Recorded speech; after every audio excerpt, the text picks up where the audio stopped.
Bent almost double, Captain Vallery clutched the handrail of the port ladder leading up to the forecastle deck.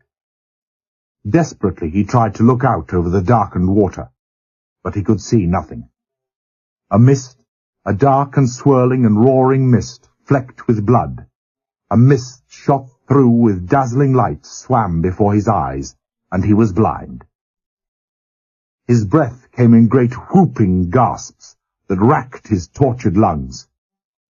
His lower ribs were clamped in giant pincers, pincers that were surely crushing him. That stumbling, lurching run from the forepeak, he dimly realized, had all but killed him. Close. Too damn close, he thought. I must be more careful in future. Slowly his vision cleared, but the brilliant light remained. Heavens above, Vallery thought. A blind man could have seen all there was to see here. For there was nothing to be seen but the tenebrous silhouette, so faint as to be almost imagined, of a tanker, deep, deep in the water, and a great column of flame, hundreds of feet in height, streaking upwards from the heart of the dense mushroom of smoke that obscured the bows of the torpedoed ship. Even at the distance of half a mile, the roaring of the flames was almost intolerable. Vallery watched, appalled. Behind him he could hear Nichols swearing, softly, bitterly, continuously. Vallery felt Peterson's hand on his arm. "Does the captain wish to go up on the bridge?" "In a moment, Peterson. In a moment. Just hang on." His mind was functioning again. His eyes, conditioned by 40 years' training, automatically sweeping the horizon. Funny, he thought. You can hardly see the tanker. The Vitura, it must be. She's shielded by that thick pall of smoke, probably. But the other ships in the convoy, white, ghost-like, sharply etched against the indigo blue of the sky, were bathed in that deadly glare. Even the stars had died. He became aware that Nichols was no longer swearing in repetitious monotony, that he was talking to him. "A tanker, isn't it, sir? Hadn't we better take shelter? Remember what happened to that other one?" "What one?" Vallery was hardly listening. "The Coachella. A few days ago, I think it was." "Good God, no.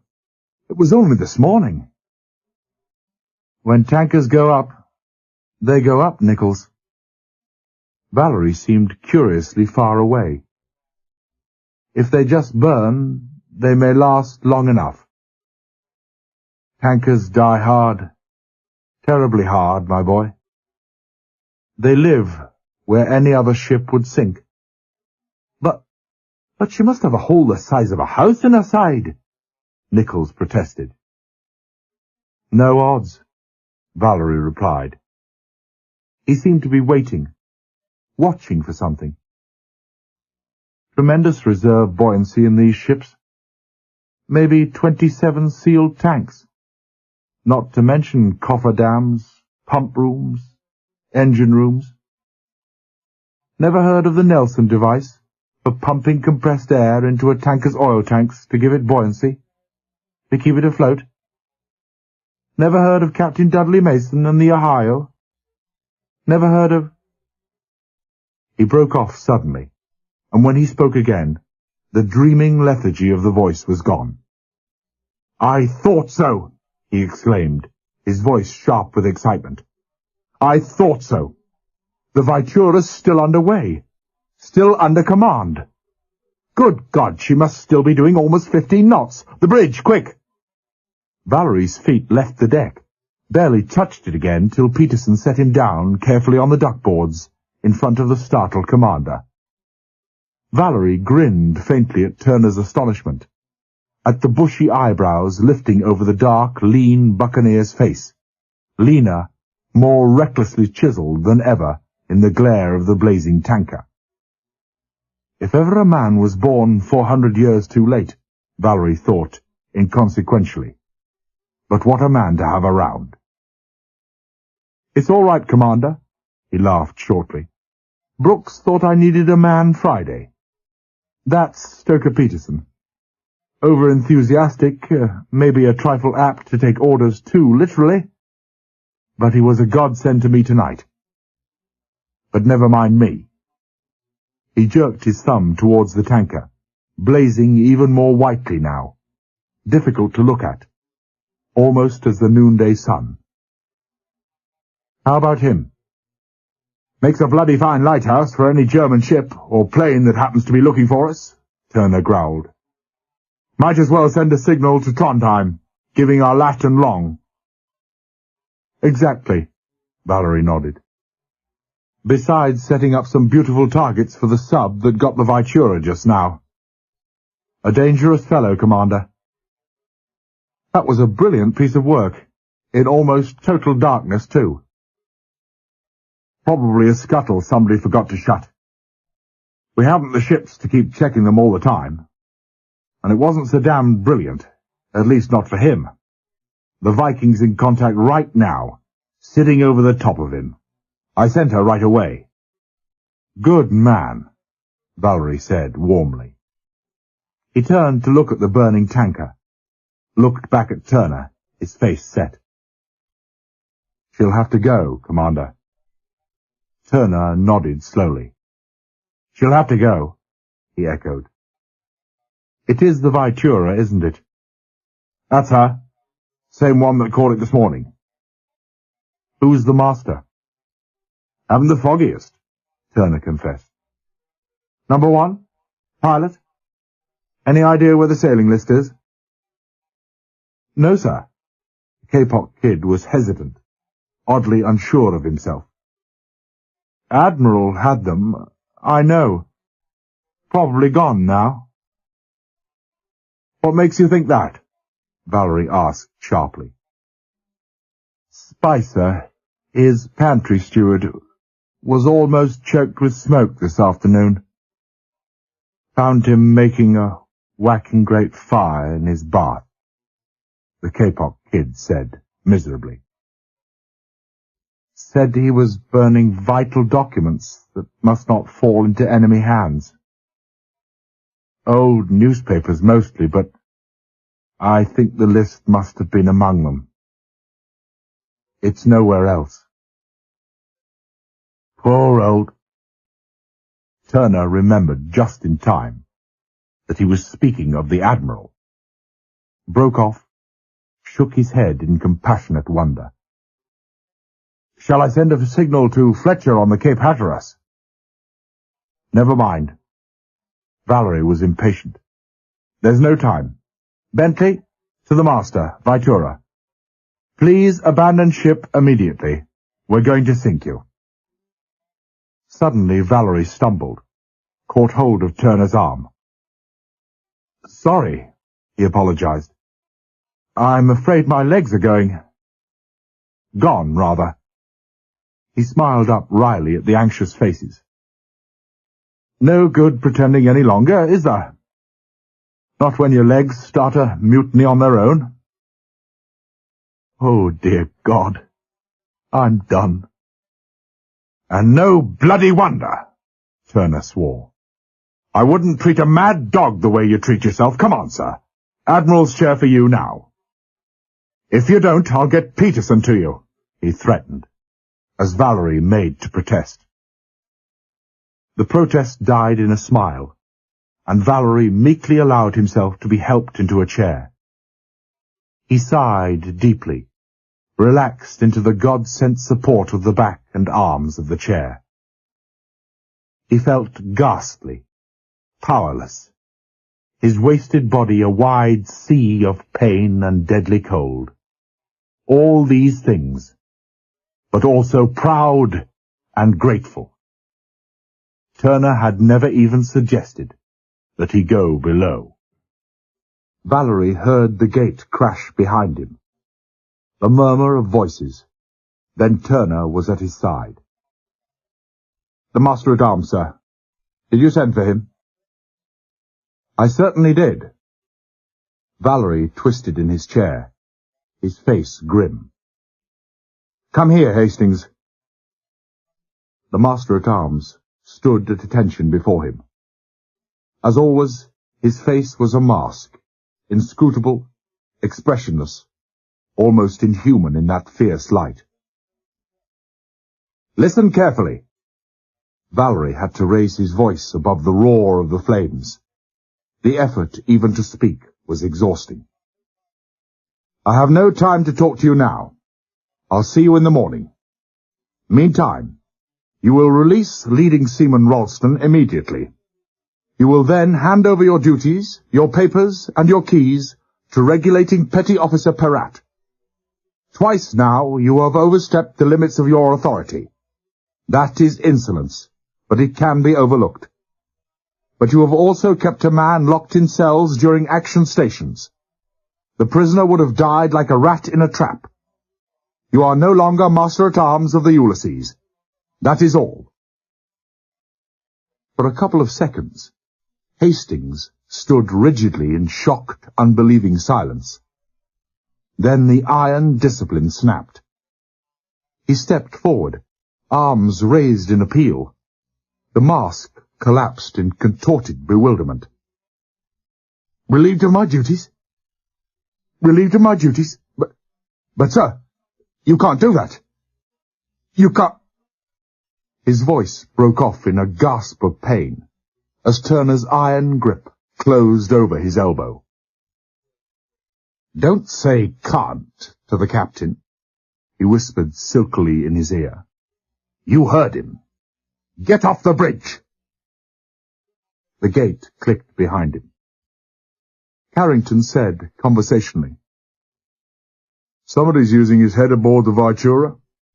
Fitted a red filter to his Aldous. Couldn't see it otherwise. Immediately, the tension eased. All eyes were on the winking red light, 100 feet aft of the flames, and even then barely distinguishable. Suddenly it stopped. What does he say, Bentley? Vallery asked quickly. Bentley coughed apologetically.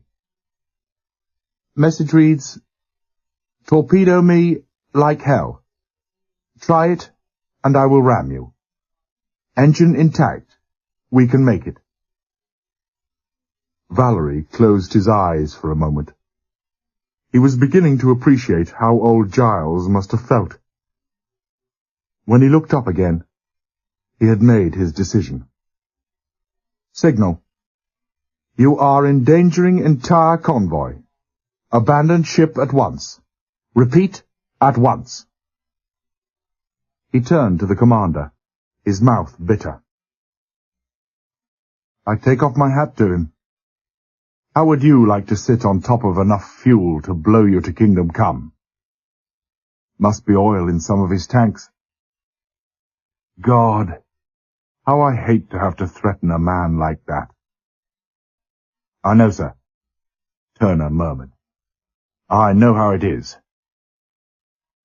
Wonder what the Viking's doing out there. Should be hearing from her now. Send a signal, Vallery ordered. Ask for information. He peered aft, searched briefly for the torpedo lieutenant. Where's Marshall? Marshall? Turner was surprised. In the sick bay, of course. Still on the injured list, remember? 4 ribs gone? Of course. Of course. Vallery shook his head, tiredly, angry with himself. And the chief torpedo gunner's mate? Noyes, isn't it? He was killed yesterday in number 3. How about Vickers? He was in the FDR. In the FDR, Vallery repeated slowly.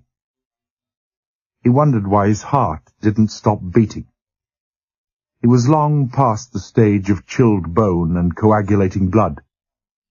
His white body was a great block of ice. He had never known that such cold could exist. It was very strange, he thought, that he was no longer shivering. I'll do it myself, sir. Turner interrupted his wandering. I'll take over the bridge torpedo control. He used to be the worst torps officer on the China station. He smiled faintly. Perhaps the hand has not lost what little cunning it ever possessed? Thank you. Vallery was grateful. You just do that. We'll have to take him from starboard, Turner reminded him. Port control was smashed this morning. Foremast didn't do it any good. Good God! His hand gripped Vallery's shoulder with a strength that made him wince. It's the Admiral, sir. He's coming on the bridge. Incredulously, Vallery twisted round in his chair.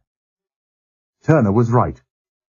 Tyndall was coming through the gate, heading purposefully towards him. In the deep shadow cast by the side of the bridge, he seemed disembodied. The bare head, sparsely covered with thin, straggling wisps of white, the grey, pitifully shrunken face, the suddenly stooped shoulders, unaccountably thin under black oilskins. All these were thrown into harsh relief by the flames. Below, nothing was visible. Silently, Tyndall padded his way across the bridge, stood waiting at Vallery's side. Slowly, leaning on Turner's ready arm, Vallery climbed down. Unsmiling, Tyndall looked at him, nodded gravely, hoisted himself into his seat. He picked up the binoculars from the ledge before him, slowly quartered the horizon. It was Turner who noticed it first. Sir, you've no gloves on, sir. What did you say? Tyndall replaced the glasses, looked incredulously at his blood-stained, bandaged hands. Do you know, I knew I'd forgotten something. That's the second time. Thank you, Commander. He smiled courteously, picked up the binoculars again, resumed his quartering of the horizon. All at once, Vallery felt another, deadlier chill pass through him, and it had nothing to do with the bitter chill of the Arctic night. Turner hesitated helplessly for a second, then turned quickly to the Kapok Kid. Pilot, haven't I seen gauntlets hanging in your chart house? Yes, sir. Right away. The Kapok Kid hurried off the bridge. Turner looked up at the Admiral again. Your head, sir. You've nothing on. Wouldn't you like a duffel coat? A hood, sir? A hood? Tyndall was amused. What in the world for? I'm not cold. If you'll excuse me, Commander. He turned the binoculars full into the glare of the blazing Vitura. Turner looked at him again, looked at Vallery, hesitated, then walked aft. Carpenter was on his way back with the gloves when the WT loudspeaker clicked on. WT bridge, WT bridge, signal from Viking, lost contact, am continuing search. Lost contact, Vallery exclaimed. Lost contact. The worst possible thing that could have happened. A U-boat out there, loose, unmarked, and the whole of FR-77 lit up like a fairground. A fairground, he thought bitterly. Clay pipes in a shooting gallery, and with about as much chance of hitting back once contact had been lost. Any second now. He wheeled round, clutched at the binnacle for support. He had forgotten how weak he was, how the tilting of the shattered bridge affected balance. Bentley, no reply from the Vitura yet? No, sir. Bentley was as concerned as the captain, as aware of the desperate need for speed. Maybe his power's gone. No. There he is now, sir. Captain, sir. Vallery looked round. Yes, Commander? What is it? Not more bad news, I hope. Afraid so, sir. Starboard tubes won't train. Jammed solid. Won't train? Vallery snapped irritably. That's nothing new, surely. Ice, frozen snow. Chip it off, use boiling water. Blow lamps, any old... Sorry, sir. Turner shook his head, regretfully. Not that. Rack and turntable buckled. Must have been either the shell that got the bosun's store or number 3 low power room, immediately below. Anyway, kaput. Very well, then. Vallery was impatient. It'll have to be the port tubes. No bridge control left, sir, Turner objected. Unless we fire by local control. No reason why not, is there? Vallery demanded.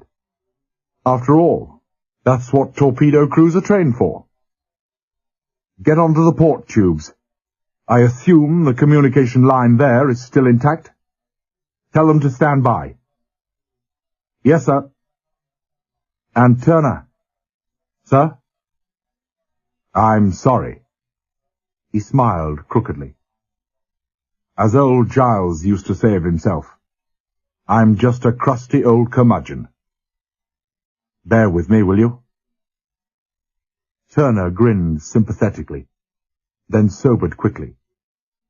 He jerked his head forward. How is he, sir?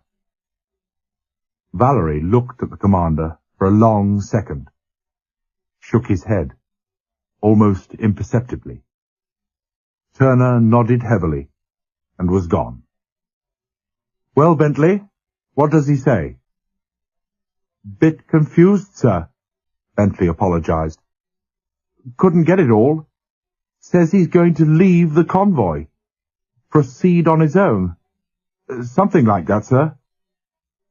Proceed on his own? That was no solution, Vallery knew.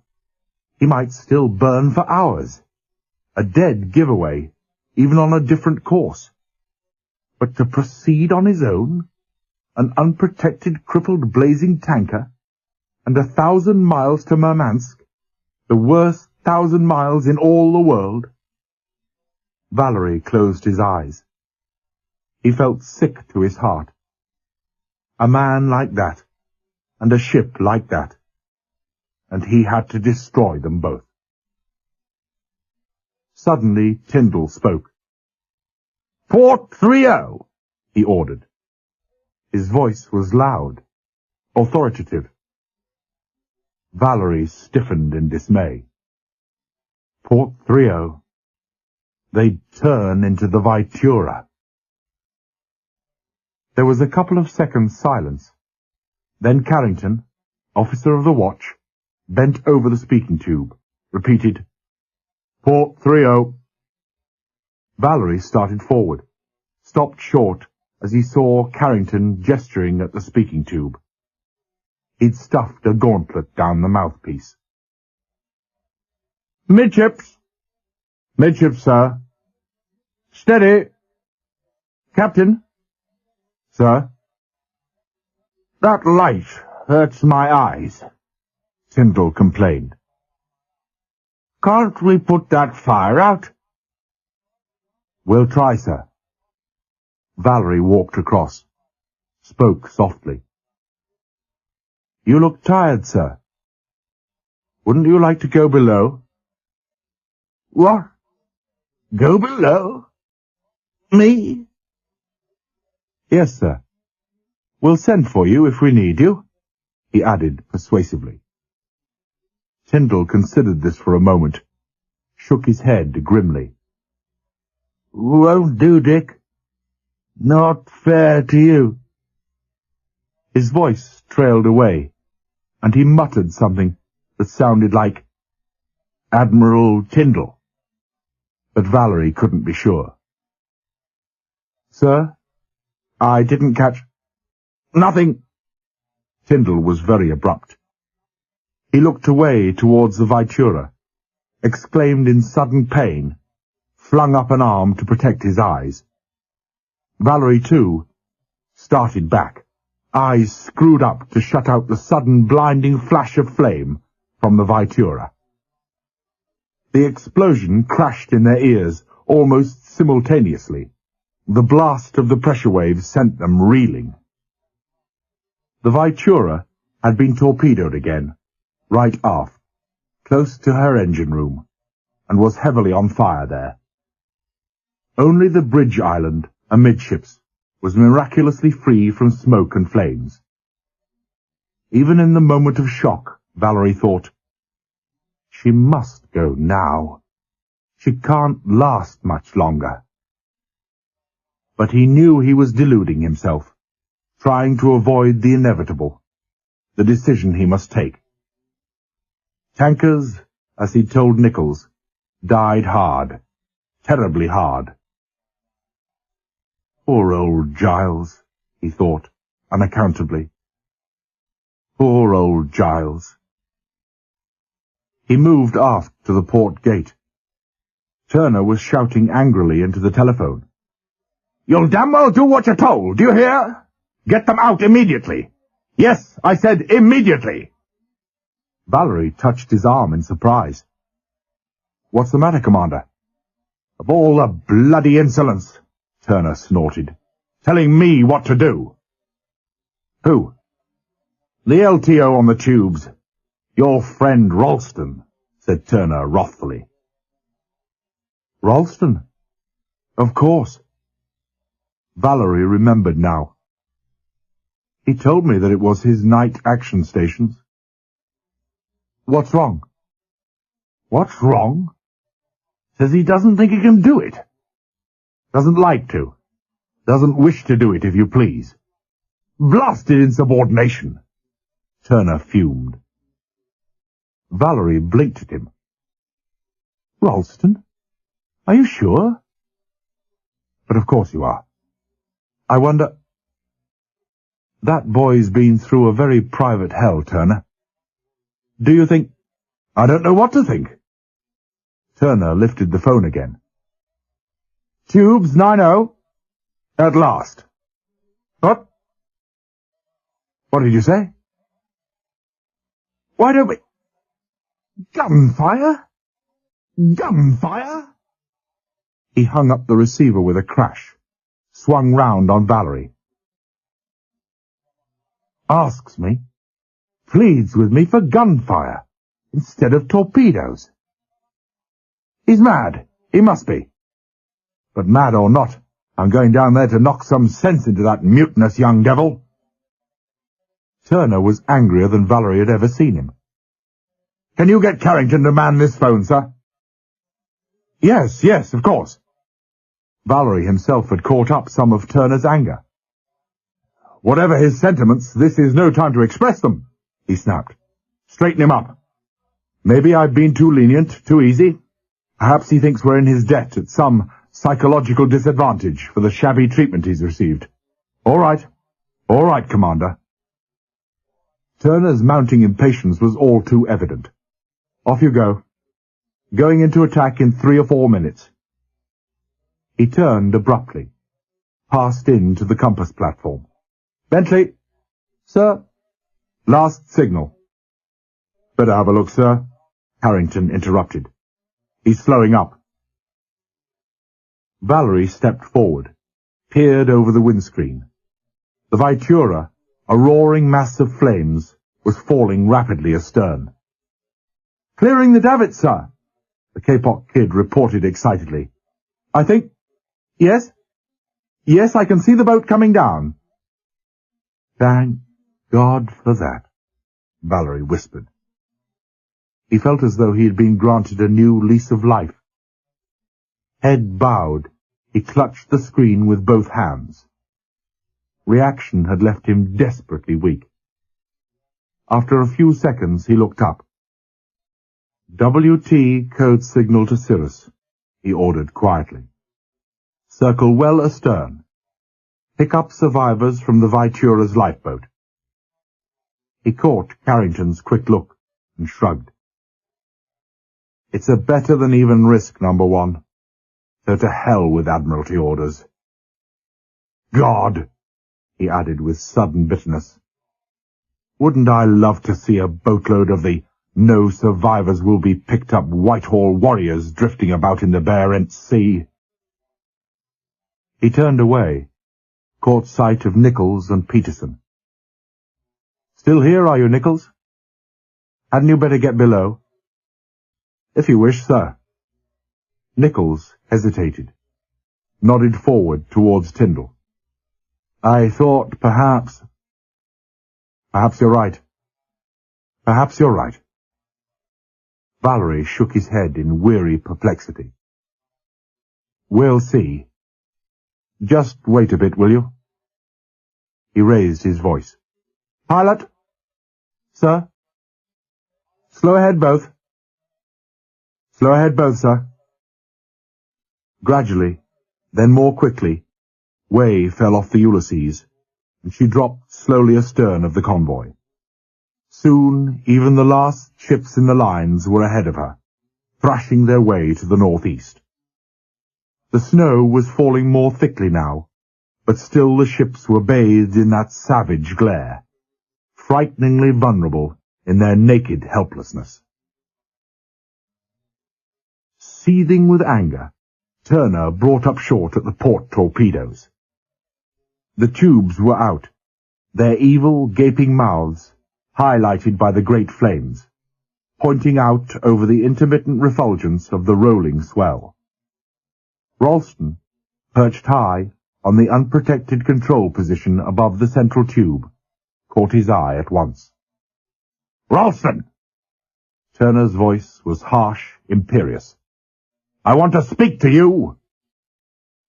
Ralston turned round quickly, rose, jumped onto the deck. He stood facing the commander. They were of a height, their eyes on a level. Ralston still, blue, troubled. Turner's dark and stormy with anger. "What the hell's the matter with you, Ralston?" Turner ground out. "Refusing to obey orders, is that it?" "No, sir." Ralston's voice was quiet, curiously strained. "That's not true." "Not true?" Turner's eyes were narrowed, his fury barely in check. "Then what's all this bloody claptrap about not wanting to man the tubes? Are you thinking of emulating Stoker Riley? Or have you just taken leave of your senses, if any?" Ralston said nothing. The silence, a silence all too easily interpreted as dumb insolence, infuriated Turner. His powerful hands reached out, grasped Ralston's duffel coat. He pulled the rating towards him, thrust his face close to the others. "I asked a question, Ralston," he said softly. "I haven't had an answer. I'm waiting. What is all this?" "Nothing, sir." Distress in his eyes, perhaps, but no fear. I just don't want to, sir. I hate to do it, to send one of our own ships to the bottom." The voice was pleading now, blurred with overtones of desperation. Turner was deaf to them.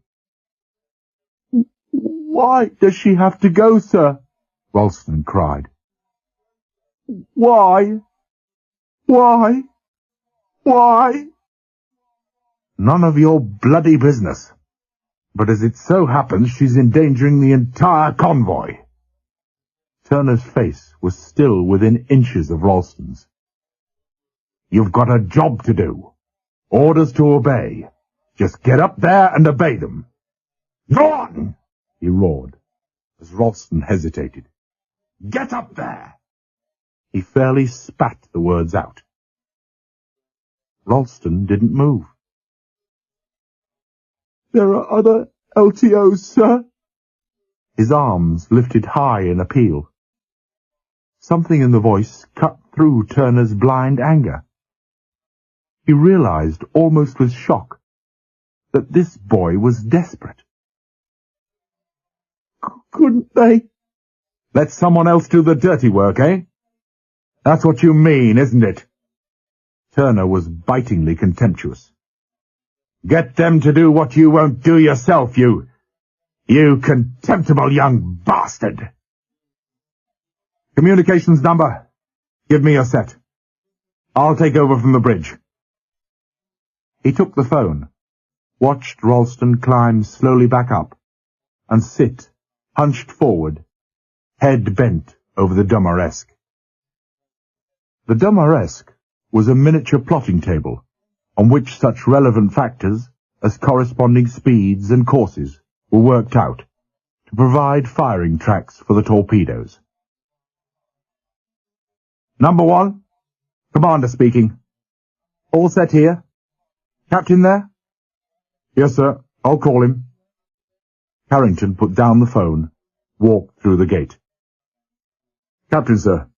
Commander's on the... Just a moment. The upraised hand, the tenseness of the voice stopped him. Have a look, number 1. What do you think? Vallery pointed towards the Vitura, past the oil-skinned figure of the Admiral. Tyndall's head was sunk on his chest, and he was muttering incoherently to himself. Carrington followed the pointing finger. The lifeboat, dimly visible through the thickening snow, had slipped her falls while the Vitura was still under way. Crammed with men, she was dropping quickly astern under the great twisting column of flame, dropping far too quickly astern, as the first lieutenant suddenly realized. He turned round, found Vallery's eyes, bleak and tired and old, on his own. Carrington nodded slowly. She's picking up, sir. Under way? Under command. What are you going to do, sir? God help me. I've no choice. Nothing from the Viking. Nothing from the Cirrus. Nothing from our Azdic. And that U-boat's still out there. Tell Turner what's happened. Bentley. Sir. Signal the Vitura. The mouth, whitely compressed, belied the eyes dark and filled with pain. Abandon ship. Torpedoing you in 3 minutes. Last signal. Port 20, pilot. Port 20 it is, sir. The Vitura was breaking off at a tangent, heading north. Slowly the Ulysses came round, almost paralleling her course, now a little astern of her. Half ahead, pilot. Half ahead it is, sir. Pilot? Sir? What's Admiral Tyndall saying? Can you make it out? Carpenter bent forward, listened, shook his head. Little flurries of snow fell off his fur helmet. Sorry, sir. Can't make him out.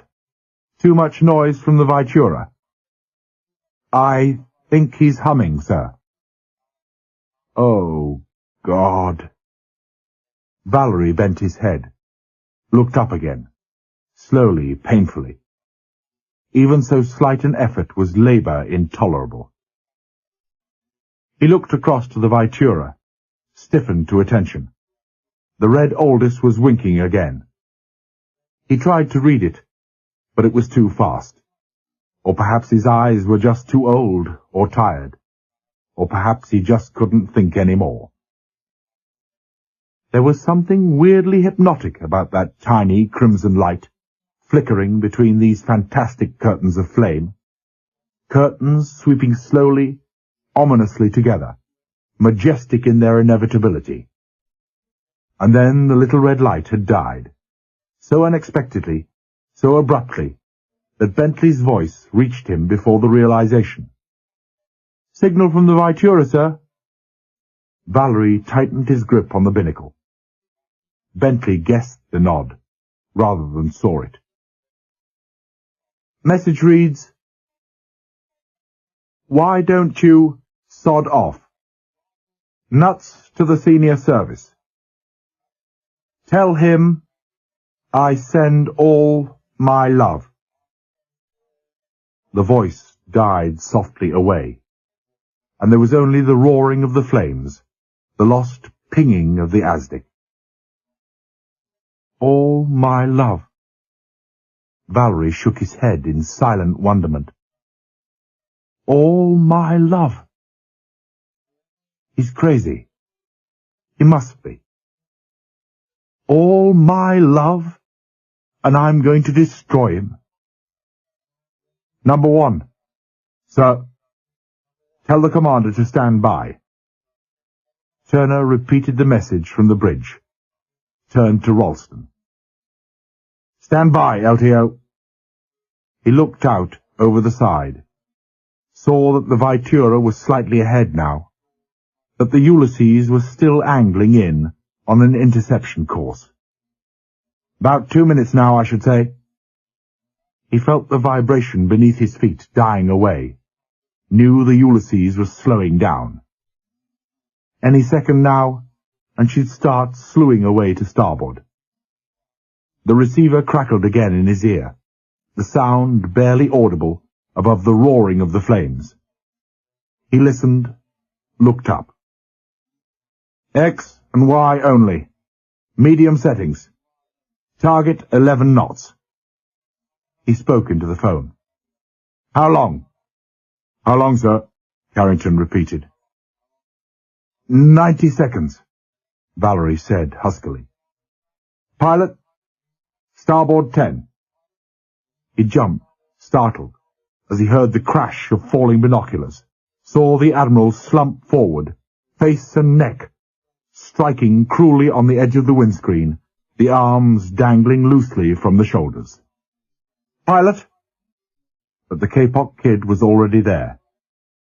He slipped an arm under Tyndall, took most of the dead weight off the biting edge of the screen. What's the matter, sir? His voice was urgent, blurred with anxiety. What's wrong? Tyndall stirred slightly, his cheek lying along the edge of the screen. Cold. Cold. Cold, he intoned.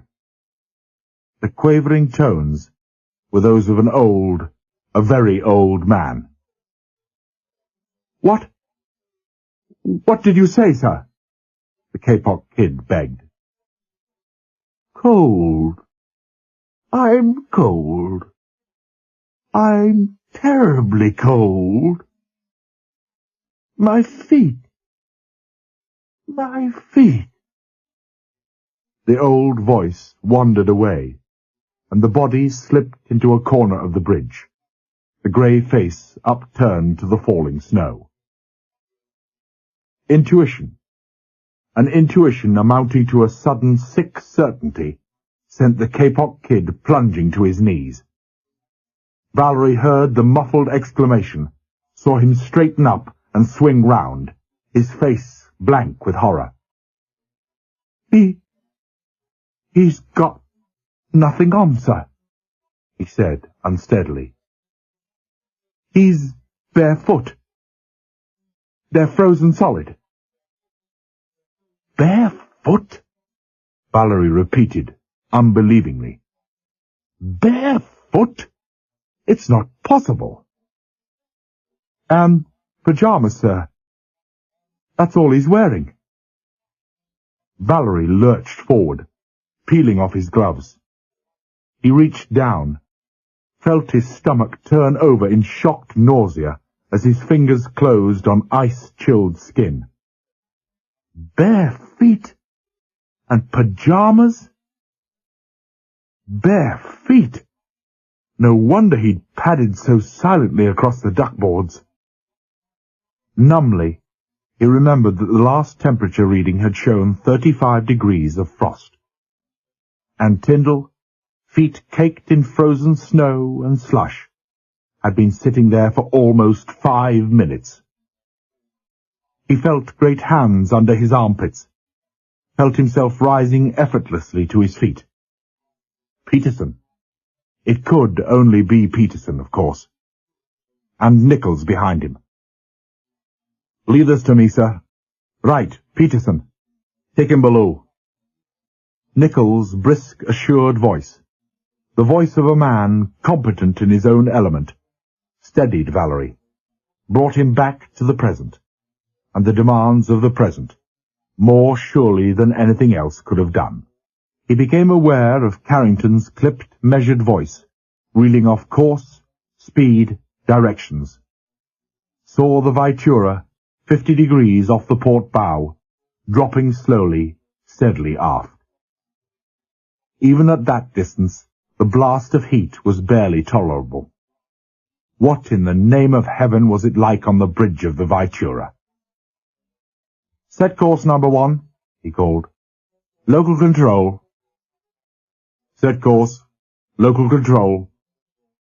Carrington might have been on a peacetime exercise in the Solent. "Local control," Turner repeated. He hung up the set, looked round. "You're on your own, Ralston," he said, softly. There was no reply. The crouched figure on the control position, immobile as stone, gave no sign that he had heard. 30 seconds, Turner said sharply. "All lined up?" "Yes, sir." The figure stirred. "All lined up." Suddenly he swung round, in desperate final appeal. "For God's sake, sir, is there no other—" 20 seconds, Turner said viciously. "Do you want 1,000 lives on your lily-livered conscience? And if you miss—" Ralston swung slowly back. For a mere breath of time, his face was caught full in the harsh glare of the Vitura. With sudden shock, Turner saw that the eyes were masked with tears. Then he saw the lips move. "Don't worry, sir. I won't miss." The voice was quite toneless, heavy with nameless defeat. Perplexed now, rather than angry, and quite uncomprehending, Turner saw the left sleeve come up to brush the eyes, saw the right hand stretch forward, close round the grip of X's firing lever. Incongruously, there sprang to Turner's mind the famous line of Chaucer. "In Goun the spears fall sadly in arrest." In the closing of that hand, there was the same heart-stopping decision, the same irrevocable finality. Suddenly, so suddenly that Turner started in spite of himself, the hand jerked convulsively back. He heard the click of the tripping lever, the muffled roar in the explosion chamber, the hiss of compressed air, and the torpedo was gone, its evil sleekness gleaming fractionally in the light of the flames before it crashed below the surface of the sea. It was hardly gone before the tubes shuddered again, and the second torpedo was on its way. For 5-10 seconds, Turner stared out, fascinated, watching the arrowing wakes of bubbles vanish in the distance. A total of 1,500 pounds of amatol in these warheads. God help the poor bastards aboard the Vitura. The deck speaker clicked on. "You hear that? You hear that? Take cover immediately! Take cover immediately!" Turner stirred, tore his eyes away from the sea, looked up, saw that Ralston was still crouched in his seat. "Come down out of there, you young fool! Want to be riddled when the Vitura goes up? Do you hear me?" Silence. No word, no movement. Only the roaring of the flames. "Ralston!" "I'm all right, sir." Ralston's voice was muffled. He did not even trouble to turn his head. Turner swore, leapt up on the tubes, dragged Ralston from his seat, pulled him down to the deck and into shelter.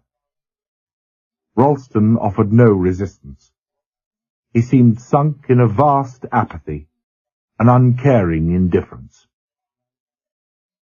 Both torpedoes struck home. The end was swift, curiously unspectacular. The listeners, there were no watchers, on the Ulysses, tensed themselves for the shattering detonation. But the detonation never came. Broken back and tired of fighting, the Vitura simply collapsed in on her stricken midships, lay gradually, wearily over on her side, and was gone. 3 minutes later, Turner opened the door of the captain's shelter, pushed Ralston in before him.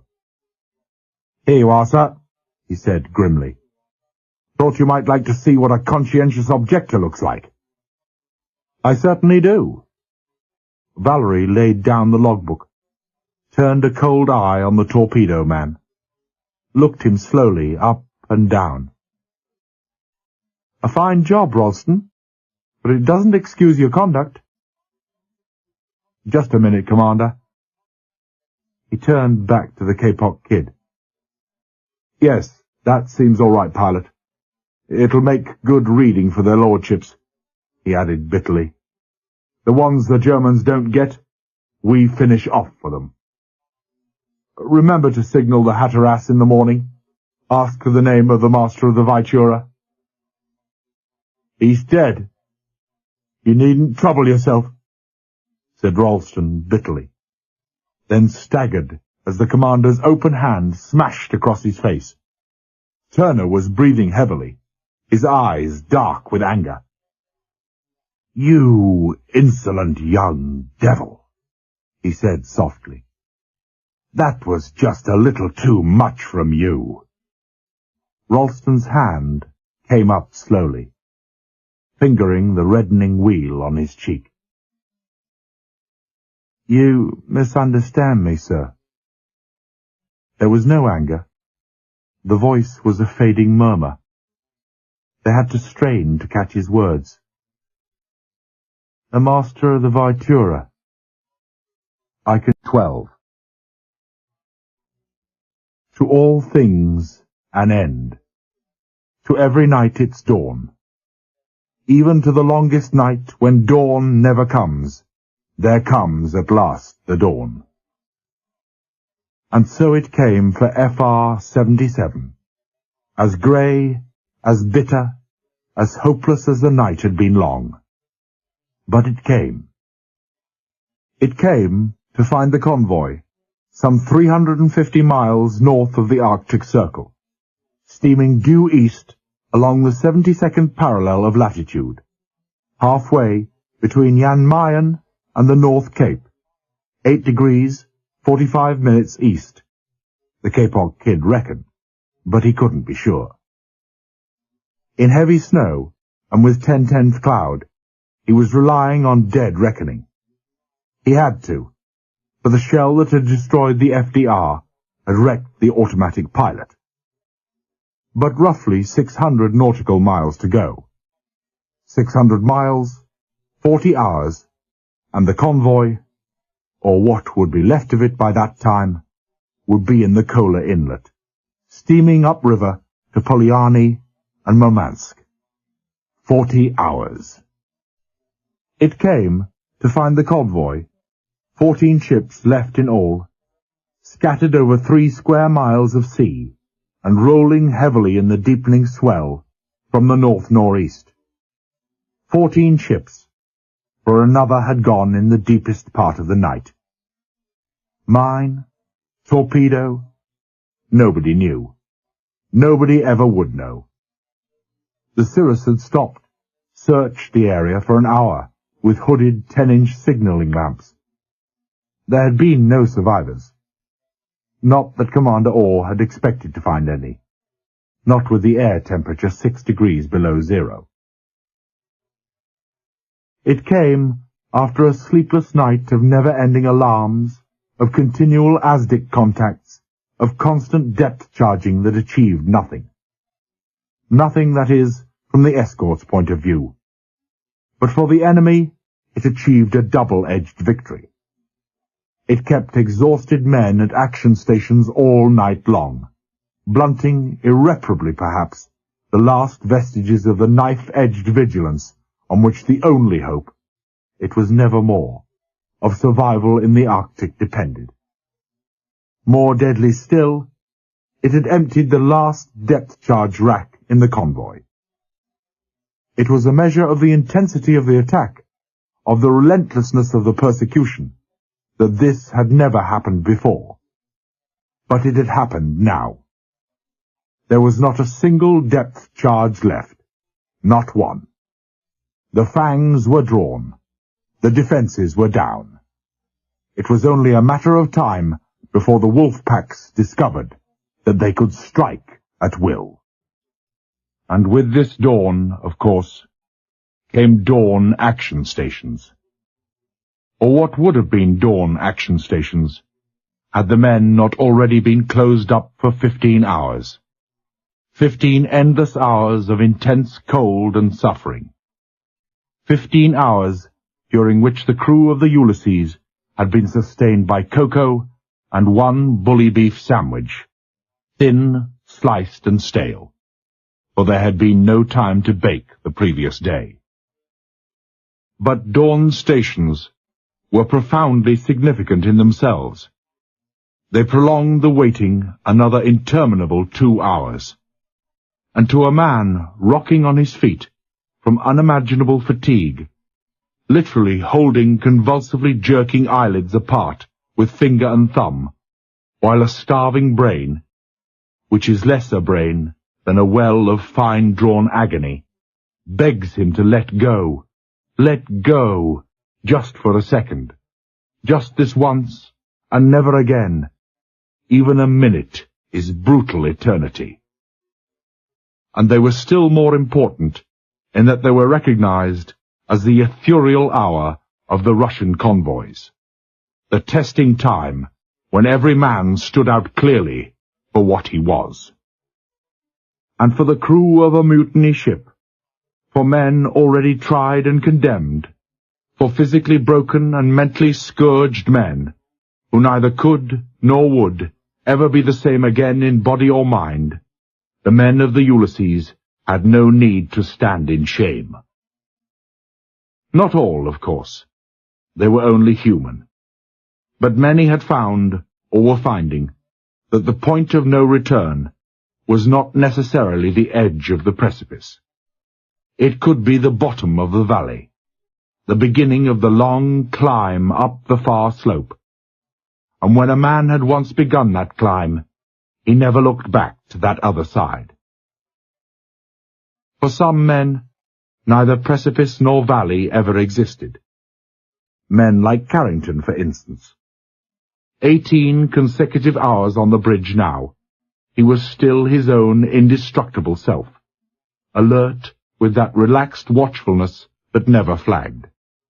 A man of infinite endurance, a man who could never crack, who you knew could never crack, for the imagination balked at the very idea. Why he was what he was, no man could tell. Such, too, were men like Chief Petty Officer Hartley, like Chief Stoker Henry, like Colour Sergeant Evans and Sergeant Mackintosh. 4 men strangely alike, big, tough, kindly, no longer young, steeped in the traditions of the service. Taciturn, never heard to speak of themselves, they were under no illusions as to their importance. They knew, as any naval officer would be the first to admit, that as the senior NCOs, they, and not any officer, were the backbone of the Royal Navy. And it was from their heavy sense of responsibility that sprung their rock-like stability. And then, of course, there were men, a handful only, like Turner and the Kapok Kid, and Dobson, whom Dawn found as men above themselves, men revelling in danger and exhaustion, for only thus could they realize themselves, for only this had they been born. And finally, men like Vallery, who had collapsed just after midnight and was still asleep in the shelter, and Surgeon Commander Brooks. Wisdom was their sheet anchor, a clear appreciation of the relative insignificance both of themselves and the fate of FR-77. A coldly intellectual appraisal of, married to an infinite compassion for, the follies and suffering of mankind. At the other end of the scale, dawn found men, a few dozen perhaps, gone beyond recovery. Gone in selfishness, in self-pity and in fear, like Castley. Gone because their armour, the trappings of authority, had been stripped off them, like Hastings. Or gone, like leading S.B.A. Johnson, and a score of others, because they had been pushed too far and had no sheet anchor to hold them. And between the two extremes were those, the bulk of the men, who had touched zero and found that endurance can be infinite, and found in this realization the springboard for recovery. The other side of the valley could be climbed, but not without a staff. For Nichols, tired beyond words from a long night standing braced against the operating table in the surgery, the staff was pride and shame. For leading seaman Doyle, crouched miserably into the shelter of the forward funnel, watching the pinched agony, the perpetual shivering of his young midships pom-pom crew, it was pity. He would, of course, have denied this blasphemously. For young Spicer, Tyndall's devoted pantry boy, it was pity too. Pity and a savage grief for the dying man in the Admiral's cabin. Even with both legs amputated below the knee, Tyndall should not have been dying. But the fight, the resistance was gone, and Brooks knew old Giles would be glad to go. And for scores, perhaps for hundreds, for men like the tubercular-ridden McQuater, chilled to death in sodden clothes, but no longer staggering drunkenly round the hoist in Y turret, for the heavy rolling kept the water on the move, like Peterson, recklessly squandering his giant strength in helping his exhausted mates, like Chrysler, whose keen young eyes, invaluable now that radar was gone, never ceased to scan the horizons. For men like these, the staff was Vallery, the tremendous respect and affection in which he was held, the sure knowledge that they could never let him down. These, then, were the staffs, the intangible sheet anchors that held the Ulysses together that bleak and bitter dawn. Pride, pity, shame, affection, grief, and the basic instinct for self-preservation, although the last, by now, was an almost negligible factor. Two things were never taken into the slightest account as the springs of endurance, never mentioned, never even considered. They did not exist for the crew of the Ulysses. Two things the sentimentalists at home, the gallant leader-writers of the popular press, the propagandizing purveyors of nationalistic claptrap, would have had the world believe to be the source of inspiration and endurance. Hatred of the enemy, love of kinsfolk and country. There was no hatred of the enemy. Knowledge is the prelude to hate, and they did not know the enemy. Men cursed the enemy, respected him, feared him, and killed him if they could. If they didn't, the enemy would kill them. Nor did men see themselves as fighting for king and country. They saw the necessity for war, but objected to camouflaging this necessity under a spurious cloak of perfervid patriotism. They were just doing what they were told, and if they didn't, they would be stuck against a wall and shot. Love of kinsfolk. That had some validity, but not much. It was natural to want to protect your kin, but this was an equation where the validity varied according to the factor of distance.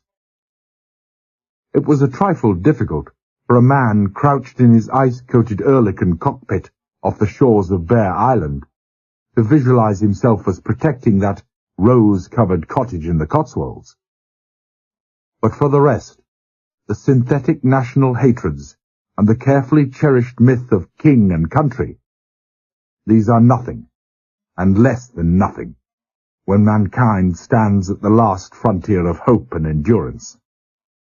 For only the basic, simple human emotions, the positive ones of love and grief and pity and distress, can carry a man across that last frontier. Noon, and still the convoy, closed up in tight formation now, rolled eastwards in the blinding snow. The alarm, halfway through dawn stations, had been the last that morning. 36 hours to go now, only 36 hours. And if this weather continued, the strong wind and blinding snow that made flying impossible, the near-zero visibility and heavy seas that would blind any periscope, there was always that chance. Only 36 hours. Admiral John Tyndall died a few minutes after noon. Brooks, who had sat with him all morning, officially entered the cause of death as post-operative shock and exposure. The truth was that Giles had died because he no longer wished to live. His professional reputation was gone. His faith, his confidence in himself were gone, and there was only remorse for the hundreds of men who had died. And with both legs gone, the only life he had ever known, the life he had so loved and cherished, and to which he had devoted 45 glad and unsparing years, that life, too, was gone forever. Giles died gladly, willingly. Just on noon, he recovered consciousness, looked at Brooks and Vallery with a smile from which every trace of madness had vanished. Brooks winced at that grey smile, mocking shadow of the famous guffaw of the Giles of another day. Then he closed his eyes and muttered something about his family. Brooks knew he had no family. His eyes opened again. He saw Vallery as if for the first time, rolled his eyes till he saw Spicer. "A chair for the captain, my boy?" Then he died. He was buried at 2 o'clock, in the heart of a blizzard. The captain's voice, reading the burial service, was shredded away by snow and wind. The Union flag was flapping emptily on the tilted board before the men knew he was gone. The bugle notes were broken and distant and lost, far away and fading like the horns of Elfland. And then the men, 200 of them at least, turned silently away and trudged back to their frozen mess decks. Barely half an hour later, the blizzard had died, vanished as suddenly as it had come. The wind, too, had eased, and though the sky was still dark and heavy with snow, though the seas were still heavy enough to roll 15,000-ton ships through a 30-degree arc, it was clear that the deterioration in the weather had stopped. On the bridge, in the turrets, in the mess decks, men avoided each other's eyes and said nothing. Just before 1500 hours, the Vectra picked up an Aztec contact. Vallery received the report, hesitated over his decision. If he sent the Vectra to investigate, and if the Vectra located the U-boat accurately and confined herself, as she would have to do, to describing tight circles above the submarine, the reason for this freedom from depth charging would occur to the U-boat captain within minutes. and then it would only be a matter of time until he decided it was safe to surface and use his radio, that every U-boat north of the Circle would know that FR-77 could be attacked with impunity. Further, it was unlikely that any torpedo attack would be made under such weather conditions. Not only was periscope observation almost impossible in the heavy seas, but the U-boat itself would be a most unstable firing platform. Wave motion is not confined to the surface of the water. The effects can be highly uncomfortable and unstabilizing 30, 40, 50 feet down, and are appreciable under extreme conditions at a depth of almost 100 feet. On the other hand, the U-boat captain might take a 1,000-to-1 chance, might strike home with a lucky hit. Vallery ordered the Vectra to investigate. He was too late. The order would have been too late anyway. The Vectra was still winking acknowledgement of the signal, had not begun to turn, when the rumble of a heavy explosion reached the bridge of the Ulysses. All eyes swept round a full circle of the horizon, searching for smoke and flame, for the canted deck and slewing ship that would show where the torpedo had gone home. They found no sign, none whatsoever, until almost half a minute had passed. Then they noticed, almost casually, that the Electra, leading ship in the starboard line, was slowing up, coming to a powerless stop, already settling in the water on an even keel, with no trace of tilt either forward or aft. Almost certainly she had been holed in the engine room. The Aldous on the Cirrus had begun to flash. Bentley read the message, turned to Vallery. Commander Orr requests permission to go alongside, port side, take off survivors. Port, is it? Turner nodded. The sub's blind side. It's a fair chance, sir, in a calm sea. As it is... He looked over at the Cirrus, rolling heavily in the beam sea, and shrugged. Won't do her paintwork any good. Her cargo? Vallery asked. Any idea? Explosives? He looked round, saw the mute headshakes, turned to Bentley. Ask Electra if she's carrying any explosives as cargo. Bentley's oldest chattered, fell silent. After half a minute, it was clear that there was going to be no reply. Power gone, perhaps, or his oldest smashed, the Kapok kid ventured. How about 1 flag for explosives, 2 for none? Vallery nodded in satisfaction. You heard, Bentley? He looked over the starboard quarter as the message went out. The Vectra was almost a mile distant, rolling 1 minute, pitching the next as she came round in a tight circle. She had found the killer, and her depth-charge racks were empty. Vallery swung back, looked across to the Electra. Still no reply. Nothing. Then he saw 2 flags fluttering up to the yardarm. Signal the Cirrus, he ordered. Go ahead. Exercise extreme care. Suddenly he felt Turner's hand on his arm. Can you hear them? Turner asked. Hear what? Vallery demanded. Lord only knows. It's the Vectra.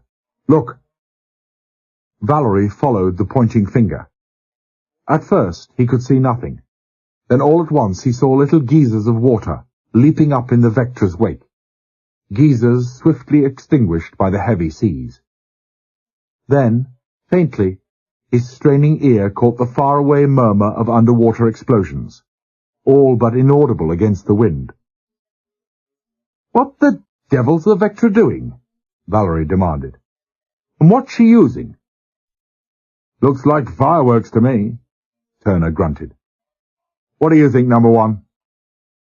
Scuttling charges. 25-pounders, Harrington said briefly. He's right, sir, Turner admitted. Of course that's what they are. Mind you, he might as well be using fireworks. he added disparagingly. But the commander was wrong. A scuttling charge has less than a tenth part of the disruptive power of a depth charge, but one lodged snugly in the conning tower, or exploding alongside a steering plane, could be almost as lethal. Turner had hardly finished speaking when a U-boat, the first the Ulysses had seen above water for almost 6 months, porpoised high above the surface of the sea, hung there for 2 or 3 seconds, then crashed down on even keel, wallowing wickedly in the troughs between the waves. The dramatic abruptness of her appearance, one moment the empty sea, the next a U-boat rolling in full view of the entire convoy, took every ship by surprise, including the Vectra. She was caught on the wrong foot, moving away on the outer leg of a figure-of-8 turn. Her pom-pom opened up immediately, but the pom-pom, a notoriously inaccurate gun in the best of circumstances, is a hopeless proposition on the rolling, heeling deck of a destroyer making a fast turn in heavy weather. The Earlicans registered a couple of hits on the conning tower. Twin Lewises peppered the hull, with as much effect as a horde of angry hornets. But by the time the Vectra was round, her main armament coming to bear, the U-boat had disappeared slowly under the surface. In spite of this, the Vectra's 4.7s opened up, firing into the sea where the U-boat had submerged, but stopping almost immediately when 2 shells in succession had ricocheted off the water and whistled dangerously through the convoy. She steadied on course, raced over the position of the submerged U-boat. Watchers on the Ulysses, binoculars to their eyes, could just distinguish duffel-coated figures on the Vectra's poop deck, hurling more scuttling charges over the side. Almost at once, the Vectra's helm went hard over, and she clawed her way back south again, guns at maximum depression pointing down over her starboard side. The U-boat must have been damaged, more severely this time, by either the shells or the last charges.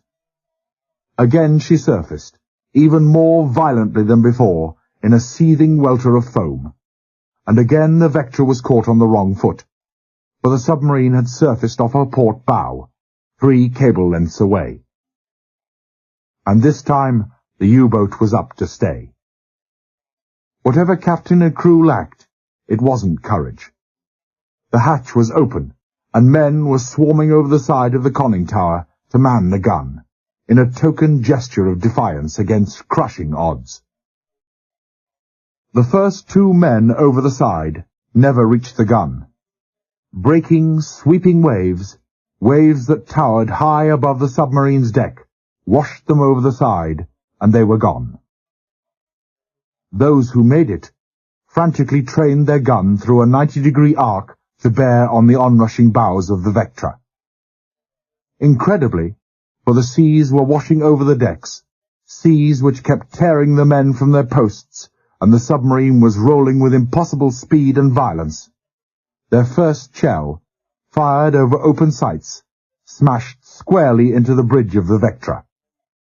The first shell and the last shell, for the crew suddenly crumpled and died, sinking down by the gun or pitching convulsively over the side. It was a massacre. The Vectra had 2 Bolt and Paul Defiant night fighter turrets, quadruple hydraulic turrets, complete with astrodome, bolted to her forecastle, and these had opened up simultaneously, firing between them something like a fantastic total of 300 shells every 10 seconds. That often misused cliché, hail of lead, was completely accurate here. It was impossible for a man to live 2 seconds on the exposed deck of that U-boat, to hope to escape that lethal storm. Man after man kept flinging himself over the coaming in suicidal gallantry, but none reached the gun. Afterwards, no one aboard the Ulysses could say when they first realized that the Vectra, pitching steeply through the heavy seas, was going to ram the U-boat. Perhaps her captain had never intended to do so.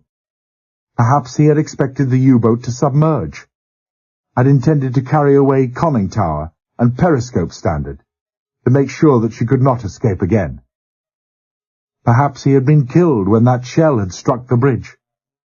Or perhaps he had changed his mind at the last second, for the Vectra, which had been arrowing in on the conning tower, suddenly slewed sharply to starboard.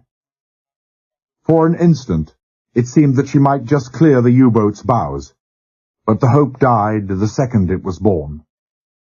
Plunging heavily down the shearing side of a gaping trough, the Vectra's forefoot smashed down and through the hull of the submarine, some 30 feet aft of the bows, slicing through the toughened steel of the pressure hull as if it were cardboard. She was still plunging, still driving down, when two shattering explosions, so close together as to be blurred into one giant blast, completely buried both vessels under a sky-rocketing mushroom of boiling water and twisted steel. The why of the explosion was pure conjecture, but what had happened was plain enough.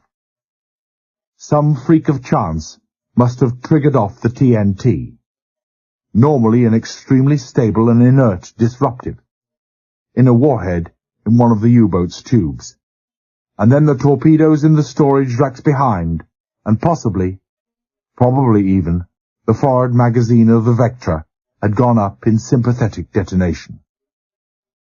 Slowly, deliberately almost, the great clouds of water fell back into the sea, and the Vectra and the U-boat, or what little was left of them, came abruptly into view. To the watchers on the Ulysses, it was inconceivable that either of them should still be afloat.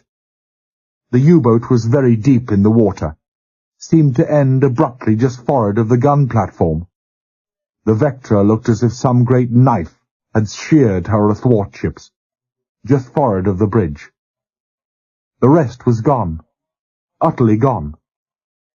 And throughout the convoy, unbelieving minds were still wildly rejecting the evidence of their eyes, when the shattered hull of the Vectra lurched into the same trough as the U-boat, rolled heavily, wearily over on top of her, bridge and mast cradling the conning tower of the submarine.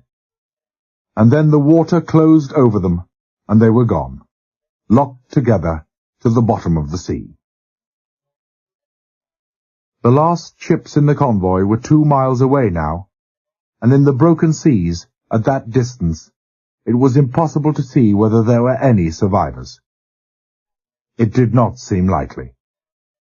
And if there were men over there, struggling, swimming, shouting for help in the murderous cold of that glacial sea, they would be dying already. And they would have been dead long before any rescue ship could even have turned round. The convoy steamed on, beating steadily east. All but two, that is, the Electra and the Cirrus. The Electra lay beam on to the seas, rolling slowly, sluggishly, dead in the water. She had now a list of almost 15 degrees to port. Her decks, fore and aft of the bridge, were lined with waiting men. They had given up their attempt to abandon ship by lifeboat when they had seen the Cirrus rolling up behind them, fine on the port quarter. A boat had been swung out on its davits, and with the listing of the Electra and the rolling of the sea, it had proved impossible to recover it. It hung now far out from the ship's side, swinging wildly at the end of its davits, about 20 feet above the sea. On his approach, Orr had twice sent angry signals, asking the falls to be cut. But the lifeboat remained there, a menacing pendulum in the track of the Cirrus. Panic, possibly, but more likely winch brakes jammed solid with ice. In either event, there was no time to be lost. Another 10 minutes and the Electra would be gone. The Cirrus made 2 runs past in all. Orr had no intention of stopping alongside, of being trampled under by the 15,000-ton deadweight of a toppling freighter. On his first run, He steamed slowly by at 5 knots, at a distance of 20 feet, the nearest he dared go, with the set of the sea rolling both ships towards each other at the same instant. As the Cyrus's swinging bows slid up past the bridge of the Electra, the waiting men began to jump. They jumped as the Cyrus's forecastle reared up level with their deck. They jumped as it plunged down 15, 20 feet below. One man, carrying a suitcase and a Burberry, stepped nonchalantly across both sets of guardrails during the split second that they were relatively motionless to each other. Others crashed sickeningly onto the ice-coated steel deck far below, twisting ankles, fracturing legs and thighs, dislocating hip joints. And 2 men jumped and missed. Above the bedlam of noise, men heard the blood-chilling, bubbling scream of one as the swinging hulls crushed the life out of him. The desperate, terror-stricken cries of the other as the great iron wall of the Electra guided him into the screws of the Cyrus. It was just then that it happened, and there could be no possible reflection on Commander Orr's seamanship. He had handled the Cyrus brilliantly, but even his skill was helpless against these 2 successive freak waves, twice the size of the others. The first flung the Cyrus close into the Electra. Then, passing under the Electra, lurched her steeply to port as the second wave heeled the Cyrus far over to starboard. There was a grinding, screeching crash. The Cyrus's guardrails and upper side plates buckled and tore along a 150-foot length. Simultaneously, the lifeboats smashed endwise into the front of the bridge, shattering into 1,000 pieces. Immediately the telegraphs jangled. The water boiled whitely at the Cyrus's stern. Shocked realization of its imminence and death itself must have been only a merciful hair's breadth away for the unfortunate man in the water. And then the destroyer was clear, sheering sharply away from the Electra. In 5 minutes, the Cyrus was round again. It was typical of Orr's ice-cold, calculating nerve, and of the luck that never deserted him, that he should this time choose to rub the Cyrus's shattered starboard side along the length of the Electra. She was too low in the water now to fall on him, and that he should do so in a momentary spell of slack water. Willing hands caught men as they jumped, cushioned their fall. 30 seconds, and the destroyer was gone again, and the decks of the Electra were deserted. 2 minutes later, a muffled roar shook the sinking ship, her boilers going. And then she toppled slowly over on her side. Masts and smokestack lay along the surface of the sea, dipped and vanished. Straight back of bottom and keel gleamed fractionally, blackly, against the grey of sea and sky, and was gone. For a minute, great gouts of air rushed turbulently to the surface. By and by the bubbles grew smaller and smaller, and then there were no more. The Cyrus steadied on course, crowded decks throbbing as she began to pick up speed, to overtake the convoy. Convoy number FR-77. The convoy the Royal Navy would always want to forget. 36 ships had left Scapa and St. John's. Now there were 12. Only 12. And still almost 32 hours to the Kola Inlet. Moodily, even his tremendous vitality and zest temporarily subdued, Turner watched the Cyrus rolling up astern.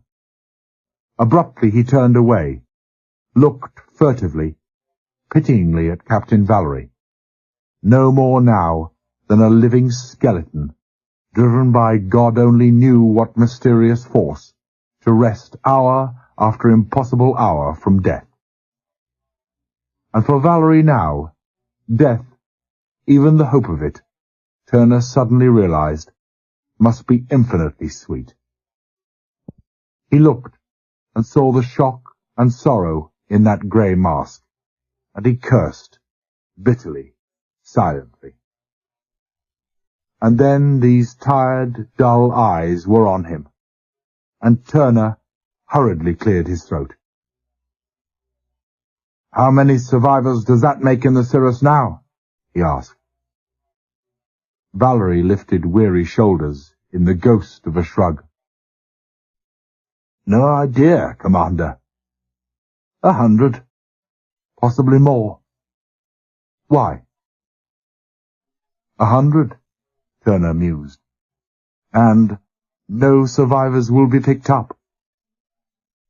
I'm just wondering what old 13. The cirrus was still a mile astern when her oldest started flickering. Bentley took the message, turned to Vallery. "Signal, sir. Have 25 to 30 injured men aboard. 3 very serious cases, perhaps dying. Urgently require doctor." "Acknowledge," Vallery said. He hesitated a moment, then. "My compliments to Sergeant Lieutenant Nichols. Ask him to come to the bridge." He turned to the commander, grinned faintly. "I somehow don't see Brooks at his athletic best in a breeches boy on a day like this. It's going to be quite a crossing." Turner looked again at the cirrus, occasionally swinging through a 40-degree arc as she rolled and crashed her way up from the west. "It'll be no picnic," he urged. "Besides, breeches boys aren't made to accommodate the likes of our venerable chief surgeon." Funny, Turner thought, how matter-of-fact and off-hand everybody was. Nobody had as much as mentioned the Vectra since she'd rammed the U-boat. The gate creaked. Vallery turned slowly, acknowledged Nichols's sketchy salute. "The cirrus needs a doctor," he said without preamble. "How do you fancy it?" Nichols steadied himself against the canted bridge and the rolling of the cruiser. Leave the Ulysses? Suddenly he hated the thought, was amazed at himself for his reaction.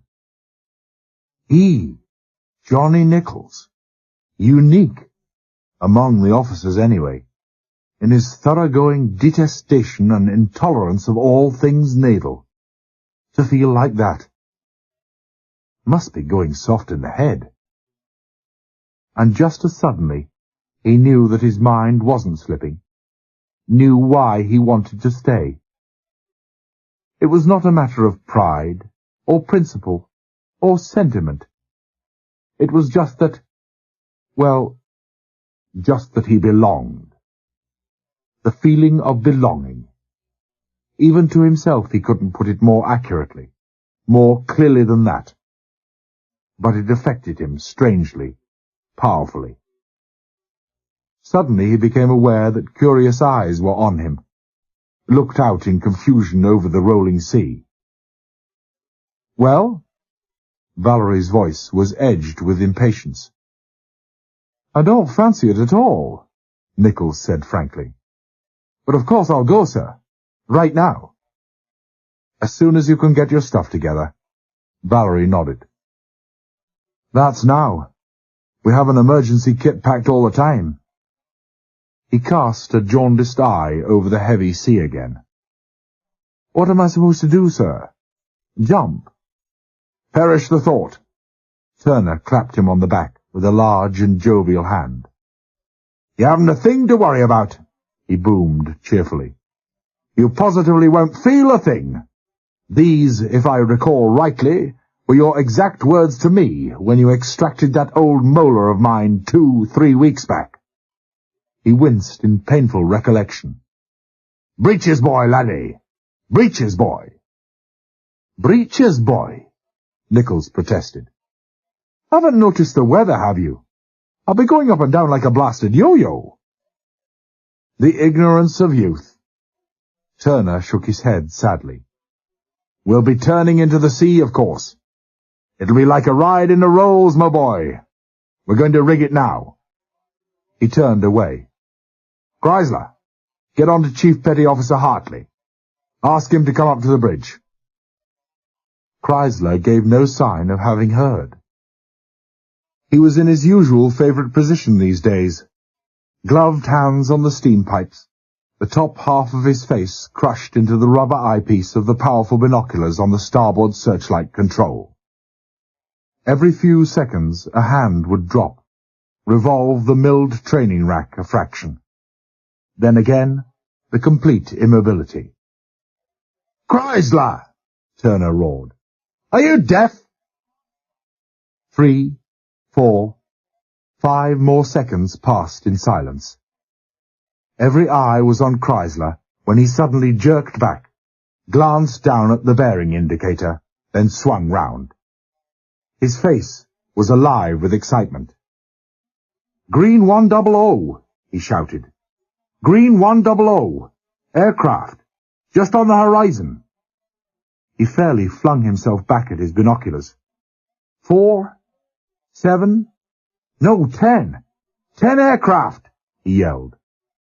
"Green 100? Turner had his glasses to his eyes. "Can't see a thing. Are you sure, boy?" he called anxiously. "Still the same, sir." There was no mistaking the agitated conviction in the young voice. Turner was through the gate and beside him in 4 swift steps. "Let me have a look," he ordered. He gazed through the glasses, twisted the training rack once or twice, then stepped back slowly, heavy eyebrows lowering in anger. "There's something bloody funny here, young man," he growled. "Either your eyesight or your imagination, and if you ask me—" "He's right," Carrington interrupted calmly. "I've got 'em too." "So have I, sir," Bentley shouted. Turner wheeled back to the mounted glasses, looked through them briefly, stiffened, looked round at Chrysler.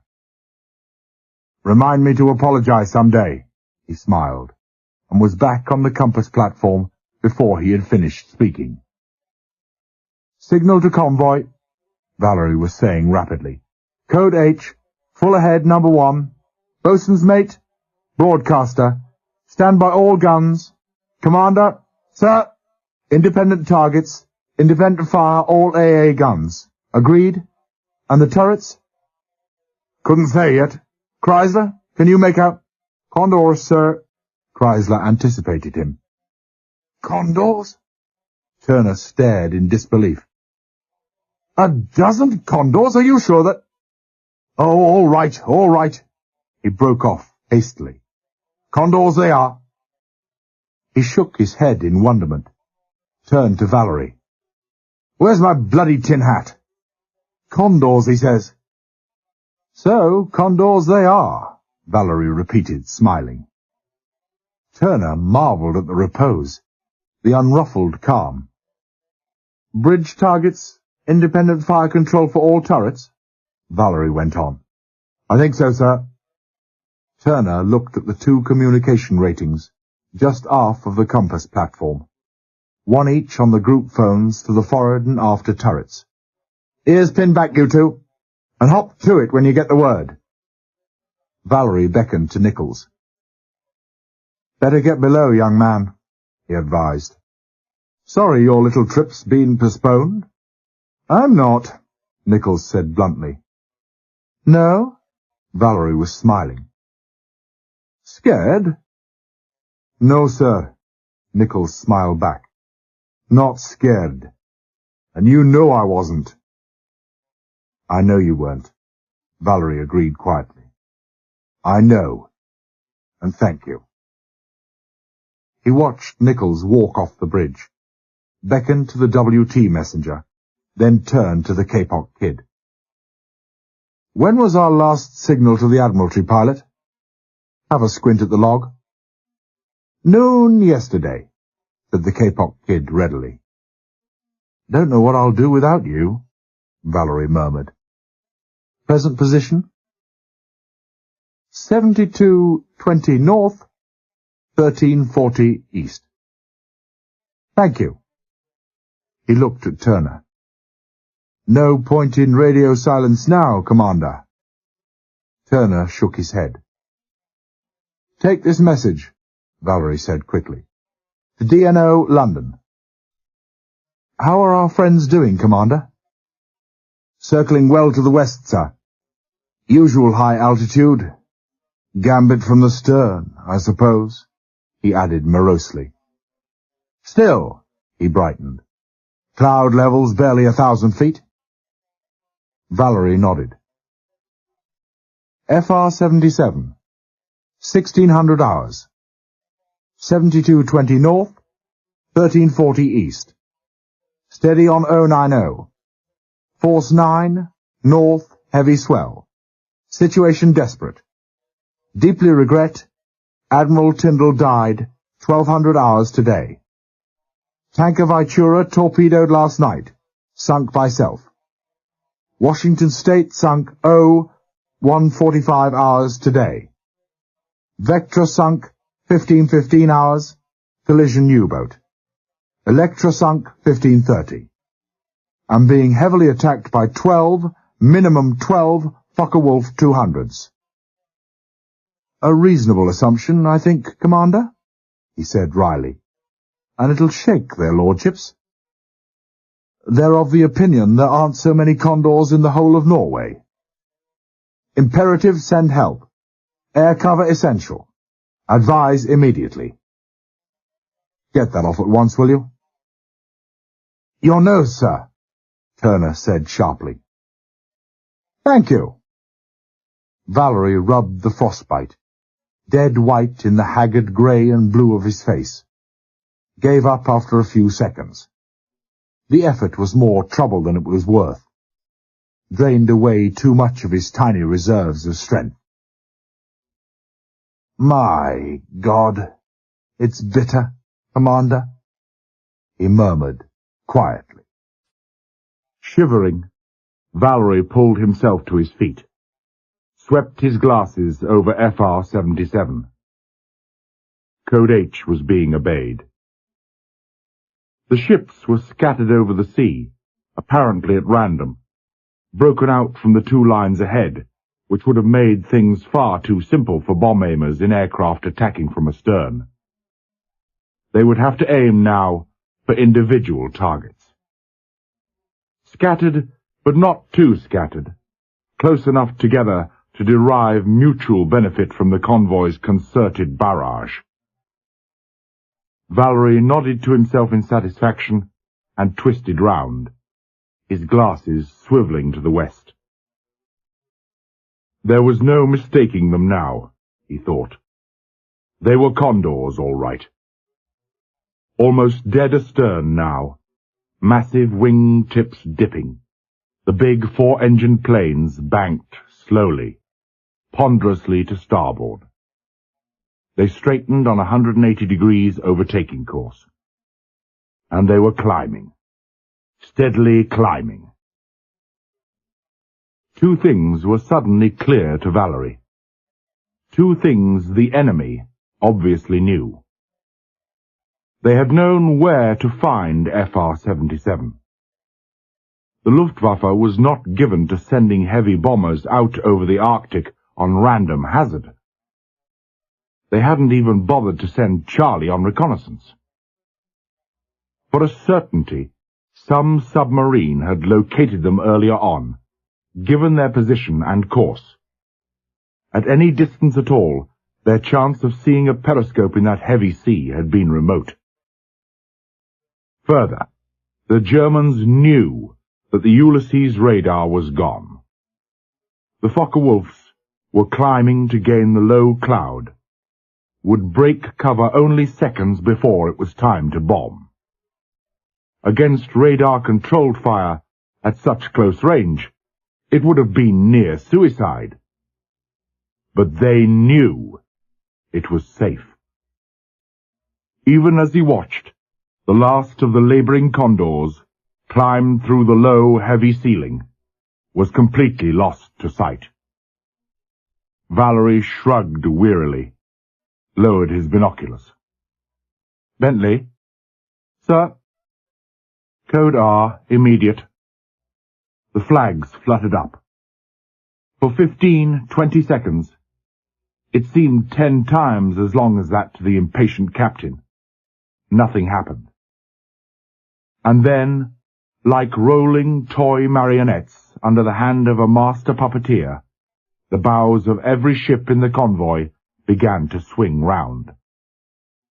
Those to the port of the Ulysses, to the north, those to the starboard, to the south. When the condors broke through, 2 minutes at the most, Vallery reckoned, they would find beneath them only the empty sea. Empty, that is, except for the Ulysses and the Sterling, ships admirably equipped to take care of themselves. And then the condors would find themselves under heavy crossfire from the merchant ships and destroyers, and too late. At that low altitude, much too late, to alter course for fore and aft bombing runs on the freighters. Vallery smiled wryly to himself. As a defensive tactic, it was little enough, but the best he could do in the circumstances. He could hear Turner barking orders through the loudspeaker, was more than content to leave the defense of the ship in the commander's competent hands. If only he himself didn't feel so tired. 90 seconds passed. 100. 2 minutes. And still no sign of the condors. 100 eyes stared out into the cloud rack astern. It remained obstinately, tantalizingly grey and featureless. 2.5 minutes passed. Still, there was nothing. "Anybody seen anything?" Vallery asked anxiously. His eyes never left that patch of cloud astern. "Nothing? Nothing at all?" The silence remained oppressive, unbroken. 3 minutes, 3.5, 4. Vallery looked away to rest his straining eyes, caught Turner looking at him, caught the growing apprehension, the slow dawn and strengthening of surmise in the lean face. Wordlessly, at the same instant, they swung round, staring out into the sky ahead. "That's it," Vallery said quickly. "You're right, Commander. You must be." He was aware that everyone had turned now, was peering ahead as intently as himself. "They've bypassed us. They're going to take us from ahead. Warn the guns." "Dear God, they almost had us," he whispered softly. "Eyes skinned, everyone," Turner boomed. The apprehension was gone. The irrepressible joviality, the gratifying anticipation of action was back again. "And I mean everyone. We're all in the same boat together. No joke intended. 14 days leave to the first man to sight a condor." "Effective as from when?" the Kapok Kid asked dryly. Turner grinned at him. Then the smile died, the head lifted sharply in sudden attention. "Can you hear 'em?" he asked.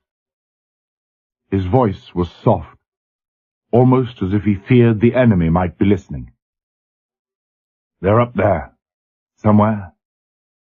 Damned if I can tell where, though. If only that wind."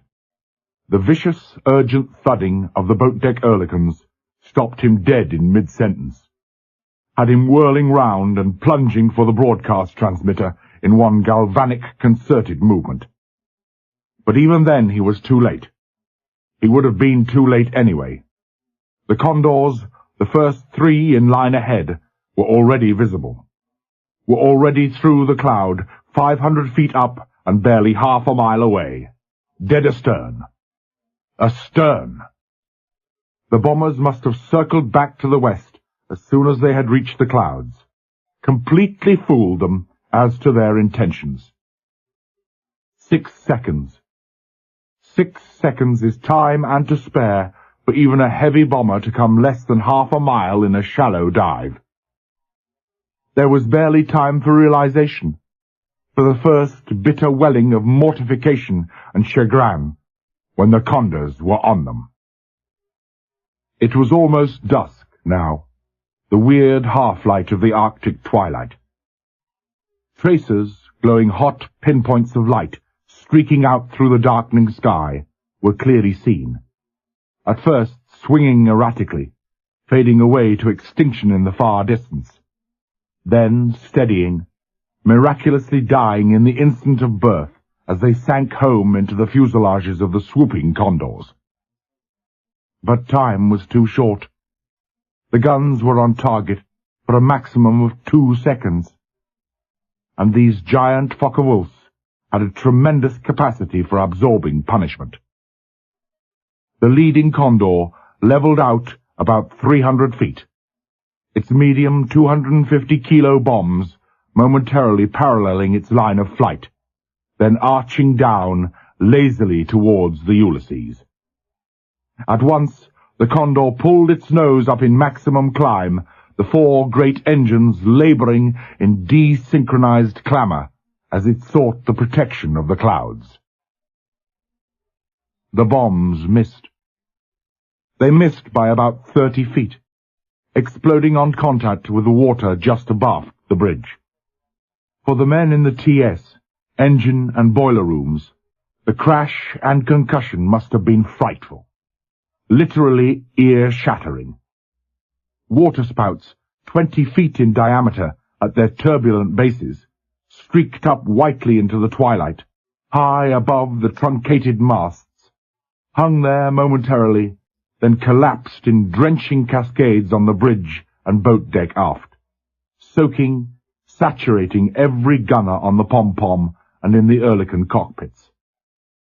The temperature stood at 2 degrees above zero, 30 degrees of frost. More dangerously, the blinding sheets of water completely unsighted the gunners. Apart from a lone Oerlikon on a sponson below the starboard side of the bridge, the next condor pressed home its attack against a minimum of resistance. The approach was perfect, dead fore and aft on the center line, but the pilot overshot, probably in his anxiety to hold course. 3 bombs this time. For a second it seemed that they must miss, but the first smashed into the forecastle between the breakwater and the capstan, exploding in the flat below, heaving up the deck in a tangled wreckage of broken steel. Even as the explosion died, the men on the bridge could hear a curious clanking rattle.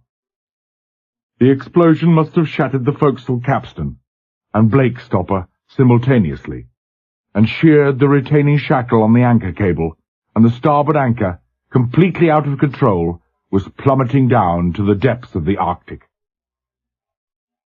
The other bombs fell into the sea, directly ahead, and from the Sterling, a mile ahead, it seemed that the Ulysses disappeared under the great columns of water. But the water subsided, and the Ulysses steamed on, apparently unharmed. From dead ahead, the sweeping lift of the bows hid all damage, and there was neither flame nor smoke. Hundreds of gallons of water, falling from the sky and pouring in through the great jagged holes in the deck, had killed any fire there was. The Ulysses was still a lucky ship. And then, at last, after 20 months of fantastic escapes, the fabulous good fortune that had made her a legend, a byword for immunity throughout all the North, the luck of the Ulysses ran out. Ironically, the Ulysses brought disaster on herself.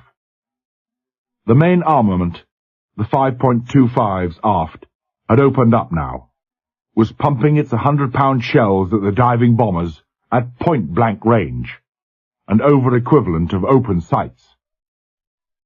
The very first shell from X turret sheared away the starboard wing of the 3rd Condor, between the engines, tore it completely away to spin slowly like a fluttering leaf into the darkly rolling sea. For a fraction of a second, the Focke-Wulf held on course. Then abruptly the nose tipped over, and the giant plane screamed down in an almost vertical dive, her remaining engines inexplicably accelerating to a deafening crescendo as she hurtled arrow straight for the deck of the Ulysses. There was no time to take any avoiding action, no time to think, no time even to hope. A cluster of jettisoned bombs crashed into the boiling wake. The Ulysses was already doing upwards of 30 knots, and two more crashed through the poop deck, the first exploding in the after-seaman's mess deck, the other in the marine's mess deck. 1 second later, with a tremendous roar and in a blinding sheet of gasoline flame, the Condor itself, at a speed of upwards of 300 miles per hour, crashed squarely into the front of Y turret. Incredibly, that was the last attack on the Ulysses. Incredibly, because the Ulysses was defenseless now, wide open to any air attack from astern. Y turret was gone. X turret, still magically undamaged, was half buried under the splintered wreckage of the Condor, blinded by the smoke and leaping flame. The boat deck Oerlikons, too, had fallen silent. The gunners, half drowned under the deluge of less than a minute ago, were being frantically dragged from their cockpits. A difficult enough task at any time.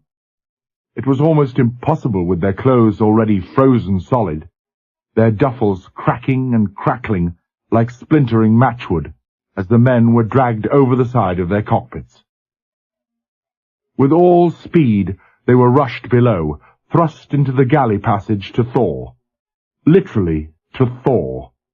Agony, excruciating agony. But the only alternative to the quick and certain death which would have come to them in their ice-bound cockpits. The remaining Condors had pulled away in a slow, climbing turn to starboard. They were surrounded, bracketed fore and aft, and on either side, by scores of woolly, expanding puffs of exploding AA shells. But they flew straight through these, charmed, unhurt.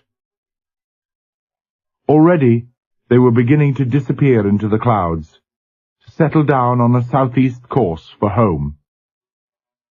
Strange, Vallery thought vaguely. One would have expected them to hammer home the initial advantage of surprise, to concentrate on the crippled Ulysses. Certainly, thus far, the Condor crews had shown no lack of courage. He gave it up, turned his attention to more immediate worries. And there was plenty to worry about.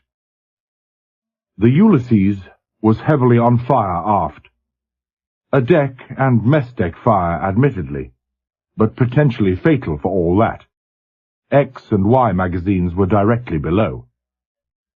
Already, dozens of men from the damage control parties were running aft, stumbling and falling on the rolling, ice-covered deck, unwinding the hose drums behind them, occasionally falling flat on their faces as two ice-bound coils locked together, the abruptly tightening hose jerking them off their feet. Others stumbled past them, carrying the big red foam extinguishers on their shoulders or under their arms. One unfortunate seaman, A.B. Ferry, who had left the sick bay in defiance of strict orders, running down the port alley past the shattered canteen, slipped and fell abreast X turret, the port wing of the Condor, even as it had sheared off and plunged into the sea, had torn away the guardrails here, and Ferry, hands and feet scrabbling frantically at the smooth ice of the deck, his broken arm clawing uselessly at one of the remaining stanchions, slid slowly, inevitably over the side, and was gone.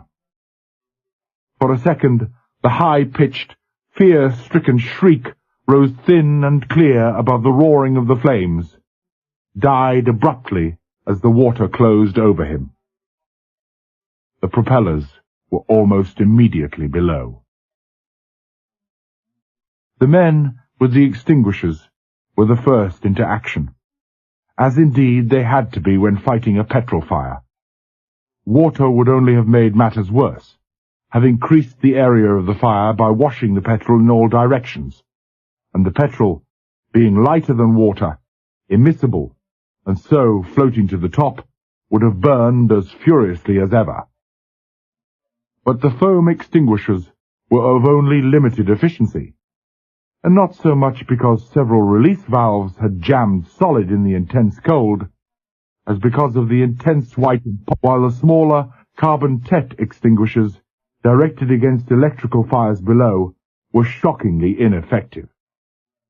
These extinguishers had never been in action before. You may convince a gunner of the madness of matches in a magazine.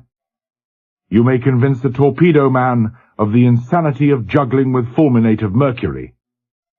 But you will never convince any of them of the criminal folly of draining off just a few drops of carbon tetrachloride.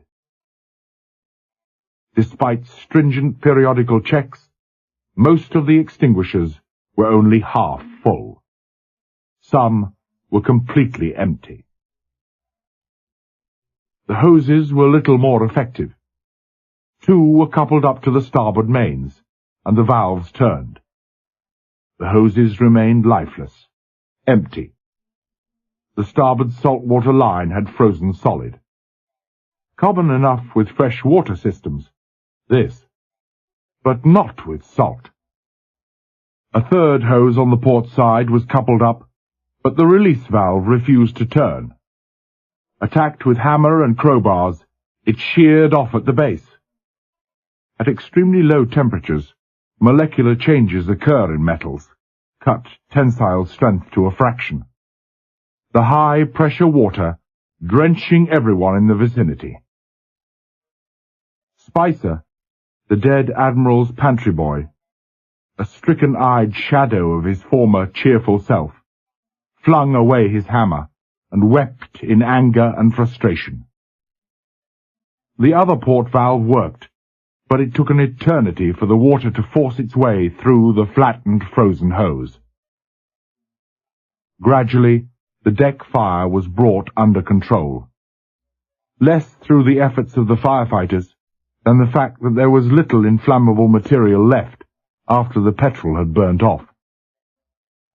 Hoses and extinguishers were then directed through the great jagged rents on the poop on the fires roaring in the mess deck below, while 2 asbestos-suited figures clambered over and struggled through the red-hot, jangled mass of smoking wreckage on the poop.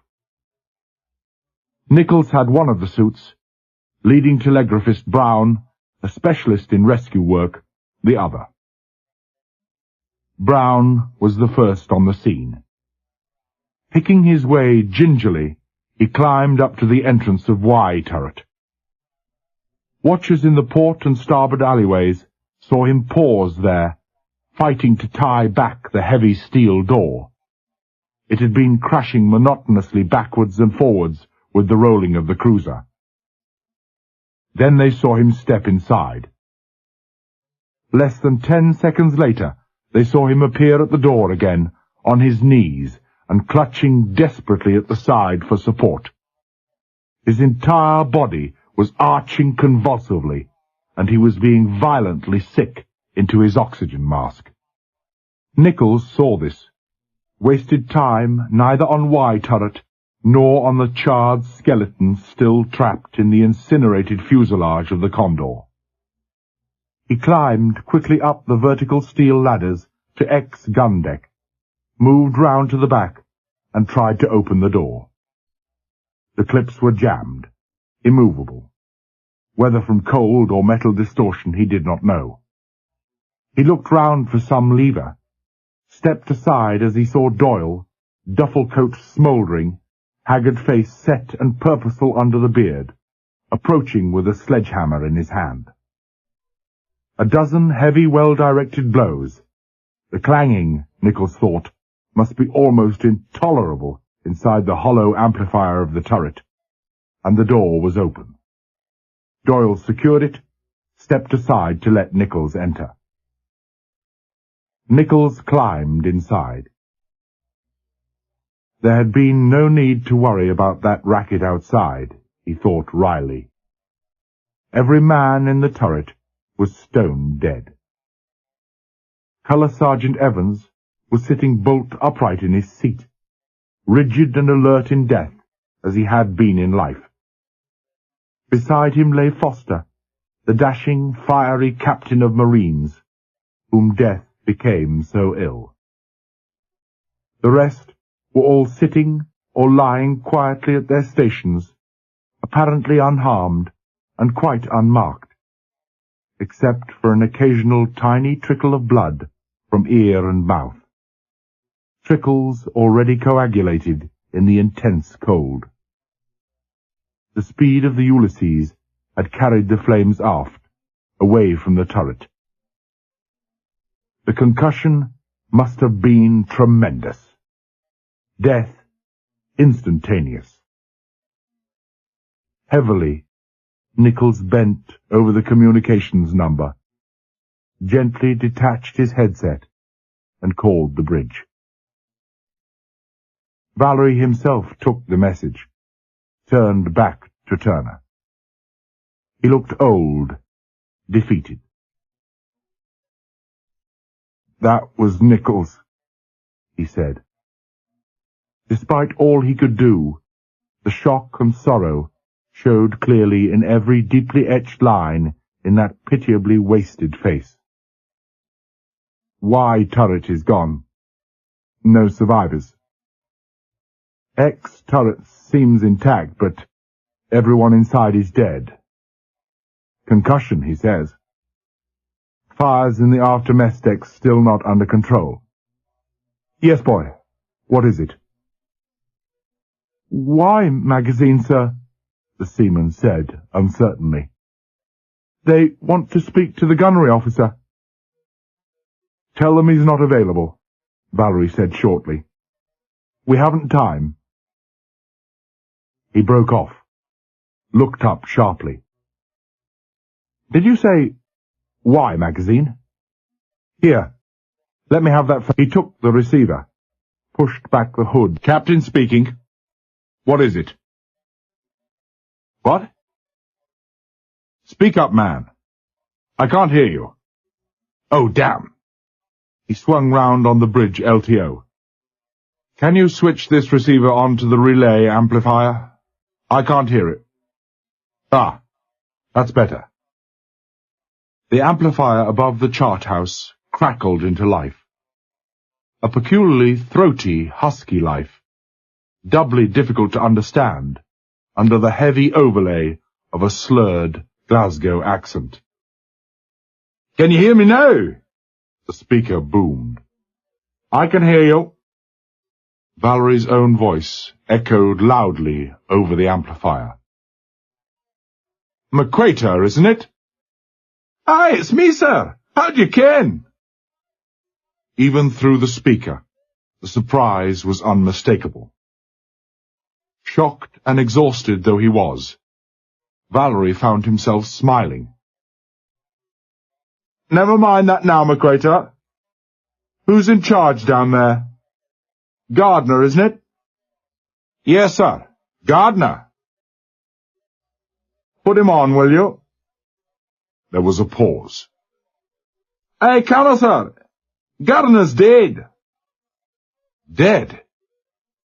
Vallery was incredulous. "Did you say dead, McQuater?" "Aye, and he's not the only one." The voice was almost truculent, but Vallery's ear caught the faint tremor below. "I was knocked out myself, but I'm fine now." Vallery paused, waited for the boy's bout of hoarse, harsh coughing to pass. But, what happened?" "How should I know? I mean, I dunno ken. I don't know, sir. Hell of a bang, and then... Ugh, I'm not sure what happened.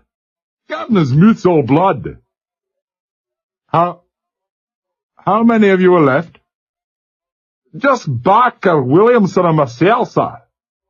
Nobody else. Just us. And they're all right, McQuater? Ah, they're fine. But Barker thinks he's Dean. He's in a gay bad way. I think he's gone clean off his trolley, sir. He's what? Loony, sir. McQuater explained patiently. Daft. Some bloody nonsense about going to meet his maker and him with Nathan behind him but a lifetime of swindling his fellow man. Vallery heard Turner's sudden chuckle. Remembered that Barker was the canteen manager. Williamson's busy shoving cartridges back into the racks. Floor's littered with the bloody things. McQuater! Vallery's voice was sharp, automatic in reproof. I'm sorry, sir, I clean forgot. What's to be done, sir? Done about what? Vallery demanded impatiently. This place, sir. My magazine. There's a boat on fire outside. It's boiling in here. Hotter than the hinges of hell. What? What did you say? Vallery shouted. This time he forgot to reprimand McQuater. Hot, did you say? How hot? Quickly, boy. I cannot touch the after bulkhead, sir. McQuater answered simply. It'd take the fingers off me. But the sprinklers? What's the matter with them? Vallery shouted. Aren't they working? Good God, boy, the magazine will go up any minute. Aye. McQuater's voice was non-committal. Aye. I kinda thought that might be the way it. Nay, sir, the sprinklers are no working, and it's already 20 degrees above the operating temperature, sir. Don't just stand there, Vallery said desperately. Turn them on by hand. The water in the sprinklers can't possibly be frozen if it's as hot as you say it is. Hurry, man, hurry. If the mag goes up, the Ulysses is finished. For God's sake, hurry. I've tried them, sir, McQuater said softly. It's nae bloody use. They're solid. Then smash them open. There must be a Tommy bar lying about somewhere. Smash them open, man, hurry. Aye, right you are, sir, but if I do that, sir, how am I to shut the valves off again? There was a note, almost of quiet desperation in the boy's voice. Some trick of reproduction in the amplifier, Vallery guessed. You can't. It's impossible. But never mind that, Vallery said impatiently, his voice ragged with anxiety. We'll pump it all out later. Hurry, McQuater, hurry! There was a brief silence, followed by a muffled shout and a soft thud. Then they heard a thin metallic clanging, echoing through the amplifier, a rapid, staccato succession of strokes. McQuater must have been raining a veritable hail of blows on the valve handles. Abruptly, the noise ceased. Vallery waited until he heard the phone being picked up, called anxiously. Well, how is it?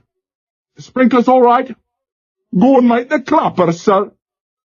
There was a new note in his voice, a note of pride and satisfaction.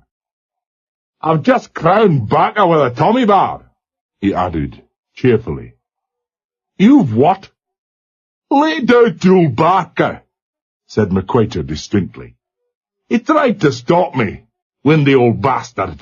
Och, he's no worth mentioning. My, these sprinklers are grand things, sir. I ne'er seen them working before. Place is ankle deep already, and the steam's fair sizzling off the bulkhead. That's enough. Vallery's voice was sharp. Get out at once, and make sure that you take Barker with you. I saw a picture once, in the Paramount in Glasgow, I think. I must have been flush.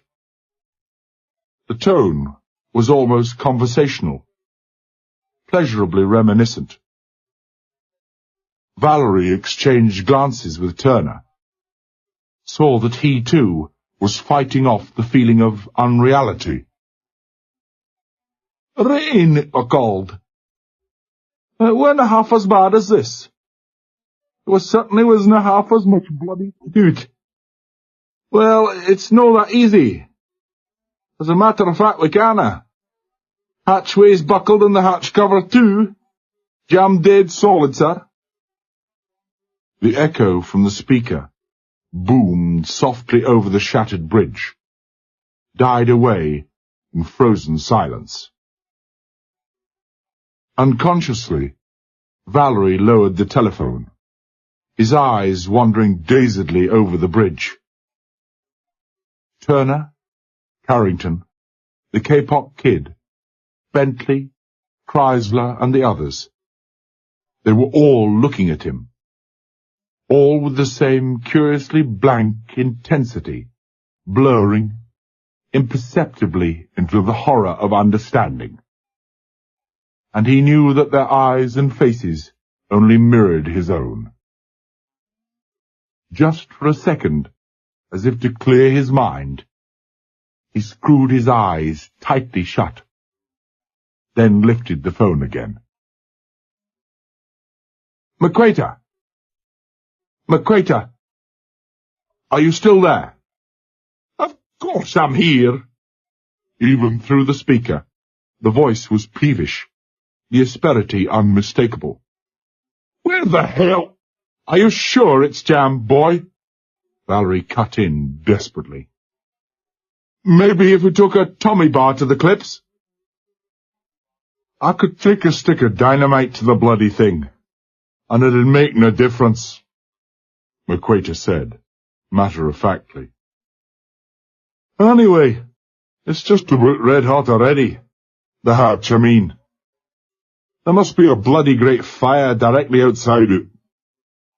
"Hold on a minute," Vallery called. He turned round. "Commander, have Dobson send a stoker to the main magazine flooding valve aft. Stand by to shut off." He crossed over to the nearest communication number. "Are you onto the poop phone just now?" "Good. Give it to me." "Hello. Captain here. It's—" "Ah, it's you, Hartley. Look, give me a report on the state of the mess deck fires. It's desperately urgent. There are ratings trapped in Y magazine, the sprinklers are on, and the hatch cover's jammed." "Yes? Yes, I'll hold on." He waited impatiently for the reply, gloved hand tapping mechanically on top of the phone box. His eyes swept slowly over the convoy, saw the freighters steaming in to take up position again. Suddenly he stiffened, eyes unseeing. "Yes? Captain speaking." "Yes? Yes. Half an hour. Maybe an hour?" "Oh, God, no." "You're quite certain?" "No. That's all." He handed the receiver back, looked up slowly, his face drained of expression. "Fire in the Seaman's Mess is under control," he said dully. "The Marine's Mess is an inferno, directly on top of Y magazine. Hartley says there isn't a chance of putting it out for an hour at least. I think you'd better get down there, number one." A whole minute passed. A minute during which there was only the pinging of the Aztec, the regular crash of the sea as the Ulysses rolled in the heavy troughs. "Maybe the magazine's cool enough now," the Kapok Kid suggested at length. "Perhaps we could shut off the water long enough for—" His voice trailed away uncertainly. Cool enough. Turner cleared his throat noisily. How do we know? Only MacQuater could tell us. He stopped abruptly, as he realized the implications of what he was saying. We'll ask him, Vallery said. He picked up the phone again. MacQuater! Hello? Perhaps we could shut off the sprinklers outside, if it's safe. Do you think the temperature... He broke off, unable to complete the sentence. The silence stretched out, taut and tangible, heavy with decision. Vallery wondered numbly what MacQuater was thinking, what he himself would have thought in MacQuater's place. Hang on a minute, the speaker boomed abruptly. I'll have a look up top. Again that silence. Again the tense, unnatural silence lay heavily over the bridge. Vallery started as the speaker boomed again. Jeans, I'm buggered. I couldn't have climbed that ladder again for 24 points and a terrible chance. I'm on the ladder now, but I'm thinking I'll not be on it much longer. Never mind. Vallery checked himself, aghast at what he had been about to say. If MacQuater fell off, he'd drown like a rat in that flooded magazine. Oh, why? The magazine! In the intervals between the racked bouts of coughing, the voice was strangely composed. The shells on top are just about melting. Worse than ever, sir. I see. Vallery could think of nothing else to say. His eyes were closed, and he knew he was swaying on his feet. With an effort, he spoke again. How's Williamson? It was all he could think of. Near gone.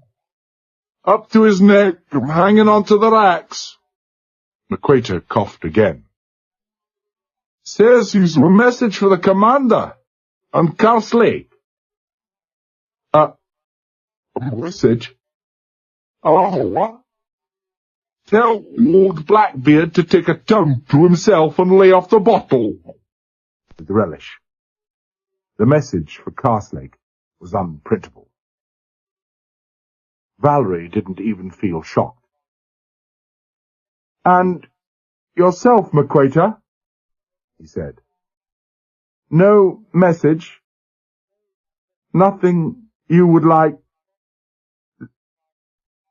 He stopped, conscious of the grotesque inadequacy, the futility of what he was saying. Me? Ach, there's nothing I'd like. Well, maybe a transfer to the spaceship, but I'm thinking maybe it's a wee bit all late for that. Williamson! The voice had risen to a sudden urgent shout. Williamson! Hang on, my boy, I'm coming! They heard the booming clatter in the speaker as MacQuater's phone crashed against metal, and then there was only the silence. MacQuater! Vallery shouted into the phone. MacQuater! Answer me, man! Can you hear me? MacQuater! But the speaker above him remained dead. Finally, irrevocably dead. Vallery shivered in the icy wind. That magazine. That flooded magazine. Less than 24 hours since he'd been there. He could see it now. See it as clearly as he had seen it last night. Only now he saw it dark, cavernous, with only the pinpoints of emergency lighting, the water welling darkly, slowly up the sides, saw that pitifully wasted Scots boy, with the thin shoulders and pain-filled eyes, struggling desperately to keep his mate's head above that icy water, exhausting his tiny reserves of strength with the passing of every second. Even now the time must be running out, and Vallery knew hope was gone.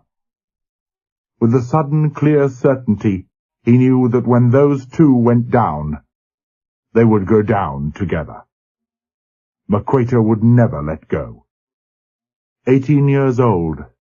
Just 18 years old. Vallery turned away. 14. The Ulysses rolled on through the Arctic twilight. She rolled heavily, awkwardly, in seas of the wrong critical length. A strange and stricken sight, with both masts gone, with all boats and rafts gone, with shattered fore and aft superstructure, with a crazily tilted bridge, and broken, mangled after turret, half buried in the skeleton of the Condor's fuselage. But despite all that, despite, too, the great garish patches of red lead and gaping black holes in forecastle and poop, the latter welling with dark smoke laced with flickering lances of flame, she still remained uncannily ghost-like and graceful, a creature of her own element, inevitably at home in the Arctic, ghost-like, graceful, and infinitely enduring, and still deadly. She still had her guns, and her engines. Above all, she had these great engines, engines strangely blessed with endless immunity. So, at least, it seemed. 5 minutes dragged themselves interminably by. 5 minutes during which the sky grew steadily darker, during which reports from the poop showed that the firefighters were barely holding their own. 5 minutes during which Vallery recovered something of his normal composure. But he was now terribly weak. A bell shrilled, cutting sharply through the silence and the gloom. Chrysler answered it, turned to the bridge. "Captain, sir, after engine room would like to speak to you." Turner looked at the captain, said quickly, "Shall I take it, sir?" "Thank you." Vallery nodded his head gratefully. Turner nodded in turn, crossed to the phone. "Commander speaking. Who is it?" "Lieutenant Grierson." "What is it, Grierson?" "Couldn't be good news for a change." For almost a minute, Turner remained silent. The others on the bridge could hear the faint crackling of the earpiece, sensed rather than saw the taut attention, the tightening of the mouth. "Will it hold?" Turner asked abruptly. "Yes. Yes, of course." "Tell him we'll do our best up here." "Do that. Half hourly, if you please." "It never rains, etc." Turner growled, replacing the phone. "Engine running rough. Temperature hotting up. Distortion in inner starboard shaft. Dobson himself is in the shaft tunnel right now. Bent like a banana, he says." Vallery smiled faintly. "Knowing Dodson, I suppose, that means a couple of thou out of alignment." "Maybe." Turner was serious. "What does matter is that the main shaft bearing's damaged and the lubricating line fractured." "As bad as that?" Vallery asked softly. "Dobson is pretty unhappy. Says the damage isn't recent. Thinks it began the night we lost our depth charges." Turner shook his head. "Lord knows what stresses that shaft's undergone since. I suppose tonight's performance brought it to a head." The bearing will have to be lubricated by hand. Wants engine revs at a minimum, or engine shut off altogether. They'll keep us posted. And no possibility of repair? Vallery asked wryly. No, sir. None. Very well, then. Convoy speed. And, Commander? Sir? Hands to stations all night. You needn't tell 'em so, but... well, I think it would be wise. I have a feeling... What's that? Turner shouted. Look! What the hell's she doing? His finger was stabbing towards the last freighter in the starboard line. Her guns were blazing away at some unseen target, the tracers lancing whitely through the twilit sky. Even as he dived for the broadcaster, he caught sight of the Viking's main armament belching smoke and jagged flame. All guns! Green 110. Aircraft. Independent fire. Independent targets. Independent fire. Independent targets. He heard Vallery ordering starboard helm, knew he was going to bring the forward turrets to bear. They were too late. Even as the Ulysses began to answer her helm, the enemy planes were pulling out of their approach dives. Great, clumsy shapes, these planes, forlorn and insubstantial in the murky gloom, but identifiable in a sickening flash by the clamour of suddenly racing engines. Condors without a shadow of doubt. Condors that had outguessed them again. That gliding approach, throttles cut right back, muted roar of the engines drifting downwind, away from the convoy. Their timing, their judgment of distance, had been superb. The freighter was bracketed twice, directly hit by at least 7 bombs. In the near darkness, it was impossible to see the bombs going home, but the explosions were unmistakable. And as each plane passed over, the decks were raked by savage bursts of machine gun fire. Every gun position on the freighter was wide open, lacking all but the most elementary frontal protection. The DEMs, naval ratings on the LA guns, Royal Marine artillerymen on the HA weapons, were under no illusions as to their life expectancy when they joined the merchant ships on the Russian run. For such few gunners as survived the bombing, the vicious stuttering of these machine guns was almost certainly their last sound on Earth. As the bombs plummeted down on the next ship in line, the first freighter was already a broken-backed mass of licking, twisting flames. Almost certainly, too, her bottom had been torn out. She had listed heavily, and now slowly and smoothly broke apart just aft of the bridge, as if both parts were hinged below the waterline, and was gone before the clamour of the last aero engine had died away in the distance. Tactical surprise had been complete. One ship gone, a second slewing wildly to an uncontrolled stop, deep in the water by the head, and strangely disquieting and ominous in the entire absence of smoke, flame, or any movement at all. A third heavily damaged, but still under command. Not one Condor had been lost.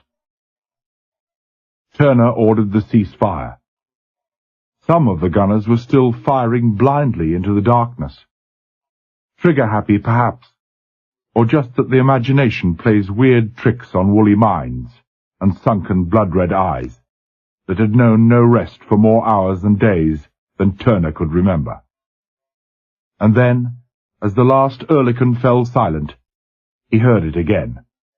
The drone of the heavy aero engines, the sound welling, then ebbing again, like breakers on a distant shore, as the wind gusted and died. There was nothing anyone could do about it. The Focke-Wulf, although lost in the low cloud, was making no attempt to conceal its presence. The ominous drone was never lost for long. Clearly, it was circling almost directly above. "What do you make of it, sir?" Turner asked. "I don't know," Vallery said slowly. "I just don't know at all. No more visits from the condors, I'm sure of that. It's just that little bit too dark. And they know they won't catch us again. Tailing us, like as not." "Tailing us? It'll be black as tar in half an hour," Turner disagreed. "Psychological warfare, if you ask me." "God knows," Vallery sighed wearily. "All I know is that I'd give all my chances, here and to come, for a couple of corsairs, or radar, or fog, or another such night as we had in the Denmark Straits." He laughed shortly, broke down in a fit of coughing. "Did you hear me?" he whispered. "I never thought I'd ask for that again." "How long since we left Scarpa, Commander?" Turner thought briefly. 5, 6 days, sir." 6 days. He shook his head, unbelievingly. 6 days. And 13 ships. We have 13 ships now. 12, Turner corrected quietly. Another's almost gone. 7 freighters, the tanker and ourselves. 12. I wish they'd have a go at the old Sterling once in a while, he added morosely. Vallery shivered in a sudden flurry of snow. He bent forward, head bent against the bitter wind and slanting snow, sunk in unmoving thought. Presently he stirred. "We'll be off the North Cape at dawn," he said absently. "Things may be a little difficult."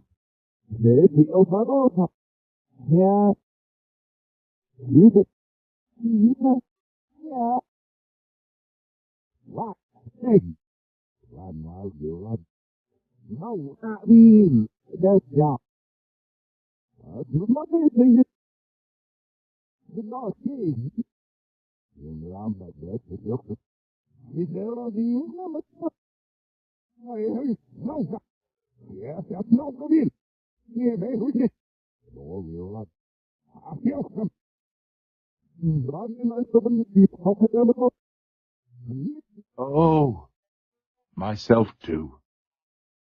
Vallery smiled, his head lifting up. "I'll need all the luck, too." His voice was very soft. Turner did what he had never done before, never dreamed he would do. In the near darkness, he bent over the captain, pulled his face round gently, and searched it with troubled eyes. Vallery made no protest, and after a few seconds, Turner straightened up. "Do me a favour, sir," he said quietly. "Go below. I can take care of things, and Carrington will be up before long. They're gaining control aft." "No. Not tonight." Vallery was smiling, but there was a curious finality about the voice. "And it's no good dispatching one of your minions to summon old Socrates to the bridge. Please, Commander. I want to stay here. I want to see things tonight." "Yes. Yes, of course." Suddenly, strangely, Turner no longer wished to argue. He turned away. Chrysler, I'll give you just 10 minutes to have a gallon of boiling coffee in the captain's shelter. And you're going to go there for half an hour, he said firmly, turning to Vallery. And drink the damn stuff, or... Delighted, Vallery murmured. Laced with your incomparable rum, of course? Of course. Oh. Yes. Damn that Williamson, Turner growled irritably. He paused, went on slowly. Shouldn't have said that. Poor bastards. They'll have had it by this time. He fell silent, then cocked his head, listening. I wonder how long old Charlie means to keep stooging around up there, he murmured. Vallery cleared his throat, coughed, and before he could speak, the WT broadcaster clicked on. WT Bridge! WT Bridge! 2 messages. One from the dashing oar for a fiver, Turner grunted. First from the Cirrus. Request permission to go alongside take-off survivors. As well hung for a sheep as a lamb. Vallery stared through the thinly falling snow, through the darkness of the night, and over the rolling sea. In this sea, he murmured, and as near dark as makes no difference. He'll kill himself. That's nothing to what old Star's going to do to him when he lays hands on him, Turner said cheerfully. He hasn't a chance. I could never ask a man to do that. There's no justification for such a risk. Besides, the merchantman's been badly hit. There can't be many left alive aboard. Turner said nothing. Make a signal, Vallery said clearly. Thank you. Permission granted. Good luck. And tell WT to go ahead. There was a short silence. Then the speaker crackled again. Second signal from London for Captain. Decoding. Messenger leaving for bridge immediately. To Officer Commanding 14 ACS, FR 77. The speaker boomed after a few seconds. Deeply distressed at news. Imperative maintain 090. Battle squadron steaming south-southeast at full speed on interception course. Rendezvous approximately 1400 hours tomorrow. Their lordships expressly command best wishes Rear Admiral. Repeat, Rear Admiral Vallery. DNO, London. The speaker clicked off, and there was only the lost pinging of the ASDIC, the throbbing monotony of the prowling Condor's engines, the lingering memory of the gladness in the broadcaster's voice. Uncommon civil of their lordships, murmured the Kapok kid, rising to the occasion as usual. Downright decent, one might almost say. Bloody long overdue, Turner growled. Congratulations, sir, he added warmly.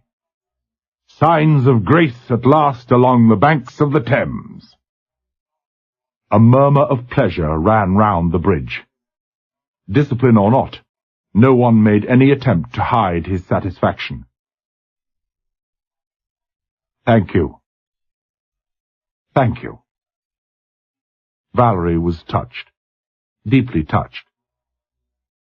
Promise of help at long, long last, a promise which might hold, almost certainly held, for each and every member of his crew, the difference between life and death.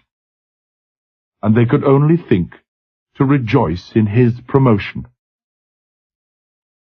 Dead men's shoes, he thought, and thought of saying it, but dismissed the idea immediately.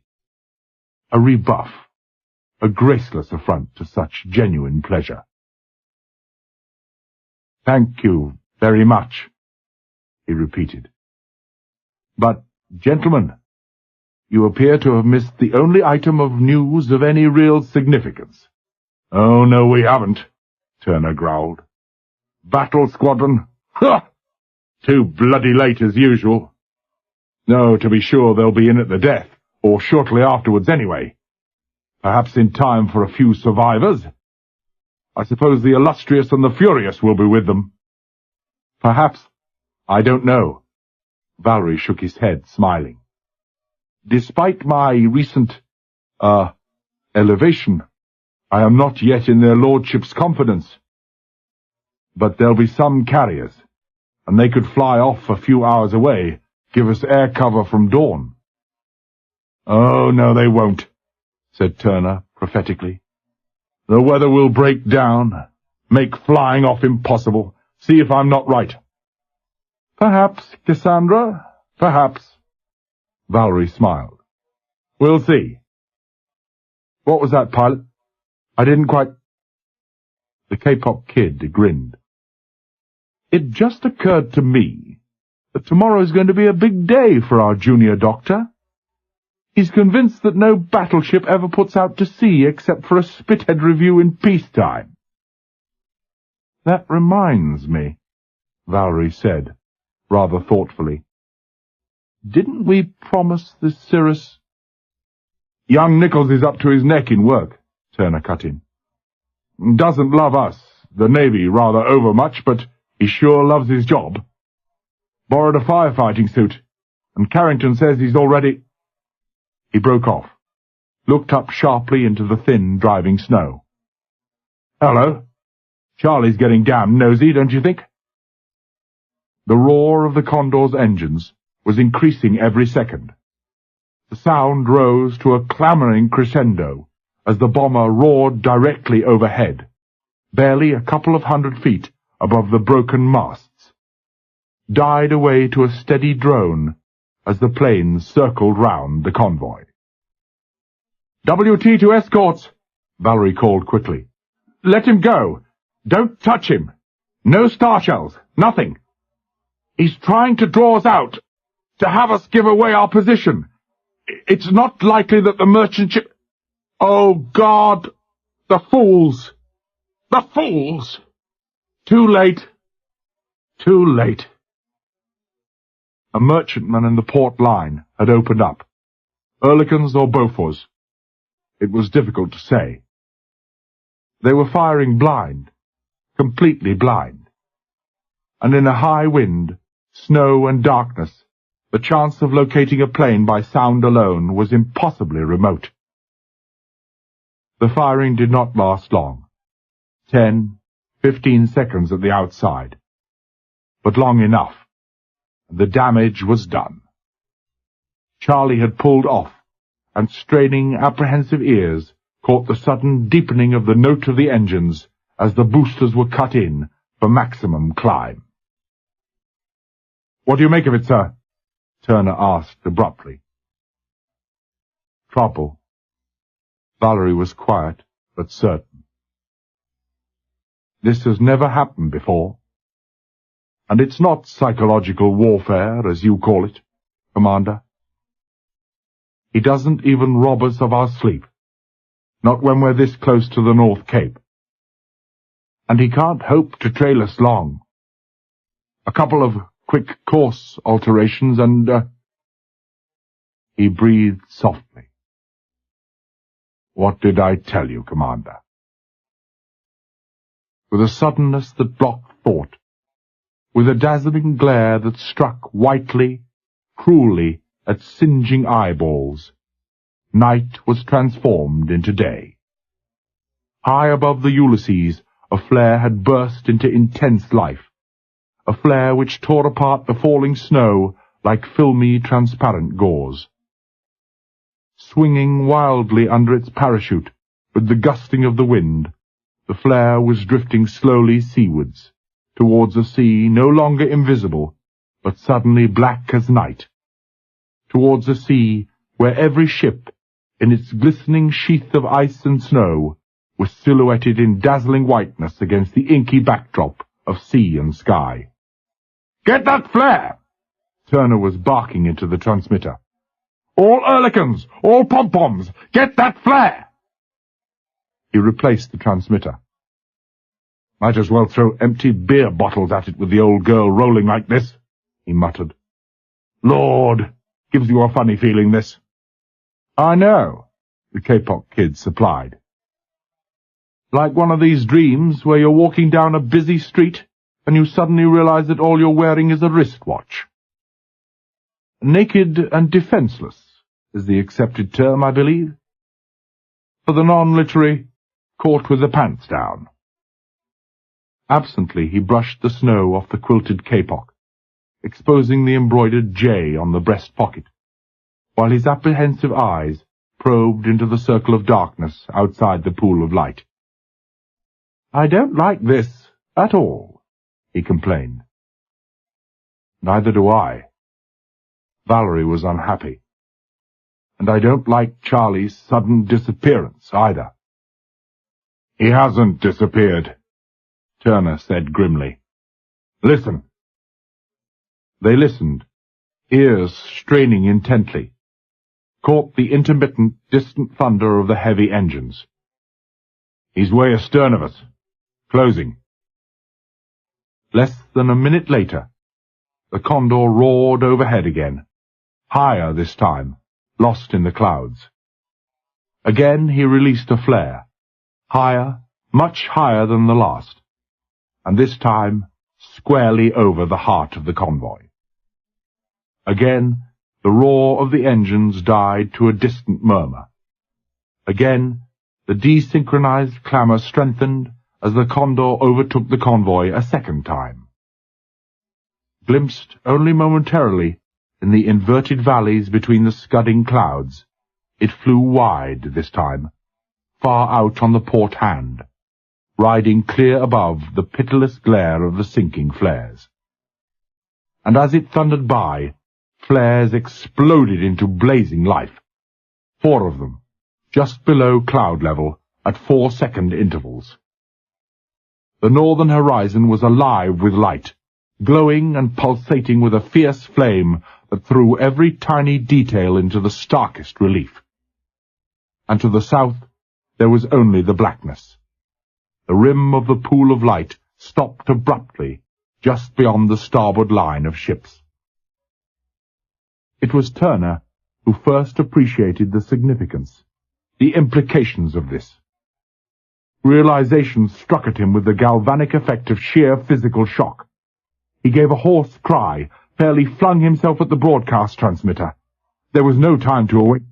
"Star shells to the south! Green 9-0! Green 9-0! Urgent! Urgent! Star shells, green 9-0!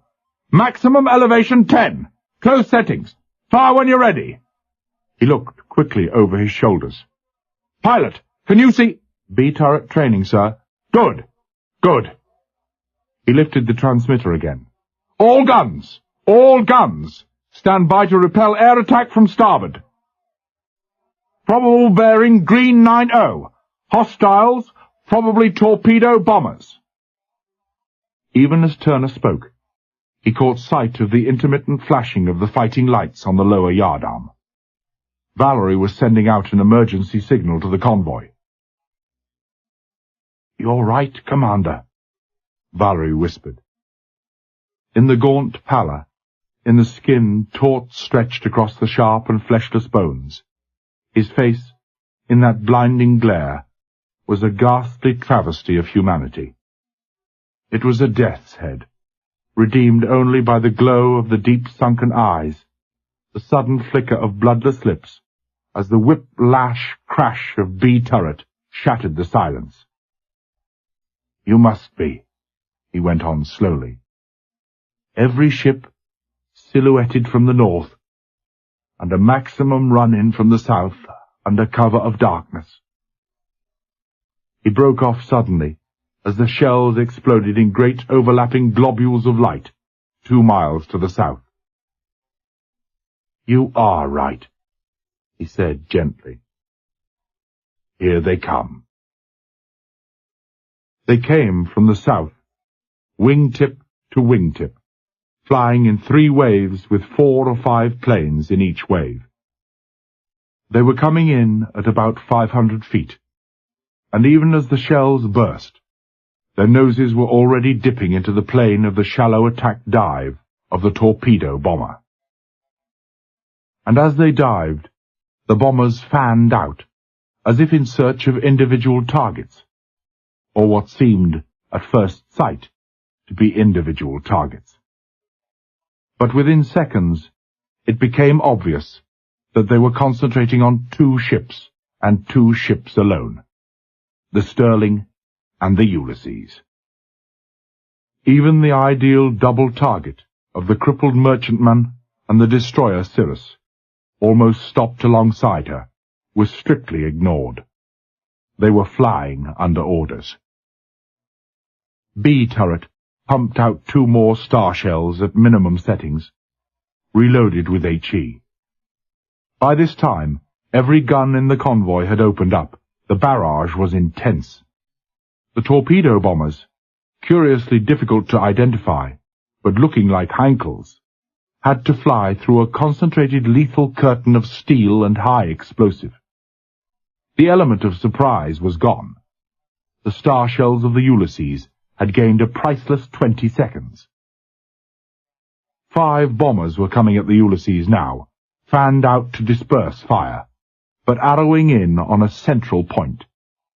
They were levelling off, running in on firing tracks almost at wave-top height, when one of them straightened up a fraction too late, brushed lightly against a cresting wave-top, glanced harmlessly off, then catapulted crazily from wave-top to wave-top. They were flying at right angles to the set of the sea, before disappearing in a trough. Misjudgment of distance, or the pilot's windscreen suddenly obscured by a flurry of snow. It was impossible to say. A second later, the leading plane in the middle disintegrated in a searing burst of flame, a direct hit on its torpedo warhead.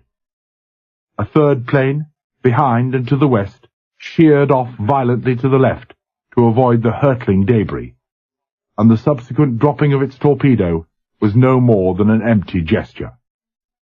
It ran half a cable length behind the Ulysses, spent itself in the empty sea beyond. 2 bombers left now, pressing home their attack with suicidal courage, weaving violently from side to side to avoid destruction. 2 seconds passed, 3, 4, and still they came on, through the falling snow and intensely heavy fire, miraculous in their immunity. Theoretically, there is no target so easy to hit as a plane approaching directly head-on. In practice, it never worked out that way. In the Arctic, the Mediterranean, the Pacific, the relative immunity of the torpedo bombers, the high percentage of successful attacks carried out in the face of almost saturation fire, never failed to confound the experts. Tension, over-anxiety, fear. These were part of the trouble at least. There are no half measures about a torpedo bomber. You get him, or he gets you. And there is nothing more nerve-wracking, always of course with the outstanding exception of the screaming near-vertical power dive of the gull-winged Stuka dive bomber, than to see a torpedo bomber looming hugely, terrifyingly over the open sights of your gun, and know that you have just 5 inexorable seconds to live. And with the Ulysses, of course, the continuous rolling of the cruiser in the heavy cross sea made accuracy impossible. These last 2 bombers came in together, wingtip to wingtip. The plane, nearer the bows, dropped its torpedo less than 200 yards away, pulled up in a maximum climbing turn to starboard, a fusillade of light cannon and machine-gun shells smashing into the upper works of the bridge.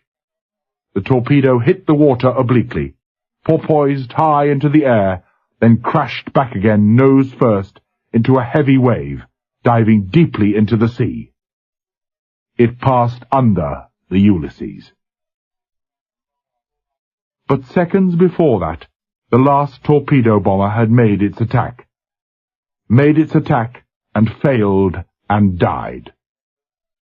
It had come roaring in, less than 10 feet above the waves, had come straight on without releasing its torpedo, without gaining an inch in height, until the crosses on the upper sides of the wings could be clearly seen, until it was less than 100 yards away. Suddenly, desperately, the pilot had begun to climb.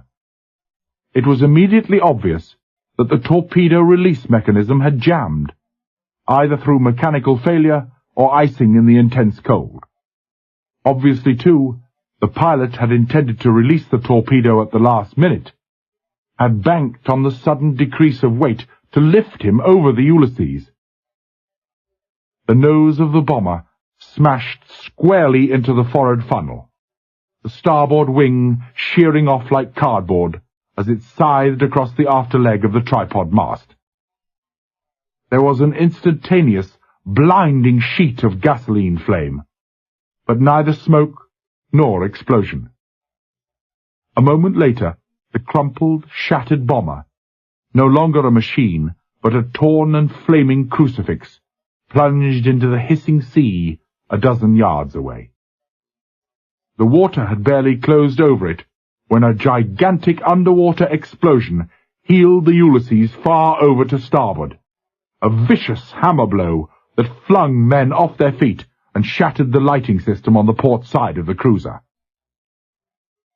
Commander Turner hoisted himself painfully to his feet, shook his head to clear it of the cordite fumes, and the dazed confusion left by cannon shells exploding almost at arm's length. The shock of the detonating torpedo hadn't thrown him to the duckboards.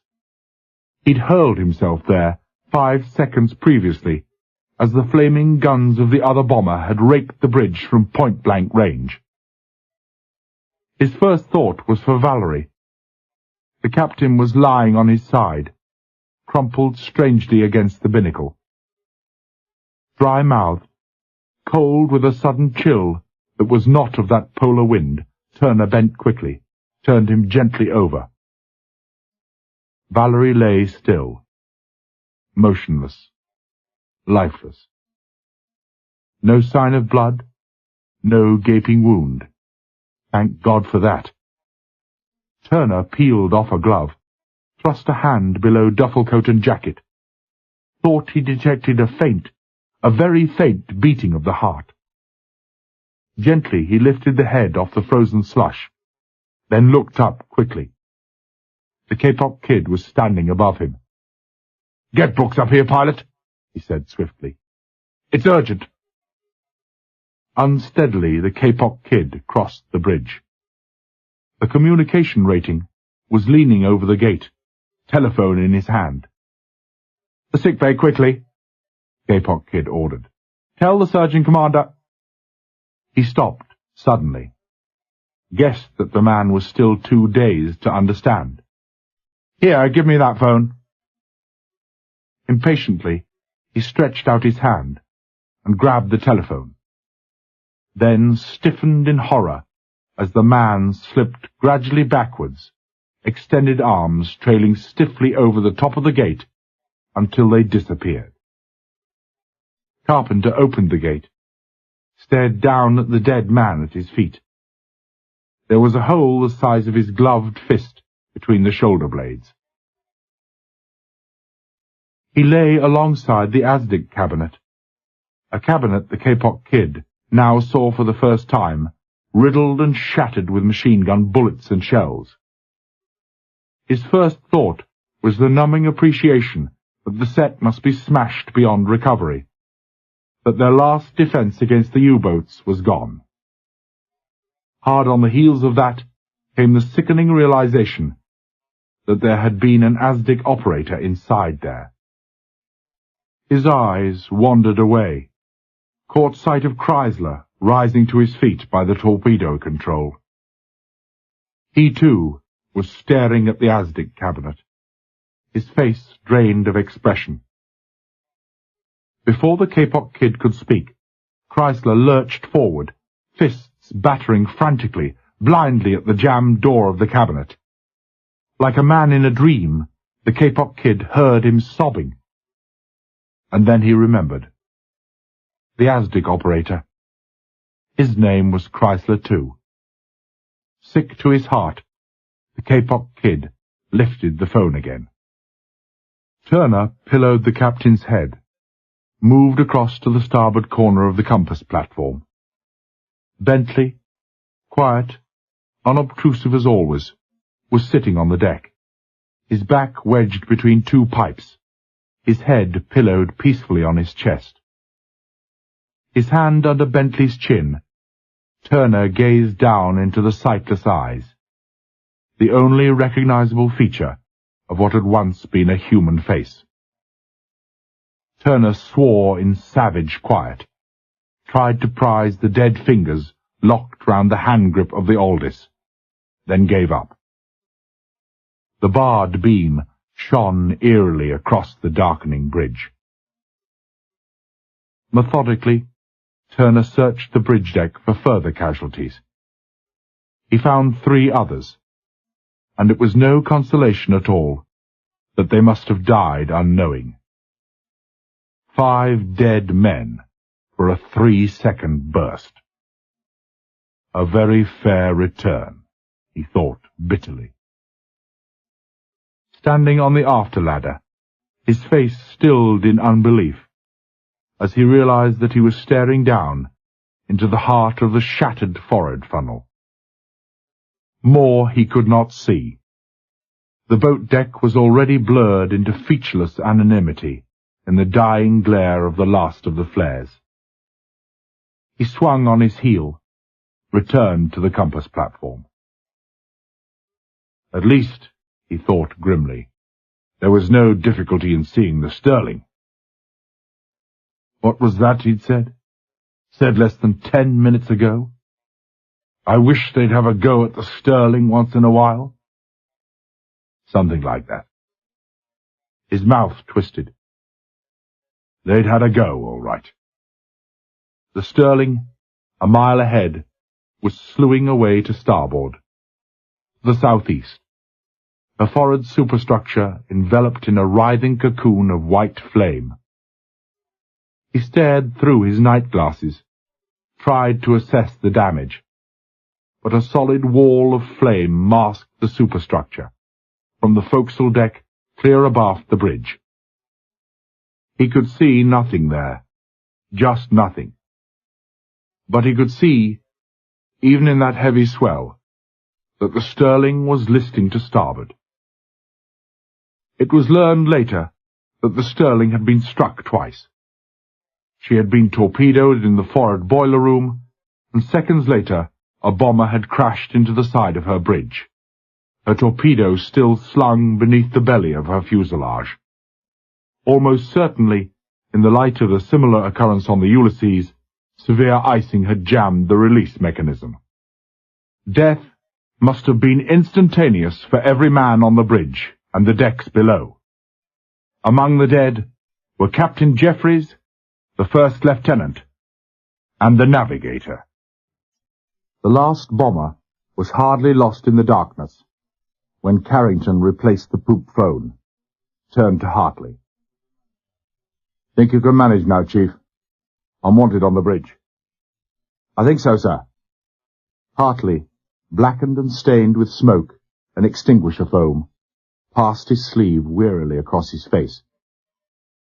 The worst is over. Where's Lieutenant Carslake? Shouldn't he— Forget him, Carrington interrupted brusquely. I don't know where he is, nor do I care. There's no need for us to beat about the bush, Chief. We're better without him. If he returns, you're still in charge. Look after things. He turned away, walked quickly forward along the port alley. On the packed snow and ice, the pad of his rubber sea boots was completely soundless.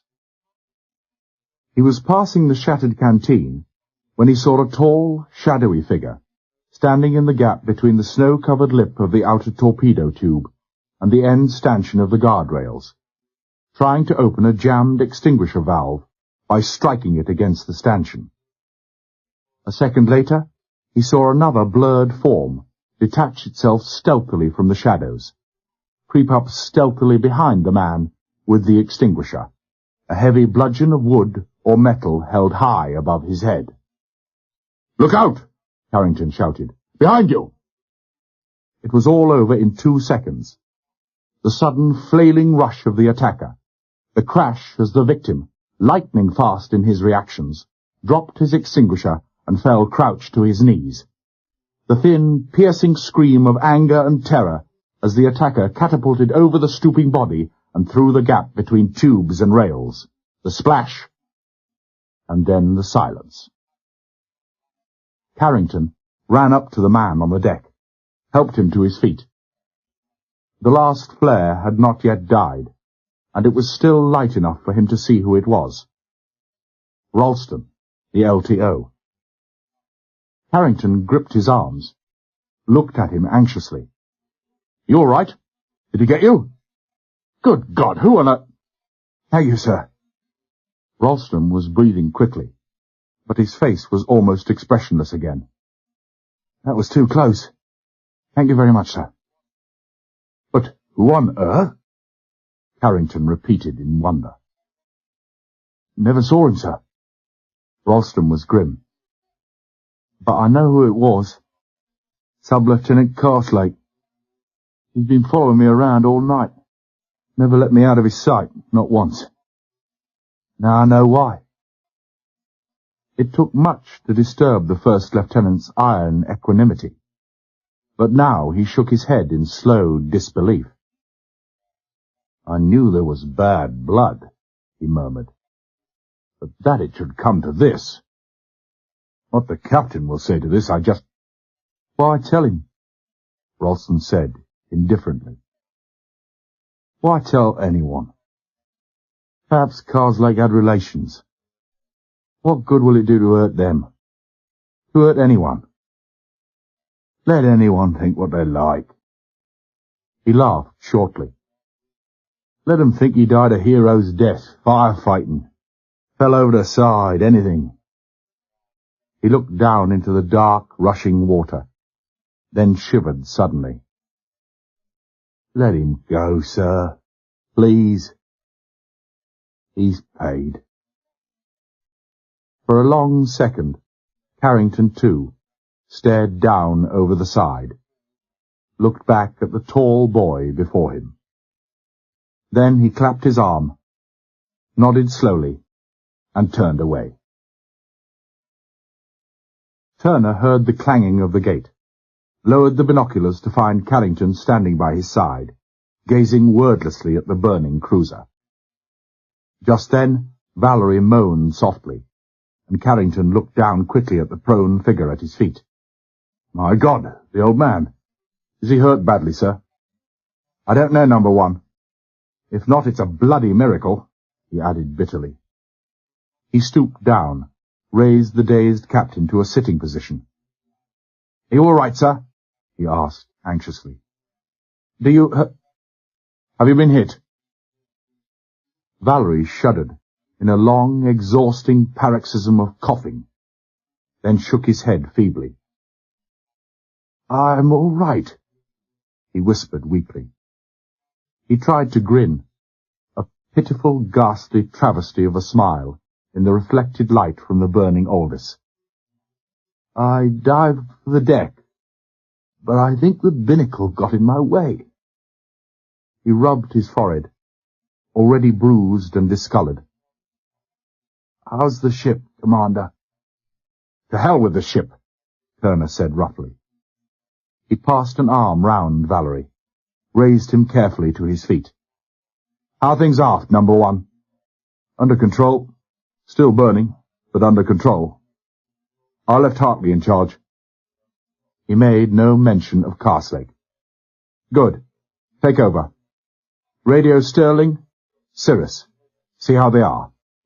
Come on, sir. Shelter for you. Vallery protested feebly. A token protest only, for he was too weak to stand. He checked, involuntarily, as he saw the snow falling whitely through the barred beam of the Aldous. Slowly followed the beam back to its source. "Bentley," he whispered. "Don't tell me." He barely caught the commander's wordless nod, turned heavily away. They passed by the dead man, stretched outside the gate, then stopped at the Azdic cabinet. A sobbing figure was crouched into the angle between the shelter and the jammed and shattered door of the hut, head pillowed on the forearm, resting high against the door. Vallery laid a hand on the shaking shoulder, peered into the averted face. "What is it?" "Oh, it's you, boy." The white face had been lifted towards him. "What's the matter, Chrysler?" "The door, sir." Chrysler's voice was muffled, quivering. "The door. I can't open it." For the first time, Vallery looked at the cabinet, at the gashed and torn metal. His mind was still dazed, exhausted, and it was almost by a process of association that he suddenly, horrifyingly thought of the gashed and mangled operator that must lie behind that locked door. "Yes," he said quietly. "The doors buckle. There's nothing anyone can do, Chrysler." He looked more closely at the grief-dulled eyes. "Come on, my boy. There's no need—" "My brother's in there, sir." The words, the hopeless despair, struck Vallery like a blow. Dear God, he had forgotten. Of course, leading Azdic operator Chrysler. He stared down at the dead man at his feet, already covered with a thin layer of snow. "Have that Aldous unplugged, Commander, will you?" he asked absently. "And Chrysler?" "Yes, sir." A flat monotone. "Go below and bring up some coffee, please." "Coffee, sir?" He was bewildered, uncomprehending. "Coffee? But, my brother—" "I know," Vallery said gently. "I know. Bring some coffee, will you?" Chrysler stumbled off. When the shelter door closed behind them, clicking on the light, Vallery turned to the commander. "You for moralizing on the glories of war," he murmured quietly. "Duce et decorum, and the proud privilege of being the sons of Nelson and Drake. It's not 24 hours since Ralston watched his father die. And now this boy. Perhaps—" "I'll take care of things," Turner nodded. He hadn't yet forgiven himself for what he had said and done to Ralston last night, in spite of Ralston's quick friendliness, the ready acceptance of his apologies. "I'll keep him busy out of the way till we open up the cabinet. Sit down, sir. Have a swig of this." He smiled faintly. "Friend Williamson having betrayed my guilty secret. Hello. Company." The light flicked off, and a burly figure bulked momentarily against the grey oblong of the doorway. The door shut, and Brooks stood blinking in the sudden light, red of face and gasping for breath. His eyes focused on the bottle in Turner's hand. "Ah," he said at length, "having a bottle party, are we? All contributions gratefully received, I have no doubt."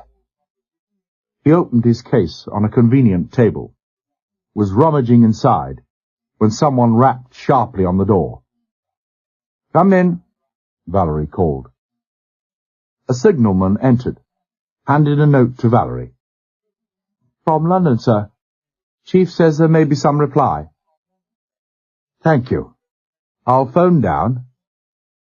The door opened and closed again. Vallery looked up at an empty-handed Turner. "Thanks for removing the guilty evidence so quickly," he smiled. Then he shook his head. "My eyes. They don't seem so good. Perhaps you would read the signal, Commander. And perhaps you would like some decent medicine," Brooks boomed, "instead of that filthy muck of Turner's." He fished in his bag, produced a bottle of amber liquid. "With all the resources of modern medicine, well, practically all anyway, at my disposal, I can find nothing to equal this." "Have you told Nichols?" Vallery was stretched out on the settee now, eyes closed, the shadow of a smile on his bloodless lips.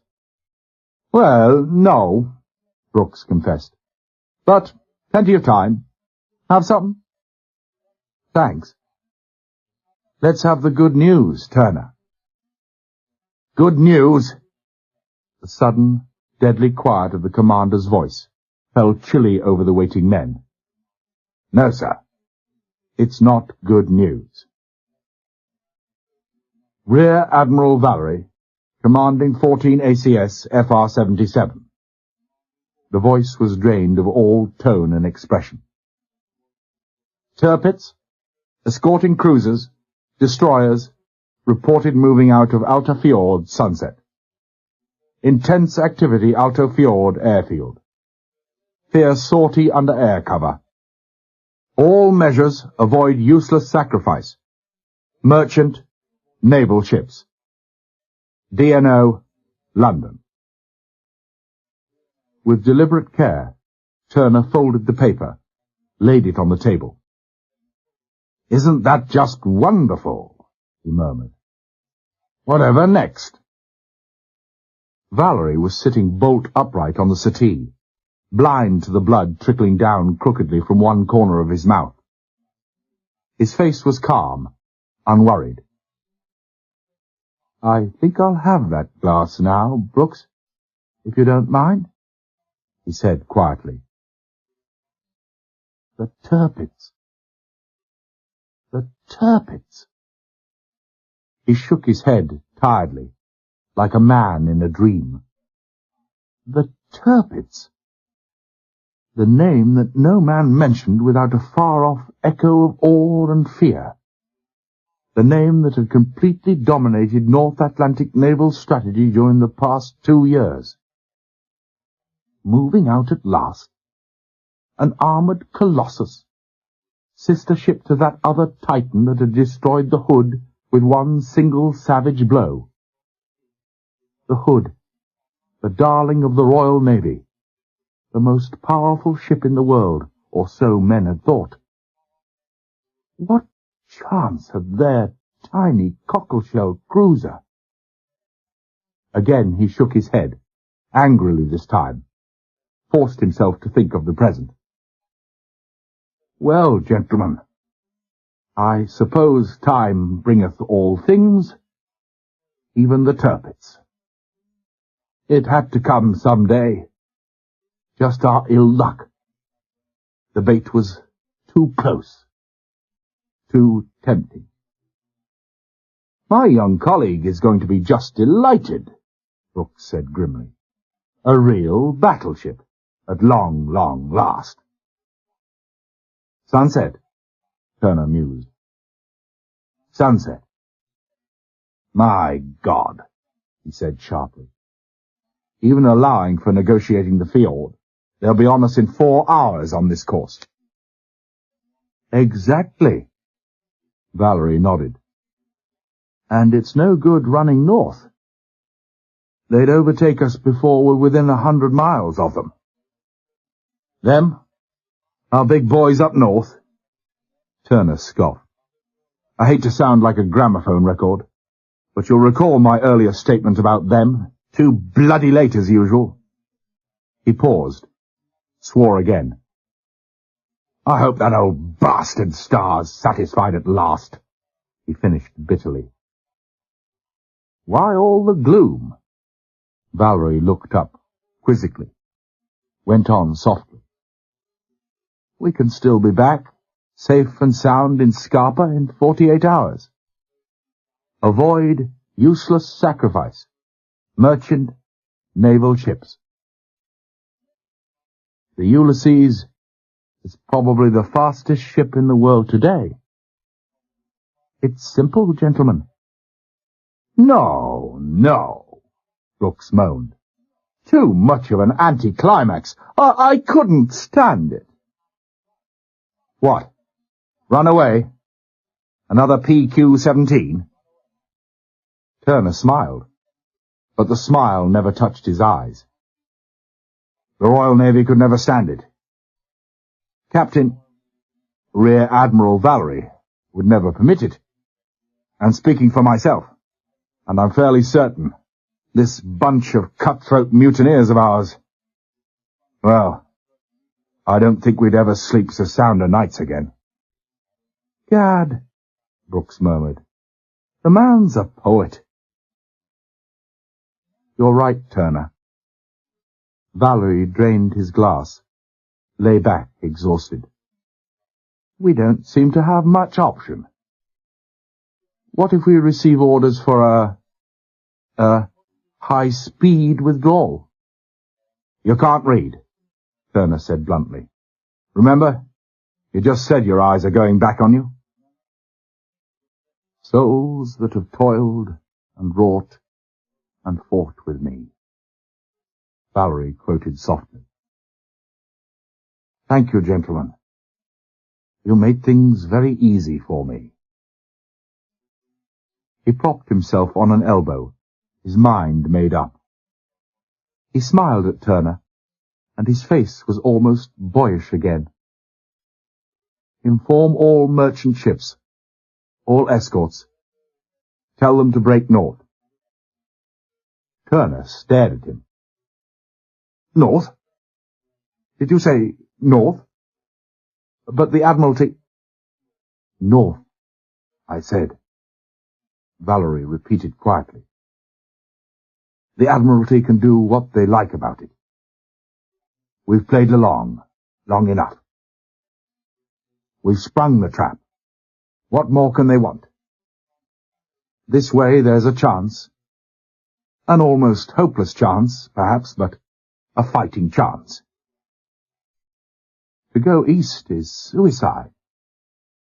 He smiled again, almost dreamily. The end is not all important, he said softly. I don't think I'll have to answer for this. Not now. Not ever. Turned at him. His face lit up. North, you said. Inform C&C, Vallery went on. Ask pilot for an interception course. Tell the convoy we'll tag along behind. Give them as much cover as we can, as long as we can. As long as we can. Let us not delude ourselves. 1,000 to 1 at the outside. Nothing else we can do, Commander? Pray, Turner said succinctly. And sleep, Brooks added. Why don't you have half an hour, sir? Sleep. 15. Messages were pouring into the bridge now. Messages from the merchant ships. Messages of dismayed unbelief, asking for confirmation of the Tirpitz breakout. From the Sterling, replying that the superstructure fire was now under control, and that the engine room watertight bulkheads were holding. And one from Orr of the Cirrus, saying that his ship was making water to the capacity of the pumps. He had been in heavy collision with the sinking merchantman. That they had taken off 44 survivors, that the Cirrus had already done her share, and couldn't she go home? The signal had arrived after the Cirrus's receipt of the bad news. Turner grinned to himself. No inducement on earth, he knew, could have persuaded Orr to leave now. The messages kept pouring in, by visual signal or WT.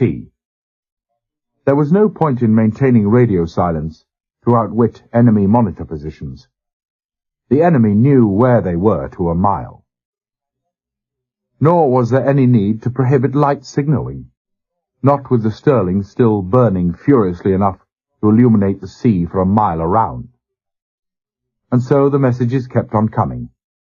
Messages of fear and dismay and anxiety.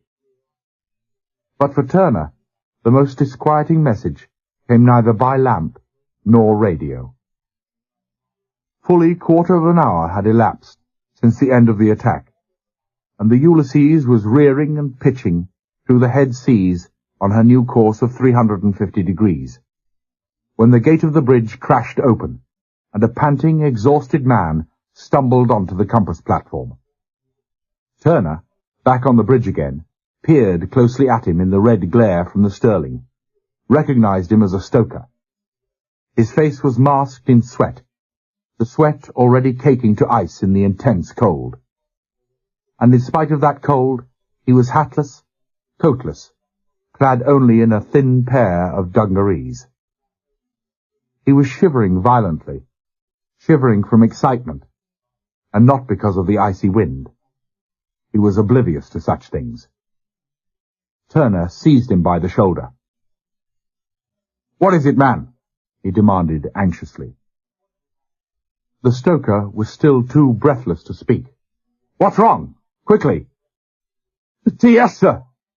The breathing was so quick, so agonized, that the words blurred into a gasping exhalation.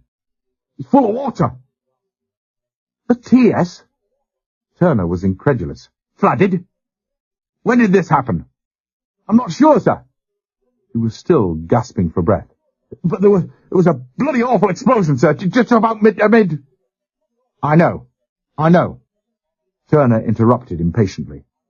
"Bomber carried away, the forward funnel, exploded in the water, port side. But that was 15 minutes ago, man." 15 minutes? Good God, they would have... TS switchboard's gone, sir." The stoker was beginning to recover, to huddle against the wind. But frantic at the commander's deliberation and delay, he straightened up and grasped Turner's duffel without realizing what he was doing. The note of urgency deepened still further. "All the power's gone, sir, and the hatch is jammed. The men can't get out." The hatch cover jammed? Turner's eyes narrowed in concern. "What happened?" he rapped out. "Buckled? The counterweight's broken off, sir. It's on top of the hatch. We can only get it open an inch. You see, sir..." "Number one!" Turner shouted. "Here, sir." Carrington was standing just behind him. "I heard. Why can't you open it?" "It's the TS hatch!" the stoker cried desperately. "A quarter of a bloody ton if it's an ounce, sir. You know, the one below the ladder outside the wheelhouse. Only 2 men can get at it at the same time. We've tried. Oh, hurry, sir, please." "Just a minute." Carrington was calm, unruffled, infuriatingly so. "Hartley?" "No. Still firefighting." "Evans?" "McIntosh?" "Dead." He was obviously thinking aloud. "Bellamy, perhaps." "What is it, number one?" Turner burst out. He himself had caught up the anxiety, the impatience of the stoker. "What are you trying—" "Hatch cover, plus pulley. £1,000, Carrington murmured. "A special man for a special job." "Peterson, sir!" The stoker had understood immediately. "Peterson!" "Of course." Carrington clapped gloved hands together. "We're on our way, sir." "Acetylene?" "No time." "Stoker, crowbars, sledges." "Perhaps if you would ring the engine room, sir." But Turner already had the phone in his hand. Aft, on the poop deck, the fire was under control, all but in a few odd corners where the flames were fed by a fierce through-draught. In the mess decks, bulkheads, ladders, mess partitions, lockers had been twisted and buckled into strange shapes by the intense heat. On deck, the gasoline-fed flames, incinerating the 2 3/4-inch deck plating and melting the caulking as by some gigantic blowtorch, had cleanly stripped all covering and exposed the steel deck plates, plates dull red and glowing evilly, plates that hissed and spat as heavy snowflakes drifted down to sibilant extinction. On and below decks, Hartley and his crews, freezing one moment, reeling in the blast of heat the next, toiled like men insane. Where their wasted, exhausted bodies found the strength, God only knew. From the turrets, from the Master-at-Arms office, from mess decks and emergency steering position, they pulled out man after man who had been there when the Condor had crashed. Pulled them out, looked at them, swore, wept, and plunged back into the aftermath of that Holocaust. Oblivious of pain and danger, tearing aside wreckage still burning, still red-hot, with charred and broken gloves, and when the gloves fell off, they used their naked hands. As the dead were ranged in the starboard alleyway, leading Seaman Doyle was waiting for them. Less than half an hour previously, Doyle had been in the forward galley passage, rolling in silent agony as frozen body and clothes thawed out after the drenching of his pom-pom. 5 minutes later, he had been back on his gun, rock-like, unflinching, as he pumped shell after shell over open sights into the torpedo bombers. And now, steady and enduring as ever, he was on the poop. A man of iron, and a face of iron too, that night. The bearded leonine head still and impassive, as he picked up one dead man after the other, walked to the guardrail, and dropped his burden gently over the side. How many times he repeated that brief journey that night, Doyle never knew. He had lost count after the first 20 or so. He had no right to do this, of course. The Navy was very strong on decent burial. And this was not decent burial. But the sailmakers were dead, and no man would or could have sewn up these ghastly charred heaps in the weighted and sheeted canvas. The dead don't care, Doyle thought dispassionately. Let them look after themselves.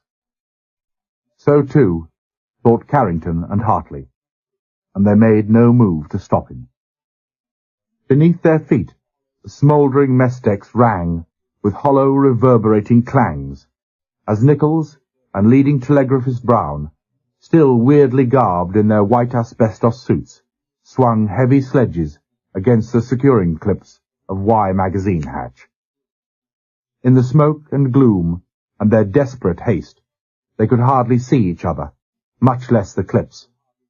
As often as not they missed their strokes, and the hammers went spinning out of numbed hands into the waiting darkness. Time yet, Nichols thought desperately. Perhaps there is time. The main flooding valve had been turned off 5 minutes ago. It was possible, barely possible, that the two trapped men inside were clinging to the ladder, above water level. One clip only was holding the hatch cover now. With alternate strokes of their sledges, they struck it with vicious strength. Suddenly, unexpectedly, it sheared off at its base, and the hatch cover crashed open under the explosive upsurge of the compressed air beneath. Brown screamed in agony, a single coughing shout of pain, as the bone-crashing momentum of the swinging hatch crashed into his right hip. Then he fell to the deck, where he lay moaning quietly. Nichols did not even spare him a glance. He leant far through the hatch, the powerful beam of his torch stabbing downwards into the gloom. And he could see nothing. Nothing at all. Not what he wanted to see. All he saw was the water, dark and viscous and evil. Water rising and falling, water flooding and ebbing in the eerie oil-bound silence as the Ulysses plunged and lifted in the heavy seas. "Below!" Nichols called loudly. The voice, a voice he noted impersonally, cracked and shaken with strain, boomed and echoed terrifyingly down the iron tunnel. "Below!" he shouted again. "Is there anybody there?" He strained his ears for the least sound, for the faintest whisper of an answer. But none came. "MacQuater!" he shouted a third time. "Williamson! Can you hear me?" Again he looked. Again he listened. But there was only the darkness and the muffled whisper of the oil-slicked water swishing smoothly from side to side. He stared again down the light from the torch, marveled that any surface could so quickly dissipate and engulf the brilliance of that beam. And beneath that surface, he shivered. The water, even the water seemed to be dead, old and evil and infinitely horrible. In sudden anger he shook his head to clear it of these stupid, primitive fears. His imagination. He'd have to watch it. He stepped back, straightened up. Gently, carefully, he closed the swinging hatch.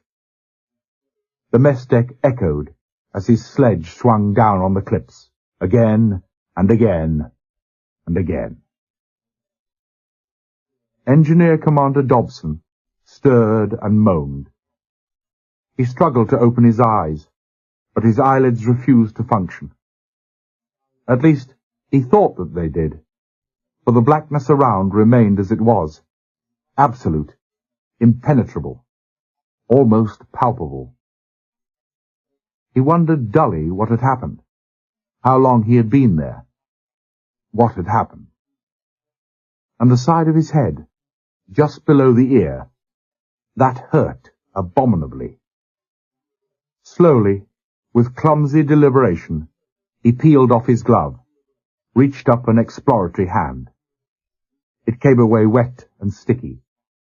His hair, he realized with mild surprise, was thickly matted with blood.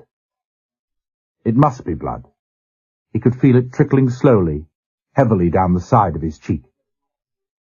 And that deep, powerful vibration, a vibration overlain with an indefinable note of strain that set his engineer's teeth on edge. He could hear it, almost feel it. Immediately his bare hand reached out, recoiled in instant reflex as it touched something smooth and revolving and burning hot. The shaft tunnel. Of course. That's where he was. The shaft tunnel. They'd discovered fractured lubricating pipes on the port shafts too, and he'd decided to keep this engine turning. He knew they'd been attacked. Down here in the hidden bowels of the ship, sound did not penetrate. He had heard nothing of the aircraft engines. He hadn't even heard their own guns firing. But there had been no mistaking the jarring shock of the 5.25s surging back on their hydraulic recoil. And then, a torpedo perhaps, or a near miss by a bomb. Thank God he'd been sitting facing inboard when the Ulysses had lurched. The other way round, and it would have been curtains for sure, when he'd been flung across the shaft coupling and wrapped round. The shaft! Dear God, the shaft! It was running almost red-hot on dry bearings. Frantically he pawed round, picked up his emergency lamp and twisted its base. There was no light. He twisted it again with all his strength, reached up, felt the jagged edges of broken screen and bulb, and flung the useless lamp to the deck. He dragged out his pocket torch. That, too, was smashed. Desperate now, he searched blindly around for his oil can. It was lying on its side, the patent spring top beside it. The can was empty. No oil, none. Heaven only knew how near that overstressed metal was to the critical limit. He didn't. He admitted that. Even to the best engineers, metal fatigue was an incalculable unknown. But like all men who had spent a lifetime with machines, he had developed a sixth sense for these things.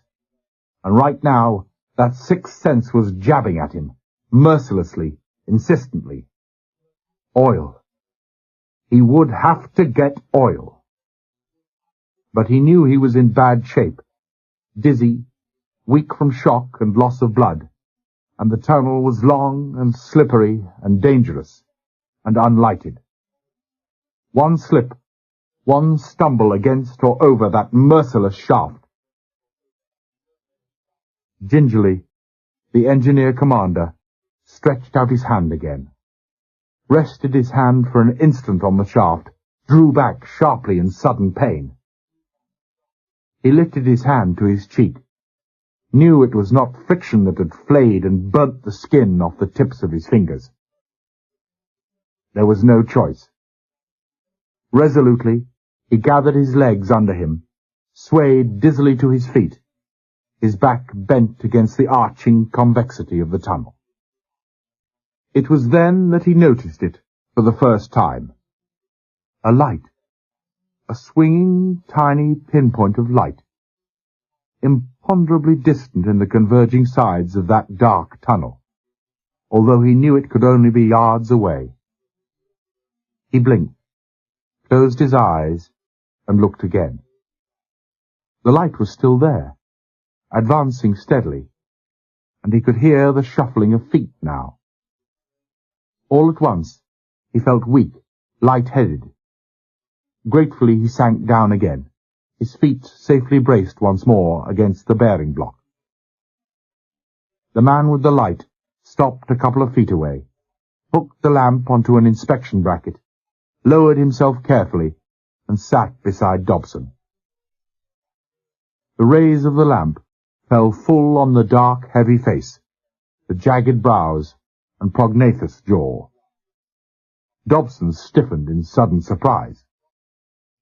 "Riley! Stoker Riley!" His eyes narrowed in suspicion and conjecture. "What the devil are you doing here?" "I've brought a 2-gallon drum of lubricating oil," Riley growled. He thrust a thermos flask into the engineer commander's hands. "And here's some coffee. I'll tend to this. You drink that." "Suffering Christ! This bloody bearing's red hot." Dobson set down the thermos with a thump. "Are you deaf?" he asked harshly. "Why are you here? Who sent you?" "Your station's in B boiler room." "Grayson sent me," Riley said roughly. His dark face was impassive.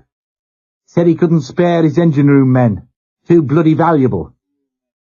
"Too much?" The oil, thick, viscous, was pouring slowly onto the overheated bearing. "Lieutenant Grayson!"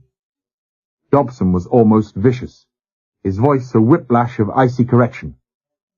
"And that's a damned lie, Riley. Lieutenant Grayson never sent you. I suppose you told him that somebody else had sent you." "Drink your coffee," Riley advised sourly. "You want it in the engine room." The engineer commander clenched his fist, restrained himself with difficulty. "You damned insolent bastard!" he burst out. Abruptly control came back, and he said evenly, "Commander's defaulters in the morning. You'll pay for this, Riley." "No, I won't." Confound him, Dodson thought furiously. He's actually grinning, the insolent. He checked his thought. "Why not?"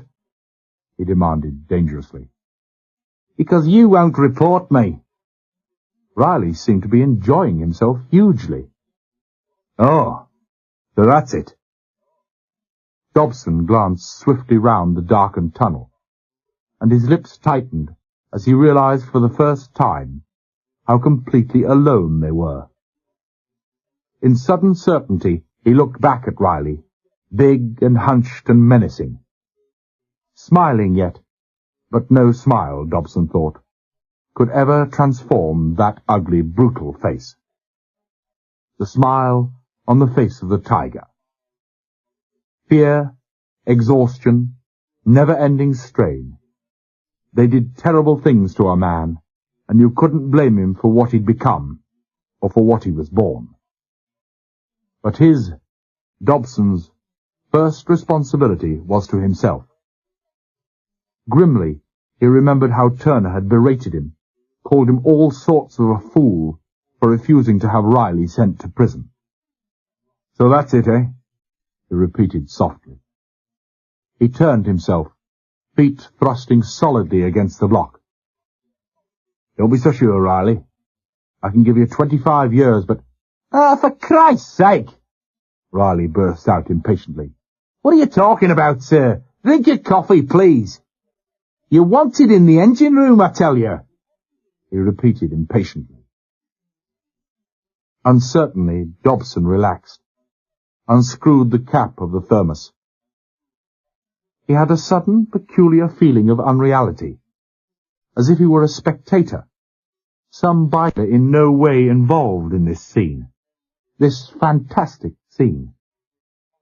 His head, he realized, still hurt like hell.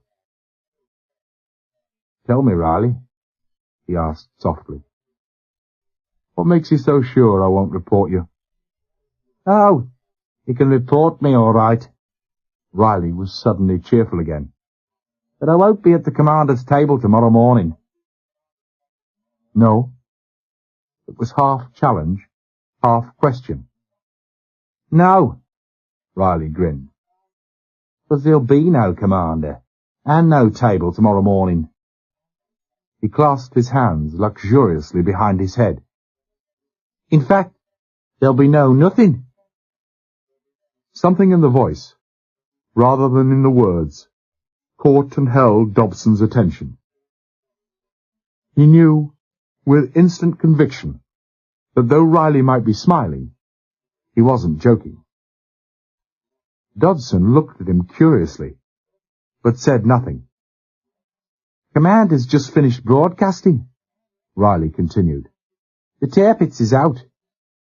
We have 4 hours left." The bald, flat statement, the complete lack of histrionics, of playing for effect, left no possible room for doubt. The Tirpitz out. The Tirpitz out. Dobson repeated the phrase to himself over and over again. 4 hours. Just 4 hours to go. He was surprised at his own reaction, his apparent lack of concern. "Well," Riley was anxious now, rested. "Are you going on, aren't you?" "I'm not kidding, sir. You wanted urgent." "You're a liar," Dobson said pleasantly. "Why did you bring the coffee?" "For myself."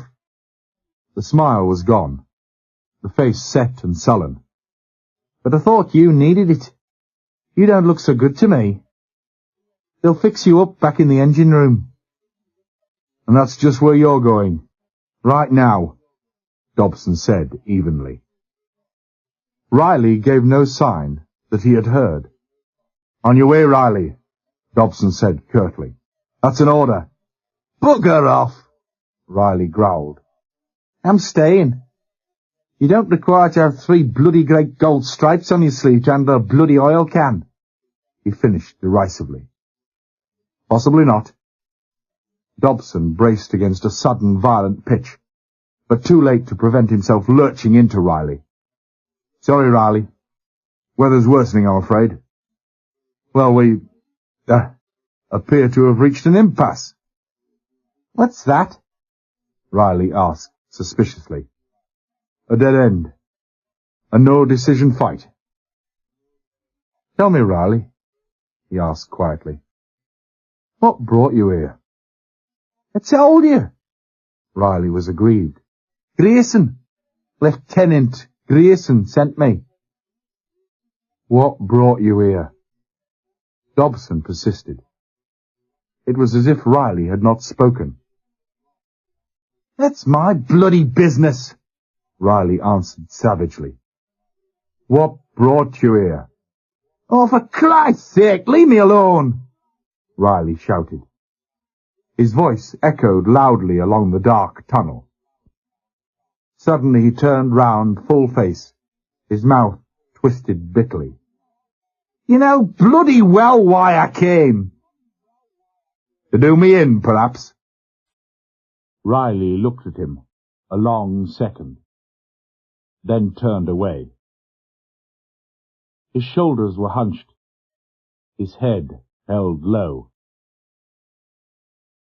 You're the only bastard in this ship that ever gave me a break, he muttered. The only bastard I've ever known who ever gave me a chance. He amended slowly. Bastard, Dobson supposed, was Riley's accolade of friendship, and he felt suddenly ashamed of his last remark. If it weren't for you, Riley went on softly, I'd have been in cells the first time, in the civvy jail the second. Remember, sir? Dobson nodded. You were rather foolish, Riley, he admitted. Why'd you do it? The big stoker was intense, worried. God, everyone knows what I'm like. Do they? I wonder. I thought you had the makings of a better man. Don't give me that bull, Riley scoffed. I know what I'm like. I know what I am. I'm no bloody good. Everybody says I'm no bloody good. And they're right. He leaned forward. You know something? I'm a Catholic. 4 hours from now. He broke off. I should be on my knees, shouldn't I? Repentance. Looking for... what do they call it? Absolution. Aye, that's it. Absolution. Do you know what? He spoke slowly, emphatically. I don't give a single, solitary damn. Maybe you don't have to, Dobson murmured. For the last time, get back to that engine room. No. The engineer commander sighed, picked up the thermos. In that case, perhaps you'd care to join me in a cup of coffee. Riley looked up, grinned, and when he spoke, it was in a very creditable imitation of Colonel Chinstrap of the famous Itmar radio program. Actually, I don't mind if I do. Vallery rolled over on his side, his legs doubled up, his hand automatically reaching for the towel. His emaciated body shook violently, and the sound of the harsh, retching cough beat back at him from the iron walls of his shelter. God, he thought. Oh, God. It's never been as bad as this before. Funny, he thought.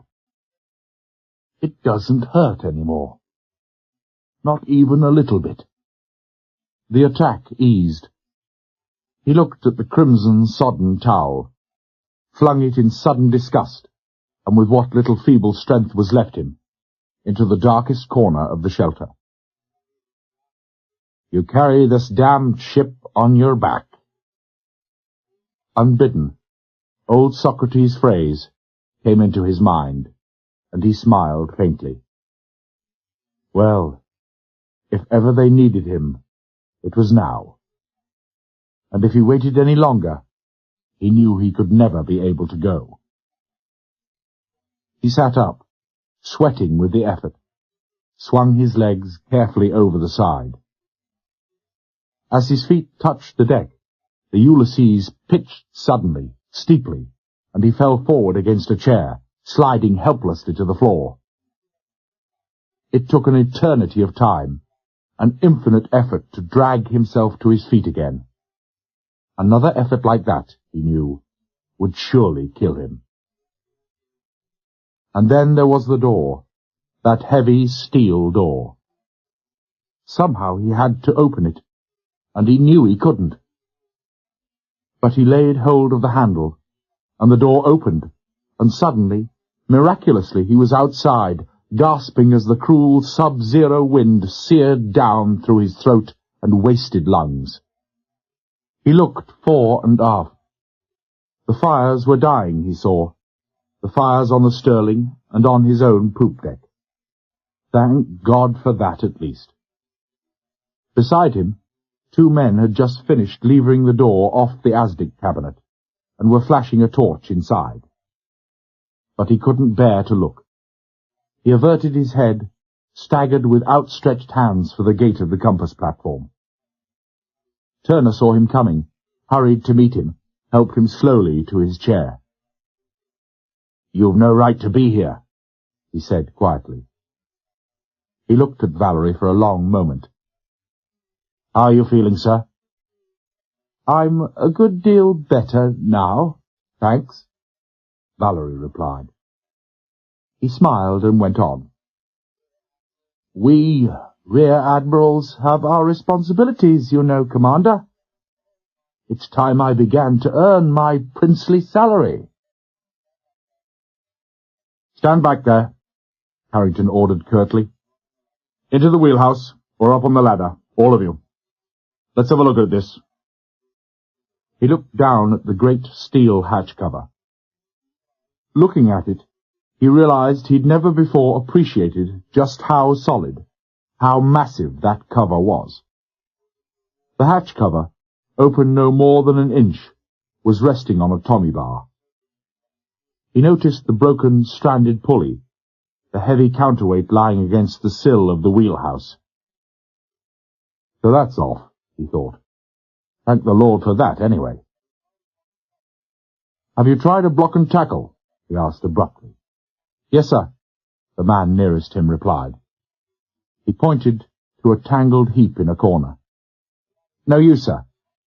The ladder takes the strain all right, but we can't get the hook under the hatch, except sideways, and then it slips off all the time." He gestured to the hatch. "And every clip's either bent, they were opened by sledges, or at the wrong angle. I think I know how to use a block and tackle, sir." "I'm sure you do," Harrington said absently. "Here, give me a hand, will you?"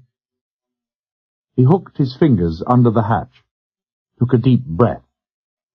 The seaman at one side of the cover, the other side was hard against the after bulkhead, did the same. Together they strained, thighs and backs quivering under the strain. Harrington felt his face turning crimson with effort, heard the blood pounding in his ears, and relaxed. They were only killing themselves, and that damned cover hatch hadn't shifted a fraction. Someone had done remarkably well to open it even that far.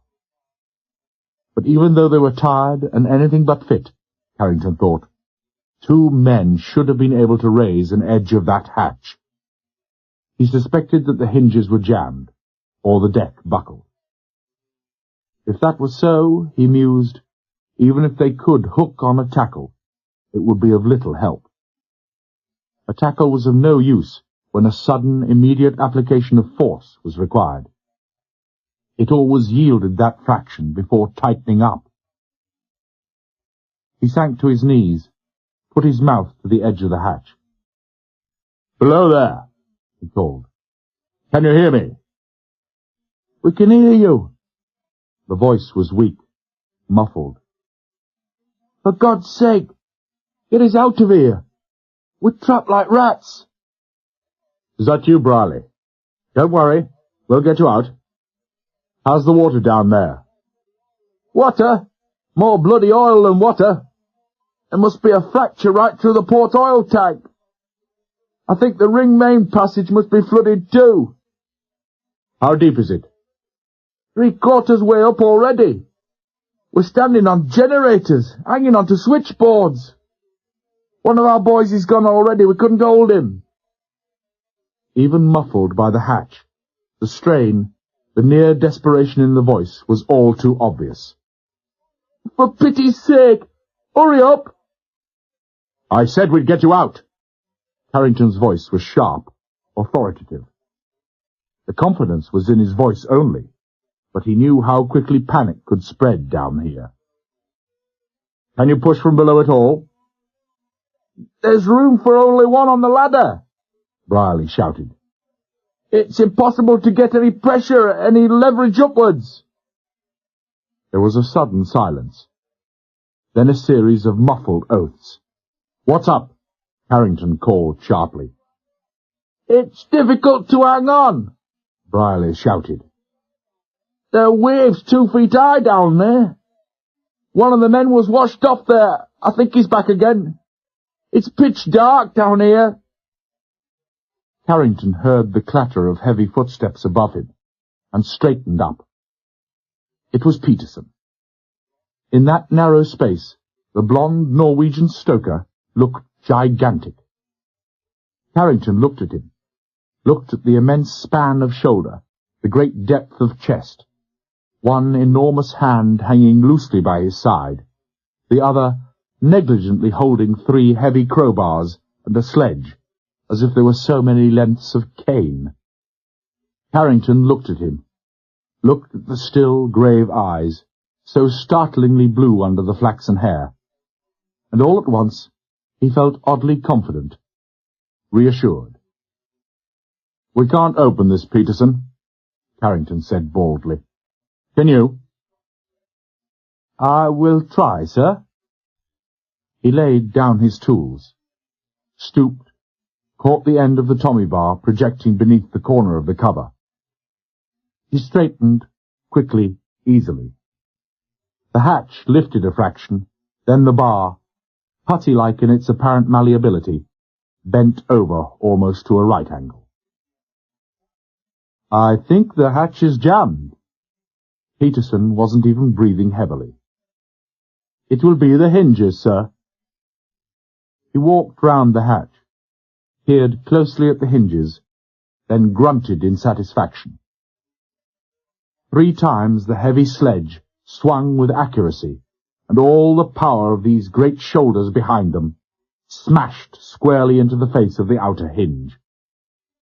On the 3rd stroke, the sledge snapped. Peterson threw away the broken shaft in disgust, picked up another, much heavier crowbar. Again the bar bent, but again the hatch cover lifted, an inch this time. Peterson picked up the 2 smaller sledges that had been used to open clips, hammered at the hinges till these sledges too were broken and useless. This time he used the last 2 crowbars together, thrust under the same corner of the hatch. For 5-10 seconds he remained bent over them, motionless. He was breathing deeply, quickly now. Then suddenly the breathing stopped. The sweat began to pour off his face, his whole body to quiver, under the titanic strain. Then slowly, incredibly, both crowbars began to bend. Carrington watched, fascinated. He had never seen anything remotely like this before. He was sure no one else had either.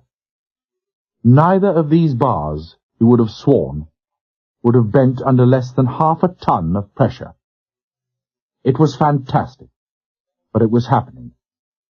And as the giants straightened, they were bending more and more. Then suddenly, so unexpectedly that everyone jumped, the hatch sprang open 5 or 6 inches, and Peterson crashed backwards against the bulkhead, the bars falling from his hand and splashing into the water below. Peterson flung himself back at the hatch, tigerish in his ferocity.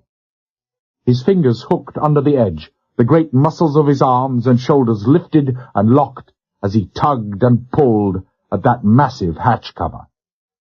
3 times he heaved, 4 times. Then on the 5th, The hatch almost literally leapt up with a screech of tortured metal and smashed shudderingly home into the retaining latch of the vertical stand behind. The hatch was open. Peterson just stood there smiling. No one had seen Peterson smile for a long time. His face bathed in sweat, his great chest rising and falling rapidly as his starved lungs sucked in great draughts of air. The water level in the low power room was within 2 feet of the hatch. Sometimes, when the Ulysses plunged into a heavy sea, the dark, oily liquid splashed over the hatch combing into the flat above. Quickly, the trapped men were hauled to safety. Soaked in oil from head to foot, their eyes gummed and blinded, they were men overcome by reaction, utterly spent, and on the verge of collapse. So far gone that even their fear could not overcome their exhaustion. 3, in particular, could do no more than cling helplessly to the ladder, would almost certainly have slipped back into the surging blackness below, but Peterson bent over and plucked them clean out of the low power room as if they had been little children. "Take these men to the sick bay at once," Carrington ordered. He watched the dripping, shivering men being helped up the ladder, then turned to the giant stoker with a smile. "We'll all thank you later, Peterson. We're not finished yet. This hatch must be closed and battened down." "It will be difficult, sir," Peterson said gravely. "Difficult or not, it must be done." Carrington was emphatic. Regularly now, the water was spilling over the combing, was lapping the sill of the wheelhouse.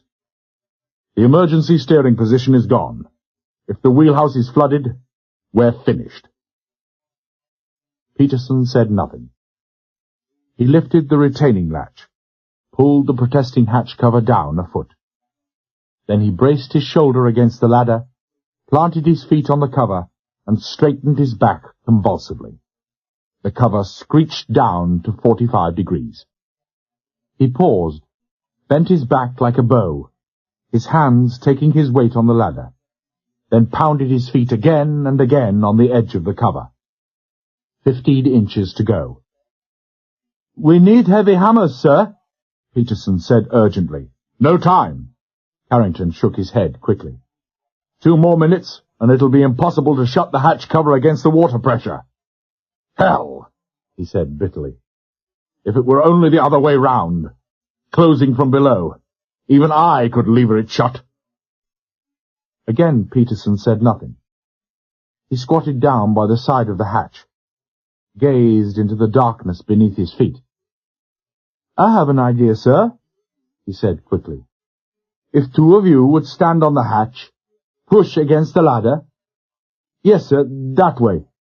But you could push harder if you turned your back to me." Carrington laid the heels of his hands against the iron steps of the ladder, heaved with all his strength. Suddenly he heard a splash, then a metallic clatter, whirled round just in time to see a crowbar, clutched in an enormous hand, disappear below the edge of the hatch. There was no sign of Peterson. Like many big, powerful men, he was lithe and cat-like in his movements. He'd gone down over the edge of that hatch without a sound. "Peterson!" Carrington was on his knees by the hatch. "What the devil do you think you're doing? Come out of there, you bloody fool! You want to drown?" There was no reply. Complete silence below. A silence deepened by the gentle susurration of the water. Suddenly the quiet was broken by the sound of metal striking against metal, then by a jarring screech as the hatch dropped 6 inches. Before Carrington had time to think, the hatch cover dropped farther still. Desperately, the first lieutenant seized a crowbar, thrust it under the hatch cover. A split second later, the great steel cover thudded down on top of it. Carrington had his mouth to the gap now. "In the name of God, Peterson!" he shouted. "Are you sane? Open up! Open up at once, do you hear?"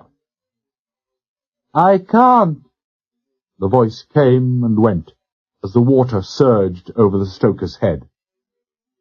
"I won't. You said yourself, there's no time. This was the only way." "But I never meant—" "I know. It does not matter. It is better this way." It was almost impossible to make out what he was saying.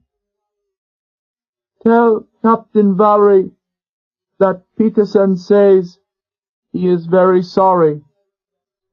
I tried to tell the captain yesterday." "Sorry? Sorry for what?" Madly, Carrington flung all his strength against the iron bar. The hatch cover did not even quiver. "The dead Marine in Scapa Flow. I did not mean to kill him. I could never kill any man. But he angered me," the big Norwegian said simply. "He killed my friend." For a second, Carrington stopped straining at the bar. Peterson. Of course. Who but Peterson could have snapped a man's neck like that? Peterson, the big, laughing Scandinavian, who had so suddenly changed overnight into a grave, unsmiling giant, who stalked the deck, the mess decks and alleyways by day and by night, who was never seen to smile or sleep. With a sudden flash of insight, Carrington saw clear through into the tortured mind of that kind and simple man. "Listen, Peterson," he begged. "I don't give a damn about that. Nobody shall ever know. I promise you. Please, Peterson, just—" "It is better this way." The muffled voice was strangely content. "It is not good to kill a man. It is not good to go on living. I know. Please, it is important. You will tell my captain. Peterson is sorry and filled with shame. I do this for my captain." Without warning, the crowbar was plucked from Carrington's hand. The cover clanged down in position. For a minute, the wheelhouse flat rang to a succession of muffled metallic blows. Suddenly the clamour ceased, and there was only the rippling surge of the water outside the wheelhouse, and the creak of the wheel inside, as the Ulysses steadied on course. The clear, sweet voice soared high and true above the subdued roar of the engine-room fans, above the whine of 100 electric motors and the sound of the rushing of the waters. Not even the metallic impersonality of the loudspeakers could detract from the beauty of that singing voice. It was a favourite device of Vallery's when the need for silence was not paramount, to pass the long, dark hours by coupling up the record player to the broadcast system. Almost invariably, the musical repertoire was strictly classical, or what is more often referred to, foolishly and disparagingly, as the popular classics. Bach, Beethoven, Tchaikovsky, Lehar, Verdi, Delius. These were the favourites. Number 1 in B-flat minor, Air on a G-string, Moonlight on the Ulster, Clair de Lune, the Skater's Waltz. The crew of the Ulysses could never have enough of these. Ridiculous. Impossible. It's all too easy to imagine the comments of those who equate the Matelot's taste in music with the popular conception of his ethics and morals.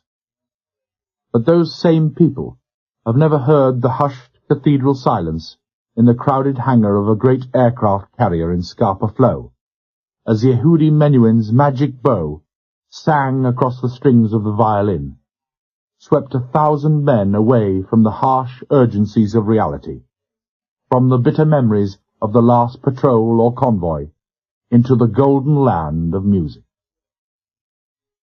But now a girl was singing. It was Deanna Durbin, and she was singing Beneath the Lights of Home, that most heart-breakingly nostalgic of all songs. Below decks and above, bent over the great engines or huddled by their guns, men listened to the lovely voice as it drifted through the darkened ship and the falling snow, and turned their minds inwards and thought of home, thought of the bitter contrast and the morning that would not come. Suddenly, halfway through, the song stopped. "Do you hear that?" the speakers boomed. "Do you hear that? This is the commander speaking." The voice was deep and grave and hesitant. It caught and held the attention of every man in the ship. "I have bad news for you." Turner spoke slowly, quietly. "I'm sorry. He broke off, then went on more slowly still.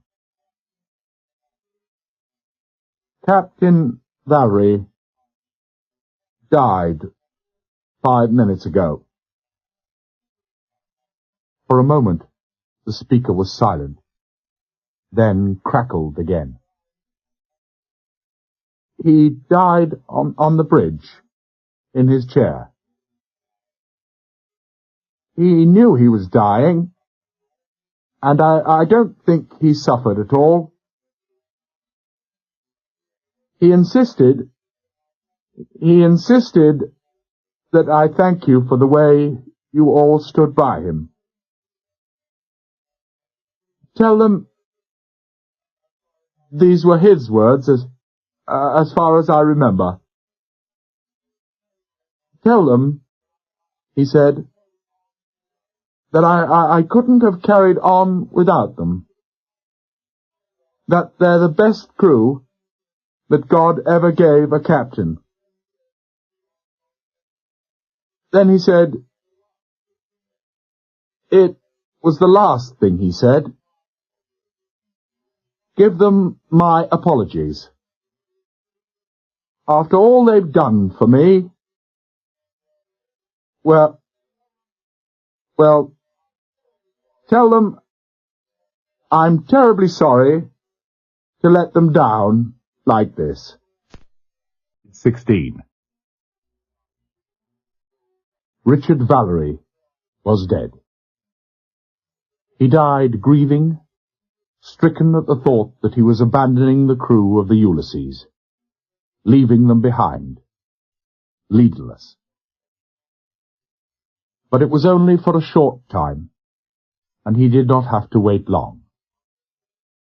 Before the dawn, hundreds more, men in the cruisers, the destroyers, and the merchantmen, had died also.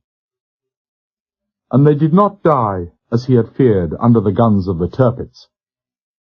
Another grim parallel with PQ-17, for the Tirpitz had not left Altafjord. They died primarily because the weather had changed. Richard Vallery was dead, and with his death a great change had come over the men of the Ulysses. When Vallery died, other things died also, for he took these things with him. He took with him the courage, the kindliness, the gentleness, the unshakable faith, the infinitely patient and understanding endurance, all these things which had been so peculiarly his own. And now these things were gone, and the Ulysses was left without them. And it did not matter. The men of the Ulysses no longer needed courage and all the adjuncts of courage, for they were no longer afraid. Vallery was dead, and they did not know how much they respected and loved that gentle man until he was gone. But then they knew. They knew that something wonderful, something that had become an enduring part of their minds and memories, something infinitely fine and good, was gone, and they would never know it again, and they were mad with grief. And in war, a grief-stricken man is the most terrible enemy there is. Prudence, caution, fear, pain. For the grief-stricken man, these no longer exist. He lives only to lash out blindly at the enemy, to destroy, if he can, the author of his grief. Rightly or wrongly, the Ulysses never thought to blame the captain's death on any but the enemy. There was only for them the sorrow and the blind hate. Zombies, Nichols had called them once, and the Ulysses was more than ever a ship manned by living zombies. Zombies who prowled restlessly, incessantly across the ice and snow of the heaving decks.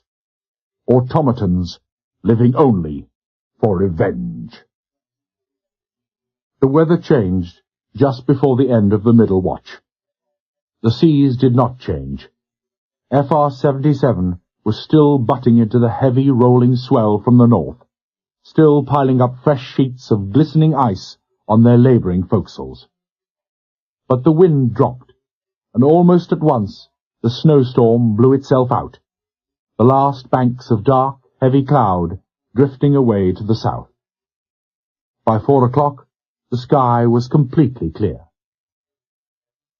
There was no moon that night, but the stars were out, keen and sharp and frosty, as the icy breeze that blew steadily out of the north.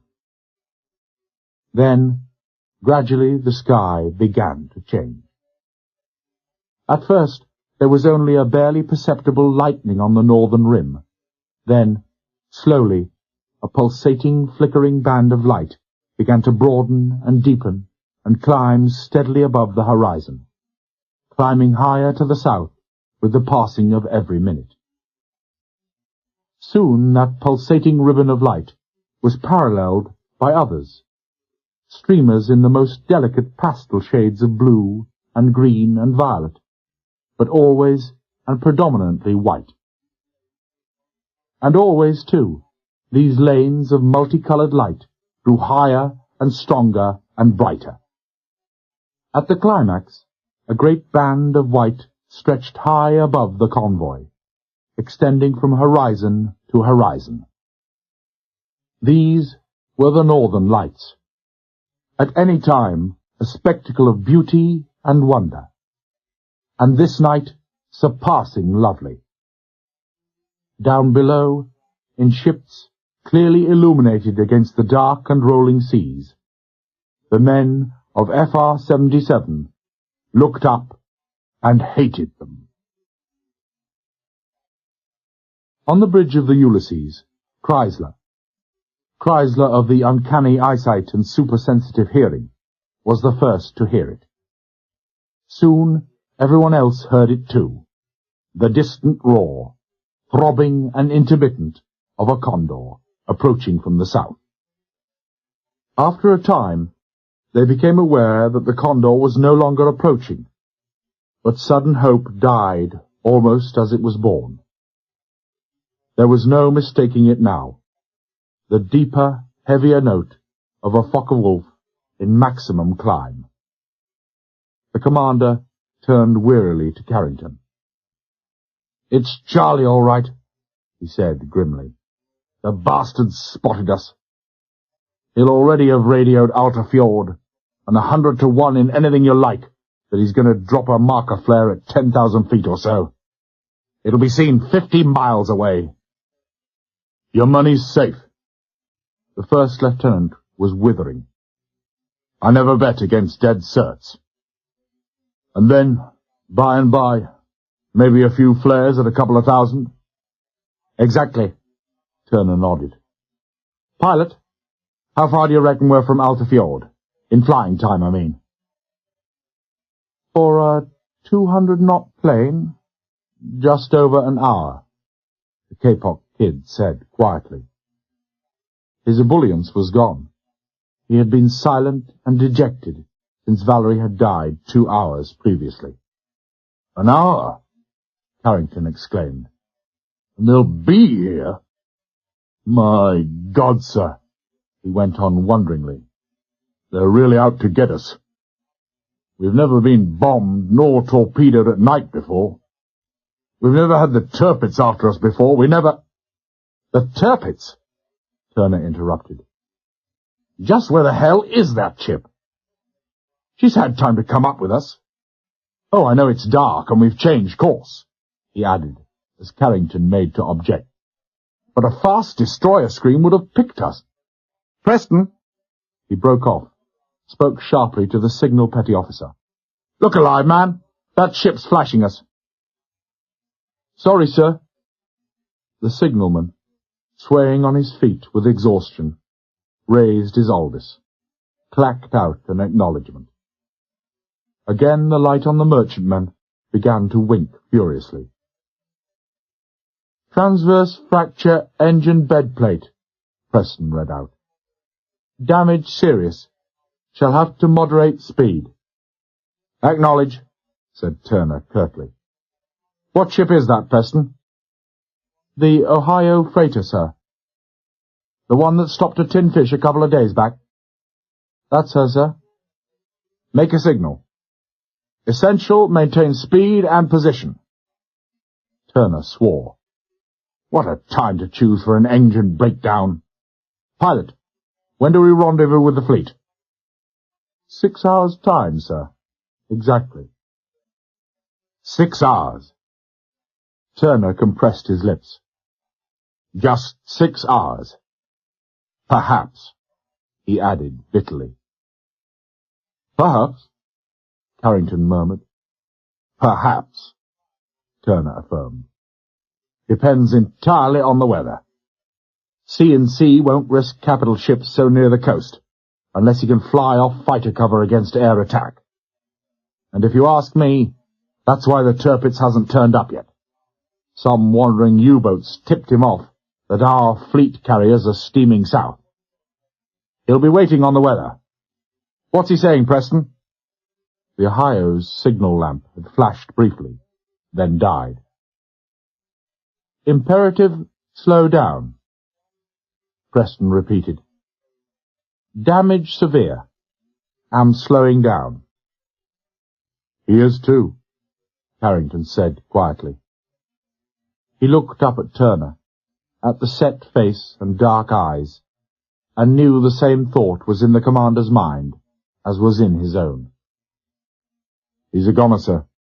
A dead duck. He hasn't a chance. Not unless... Unless what? Turner asked harshly. Unless we leave him an escort? Leave what escort, number one? The Viking? The only effective unit we've left? He shook his head in slow decision. The greatest good of the greatest number. That's how it has to be. They'll know that. Preston, send. Regret cannot leave you standby. How long to effect repairs? The flare burst, even before Preston's hand could close on the trigger. It burst directly over FR-77. It was difficult to estimate the height, probably 6,000 to 8,000 feet. But at that altitude, it was no more than an incandescent pinpoint against the great band of the northern lights, arching majestically above. But it was falling quickly, glowing more brightly by the second. The parachute, if any, could have been only a steadying drogue. The crackling of the WT speaker broke through the stuttering chatter of the Aldous. WT bridge! WT bridge! Message from Cirrus. 3 survivors dead. Many dying or seriously wounded. Medical assistance urgent. Repeat, urgent. The speaker died, just as the Ohio started flickering her reply. Send for Lieutenant Nichols, Turner ordered briefly. Ask him to come up to the bridge at once. Carrington stared down at the dark, broad seas flecked with milky foam. The bows of the Ulysses were crashing down heavily, continuously. "You're not going to risk it, sir?" "I must. You do the same, number one." "What does the Ohio say, Preston?" "I understand. Too busy to look after the Royal Navy anyway. We'll make up on you. Au revoir." "We'll make up on you. Au revoir," Turner repeated softly. "He lies in his teeth, and he knows it." "By God!" he burst out. "If anyone ever tells me the Yankee sailors have no guts, I'll push his perishing face in."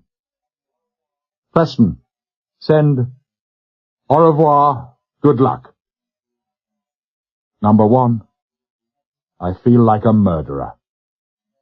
He rubbed his hand across his forehead, nodded towards the shelter where Vallery lay stretched out and strapped to his settee. Month in, month out, he's been taking these decisions. It's no wonder. He broke off as the gate creaked open. "Is that you, Nichols? There's work for you, my boy. Can't have you medical types idling around uselessly all day long." He raised his hand. All right, he chuckled. "I know. How are things on the surgical front?" he went on seriously. "We've done all we can, sir. There was very little left for us to do," Nichols said quietly. His face was deeply lined, haggard to the point of emaciation. "But we're in a bad way for supplies. Hardly a single dressing left, and no anesthetics at all, except what's left in the emergency kit. The surgeon commander refuses to touch those." Good, Turner murmured. "How do you feel, laddie?" "Awful." "You look it," Turner said, candidly. "Nichols, I'm terribly sorry, boy. I want you to go over to the Cirrus." "Yes, sir." There was no surprise in the voice. It hadn't been difficult to guess why the commander had sent for him. "No." Turner nodded without speaking. His face, the lean, strong features, the heavy brows and sunken eyes, were quite visible now in the strengthening light of the plunging flare. A face to remember, Nichols thought. "How much kit can I take with me, sir?" "Just your medical gear, no more." "You're not travelling by Pullman, laddie?" "Can I take my camera, my films?" "All right." Turner smiled briefly. "Looking forward keenly to photographing the last seconds of the Ulysses, I suppose. Don't forget that the Cirrus is leaking like a sieve. Pilot, get through to the WT. Tell the Cirrus to come alongside. Prepare to receive medical officer by breeches, boy." The gate creaked again.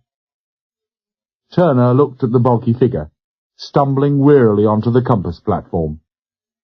Brooks, like every man in the crew, was dead on his feet, but the blue eyes burned as brightly as ever. "My spies are everywhere," he announced. "What's this about the Cirrus shanghaiing young Johnny here?" "Sorry, old man," Turner apologized. "It seems things are pretty bad on the Cirrus." "I see." Brooks shivered. It might have been the thin threnody of the wind in the shattered rigging, or just the ice-laden wind itself. He shivered again, looked upwards at the sinking flare. "Pretty, very pretty," he murmured. "What are the illuminations in aid of?" "We're expecting company." Turner smiled crookedly. "An old-world custom, O Socrates. The light in the window and what have you." He stiffened abruptly, then relaxed, his face graven in granitic immobility. "My mistake," he murmured. "The company has already arrived." The last words were caught up and drowned in the rumbling of a heavy explosion. Turner had known it was coming. He'd seen the thin stiletto of flames stabbing skywards, just forward of the Ohio freighter's bridge. The sound had taken 5 or 6 seconds to reach them. The Ohio was already over a mile distant on the starboard quarter, but clearly visible still under the luminance of the northern lights. The northern lights that had betrayed her, almost stopped in the water, to a wandering U-boat. The Ohio freighter did not remain visible for long. Except for the moment of impact, there was neither smoke, nor flame, nor sound. But her back must have been broken, her bottom torn out, and she was carrying a full cargo of nothing but tanks and ammunition. There was a curious dignity about her end. She sank quickly, quietly, without any fuss. She was gone in 3 minutes. It was Turner who finally broke the heavy silence on the bridge. He turned away, and in the light of the flare, his face was not pleasant to see. "Au revoir," he muttered, to no one in particular. "Au revoir." That's what he said. The lying... He shook his head angrily, touched the Kapok Kid on the arm. "Get through to WT," he said sharply. "Tell the Viking to sit over the top of that sub till we get clear." Where's it all going to end? Brooks's face was still and heavy in the twilight. "God knows how I hate those murdering bastards," Turner ground out. "Oh, I know, we do the same. But give me something I can see, something I can fight, something—" "You'll be able to see the Tirpitz, all right," Carrington interrupted dryly. "By all accounts, she's big enough." Turner looked at him, suddenly smiled. He clapped his arm, then craned his head back, staring up at the shimmering loveliness of the sky. He wondered when the next flare would drop. "Johnny, have you a minute to spare?" The Kapok Kid's voice was low. "I'd like to speak to you." "Sure." Nichols looked at him in surprise. "Sure, I've a minute, 10 minutes, until the cirrus comes up." "What's wrong, Andy?" "Just a second." The Kapok Kid crossed to the commander. "Permission to go to the chart house, sir?" "Sure you've got your matches?" Turner smiled. "Okay, off you go." The Kapok Kid smiled faintly, said nothing. He took Nichols by the arm, led him into the chart house, flicked on the lights, and produced his cigarettes. He looked steadily at Nichols as he dipped his cigarette into the flickering pool of flame. "Know something, Johnny?" he said abruptly. "I reckon I must have Scotch blood in me." "Scots," Nichols corrected. "And perish the very thought." "I'm feeling... what's the word? Fey, isn't it? I'm feeling fey tonight, Johnny." The Kapok Kid hadn't even heard the interruption. He shivered. "I don't know why. I've never felt this way before." "Ah, nonsense. Indigestion, my boy," Nichols said briskly. But he felt strangely uncomfortable. "Won't wash this time." Carpenter shook his head, half smiling. "Besides, I haven't eaten a thing for 2 days. I'm on the level, Johnny." In spite of himself, Nichols was impressed.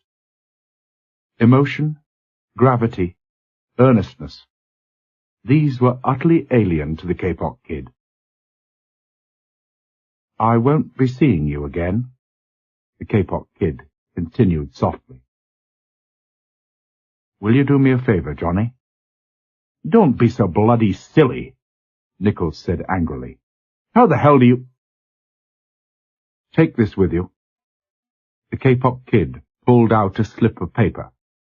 thrust it into Nichols' hand. "Can you read it?"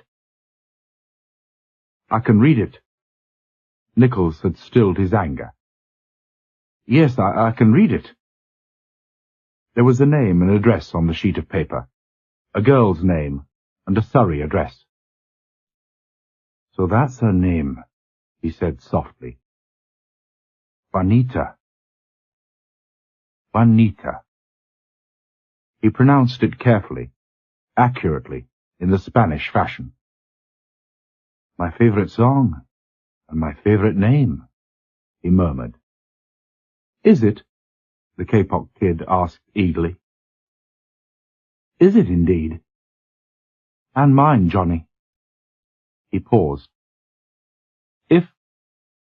Perhaps, well, if I don't... Well, you'll go to see her, Johnny." "What are you talking about, man?" Nichols felt embarrassed. Half impatiently, half playfully, he tapped him on the chest. "Why, with that suit on you could swim from here to Murmansk. You've said so yourself 100 times. The Kapok kid grinned up at him. The grin was a little crooked. Sure, I know. I know. Will you go, Johnny?" "Damn it to hell, yes," Nichols snapped. "I'll go. And it's high time I was going somewhere else. Come on." He snapped off the lights, pulled back the door, stopped with his foot halfway over the sill. Slowly, he stepped back inside the chart house, closed the door, and flicked on the light.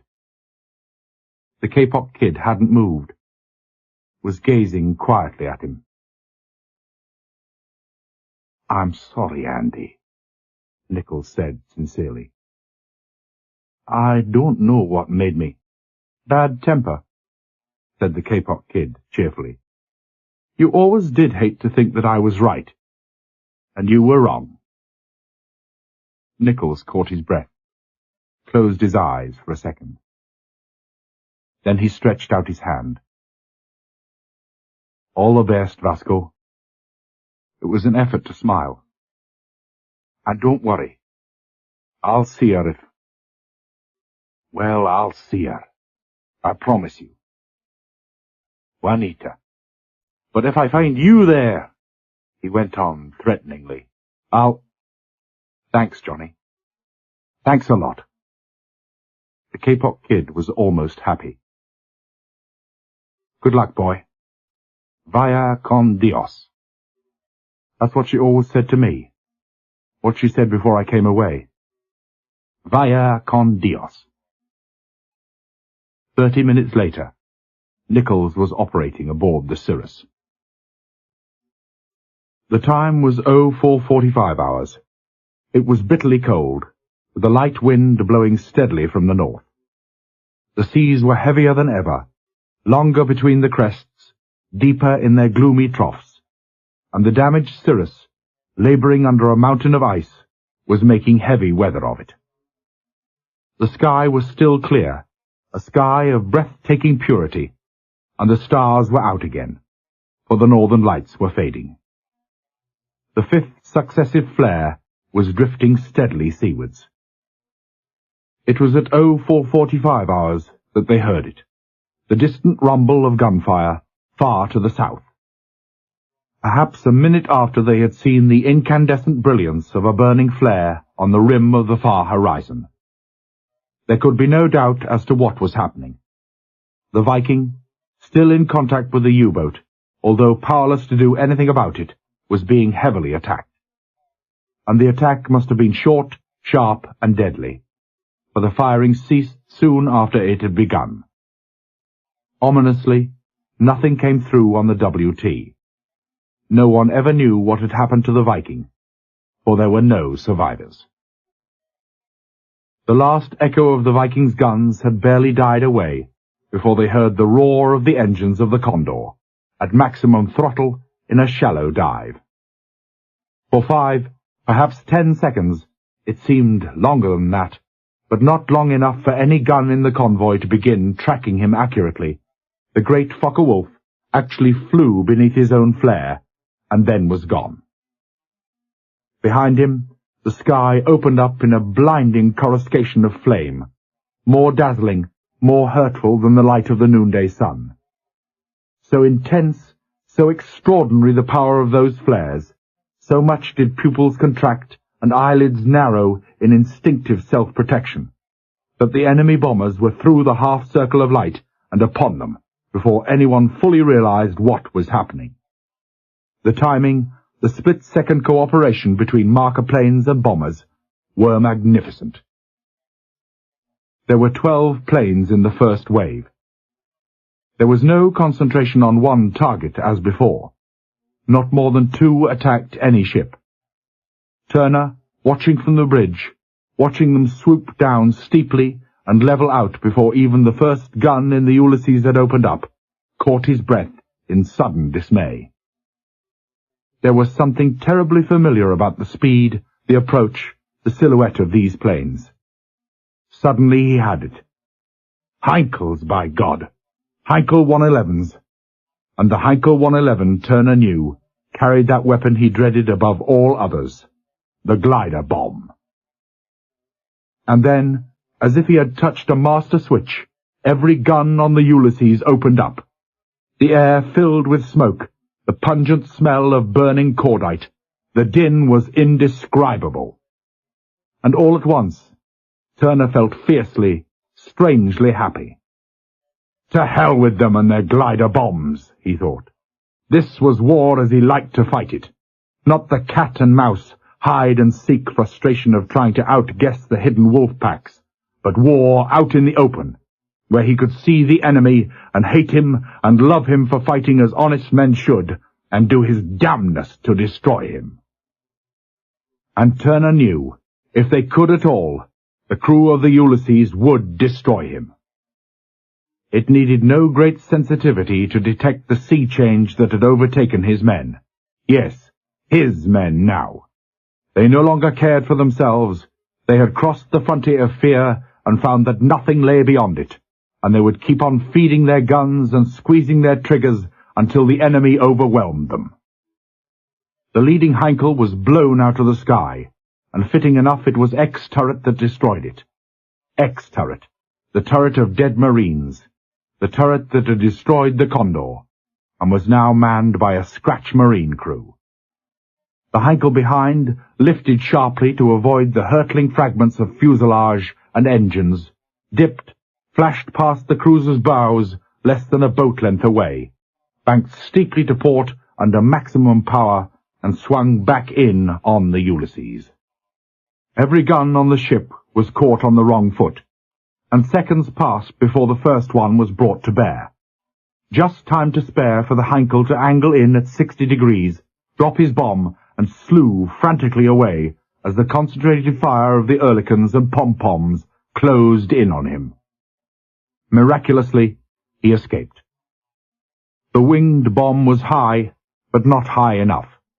It wavered, steadied, dipped, then glided forwards and downwards through the drifting smoke of the guns to strike home with a tremendous deafening explosion that shook the Ulysses to her keel and almost shattered the eardrums of those on deck.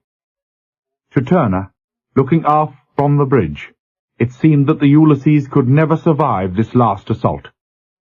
An ex-torpedo officer and explosives expert himself, he was skilled in assessing the disruptive power of high explosive. Never before had he been so close to so powerful, so devastating an explosion. He had dreaded these glider bombs, but even so, he had underestimated their power. The concussion had been double, treble what he had been expecting. What Turner did not know was that what he had heard had been not one explosion but two, but so nearly simultaneous as to be indistinguishable. The glider bomb, by a freakish chance, had crashed directly into the port torpedo tubes. There had been one torpedo left there. The other two had sent the Vitura to the bottom. And normally amatol, the warhead explosive, is extremely stable and inert, even when subjected to violent shock. But the bursting bomb had been too close, too powerful. Sympathetic detonation had been inevitable. Damage was extensive and spectacular. It was severe, but not fatal. The side of the Ulysses had been ripped open, as by a giant can-opener, almost to the water's edge. The tubes had vanished.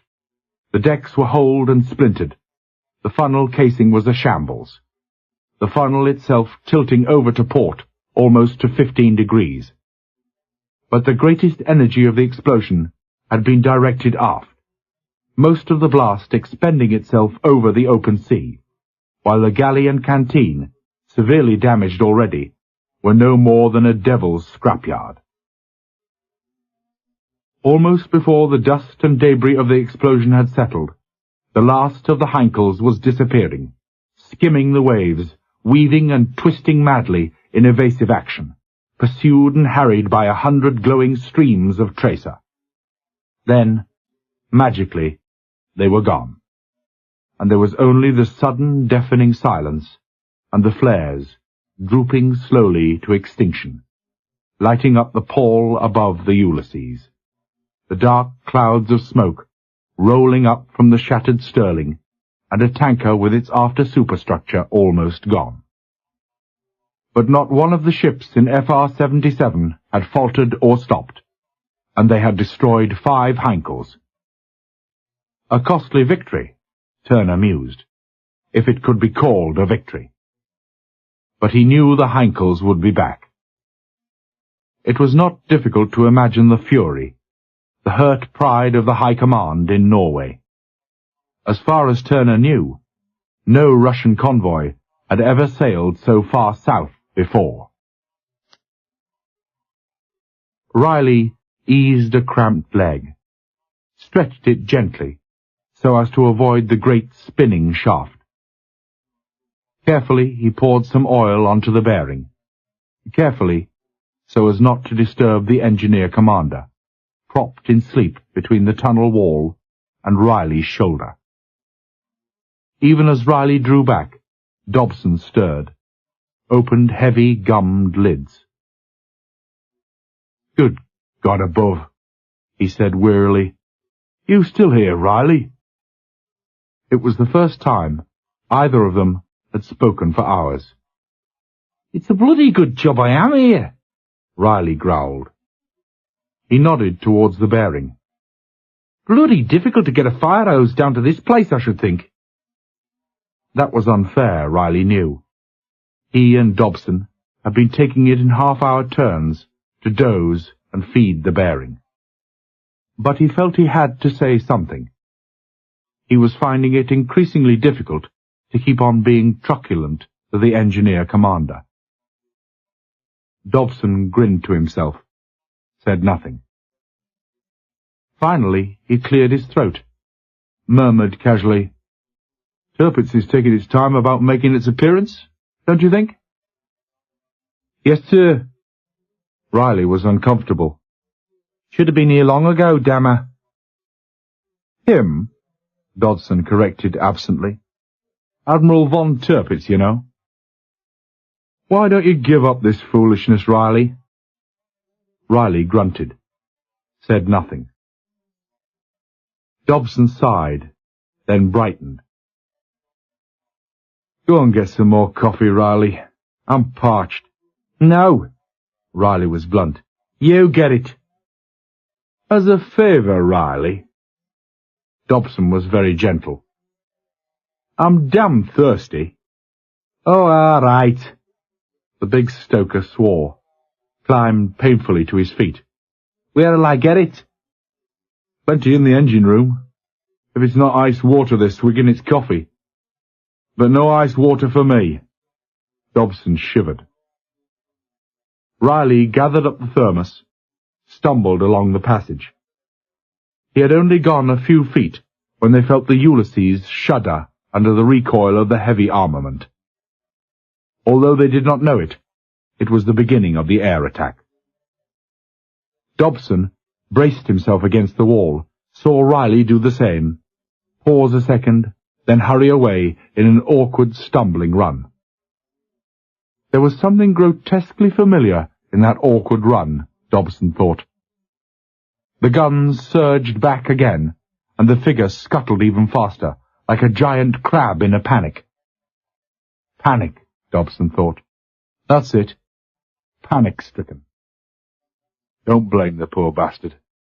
I'm beginning to imagine things myself down here. Again the whole tunnel vibrated, more heavily this time. That must be X turret almost directly above. No, I don't blame him. Thank God he's gone. He smiled quietly to himself. I won't be seeing friend Riley again. He isn't all that of a reformed character. Tiredly, Dobson settled back against the wall. On my own at last, he murmured to himself, and waited for the feeling of relief. But it never came. Instead, there was only a vexation and loneliness, a sense of desertion, and a strangely empty disappointment. Riley was back inside a minute. He came back with that same awkward crab-like run, carrying a 3-pint thermos jug and 2 cups, cursing fluently and often as he slipped against the wall. Panting, wordlessly, he sat down beside Dobson, poured out a cup of steaming coffee. "Why the hell did you have to come back?" Dobson demanded harshly. "I don't want you, and—" "You wanted coffee?" Riley interrupted rudely. "You've got the bloody stuff. Drink it." At that instant, the explosion and the vibration from the explosion in the port tubes echoed weirdly down the dark tunnel, the shock flinging the two men heavily against each other. His whole cup of coffee splashed over Dobson's leg. His mind was so tired, his reactions so slow, that his first realization was of how damnably cold he was, how chill that dripping tunnel. The scalding coffee had gone right through his clothes, but he could feel neither warmth nor wetness. His legs were numbed, dead below the knees. Then he shook his head, looked up at Riley. "What in God's name was that? What's happening, did you—" "Haven't a clue. I didn't stop to ask." Riley stretched himself luxuriously, blew on his steaming coffee. Then a happy thought struck him, and a broad, cheerful grin came as near to transforming that face as would ever be possible. "It's probably the Tirpitz," he said, hopefully. 3 times more, during that terrible night, the German squadrons took off from the airfield at Alta Fjord, throbbed their way nor-northwest, through the bitter Arctic night, over the heaving Arctic Sea, in search of the shattered remnants of FR-77. Not that the search was difficult. The Focke-Wulf Condor stayed with them all night, defied their best attempts to shake him off. He seemed to have an endless supply of these deadly flares, and might very well have been, in fact almost certainly was, carrying nothing else. And the bombers had only to steer for the flares. The first assault, about 05:45 hours, was an orthodox bombing attack, made from about 3,000 feet. The planes seemed to be Dorniers, but it was difficult to be sure, because they flew high above a trio of flares, sinking close to the water level. As an attack, it was almost, but not quite abortive, and was pressed home with no great enthusiasm. This was understandable. The barrage was intense. But there were 2 direct hits, one on a merchantman, blowing away most of the forecastle, the other on the Ulysses. It sheared through the flag deck and the Admiral's day cabin, and exploded in the heart of the sick bay.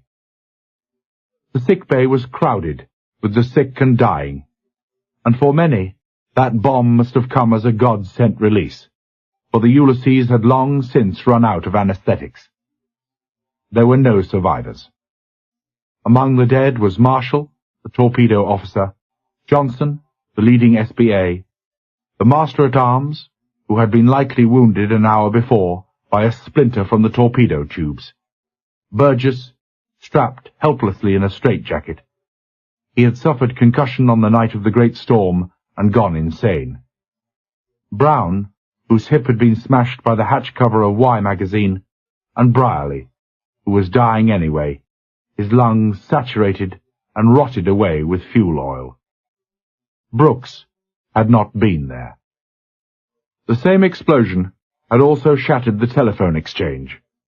Barring only the bridge gun phones and the bridge engine phones and speaking tubes, all communication lines in the Ulysses were gone. The second attack, at 0700 hours, was made by only 6 bombers. Heinkels again, carrying glider bombs. Obviously flying strictly under orders, they ignored the merchantmen and concentrated their attacks solely on the cruisers. It was an expensive attack. The enemy lost all but 2 of their force in exchange for a single hit aft on the Sterling, a hit which, tragically, put both afterguns out of action. Turner, red-eyed and silent, bare-headed in that sub-zero wind, paced the shattered bridge of the Ulysses. He marvelled that the Sterling still floated, still fought back with everything she had. And then he looked at his own ship. Less a ship, he thought wearily, than a floating shambles of twisted steel, still scything impossibly through those heavy seas, and he marvelled all the more. Broken, burning cruisers ravaged and devastated to the point of destruction, were nothing new for Turner. He had seen the Trinidad and the Edinburgh being literally battered to death on these same Russian convoys. But he had never seen any ship, at any time, take such inhuman, murderous punishment as the Ulysses and the obsolete Sterling, and still live. He would not have believed it possible. The third attack came just before dawn. It came with the grey half-light, an attack carried out with great courage and the utmost determination by 15 Heinkel 111 glider bombers. Again the cruisers were the sole targets, the heavy attack by far being directed against the Ulysses. Far from shirking the challenge and bemoaning their ill luck, the crew of the Ulysses, that strange and selfless crew of walking zombies whom Nichols had left behind, welcomed the enemy gladly, even joyfully, for how can one kill an enemy if he does not come to you? Fear, anxiety, the near certainty of death, these did not exist. Home and country, families, wives and sweethearts were names, only names. They touched a man's mind, these thoughts, touched it and lifted it, and were gone, as if they had never been. Tell them, Vallery had said, tell them they are the best crew God ever gave a captain. Vallery. That was what mattered. That and what Vallery had stood for.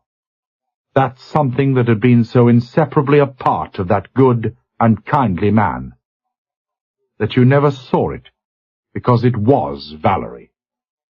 And the crew hoisted the shells, slammed the breeches, and squeezed their triggers. Men uncaring, men oblivious of anything and everything, except the memory of the man who had died, apologizing because he had let them down, and the sure knowledge that they could not let Vallery down. Zombies, but inspired zombies, men above themselves, as men commonly are when they know the next step, the next inevitable step, has them clear to the top of the far side of the valley. The first part of the attack was launched against the Sterling. Turner saw 2 Heinkels roaring in a shallow dive, improbably surviving against heavy, concentrated fire at point-blank range. The bombs, delayed action and armour-piercing, struck the Sterling amidships, just below deck level, and exploded deep inside in the boiler room and engine room. The next 3 bombers were met with only pom-pom and Lewis fire. The main armament forward had fallen silent. With sick apprehension, Turner realized what had happened. The explosion had cut the power to the turrets. Ruthlessly, contemptuously almost, the bombers brushed aside the puny opposition. Every bomb went home. The Sterling Turner saw was desperately wounded. She was on fire again and listing heavily to starboard. The suddenly lifting crescendo of aero engines spun Turner round to look to his own ship.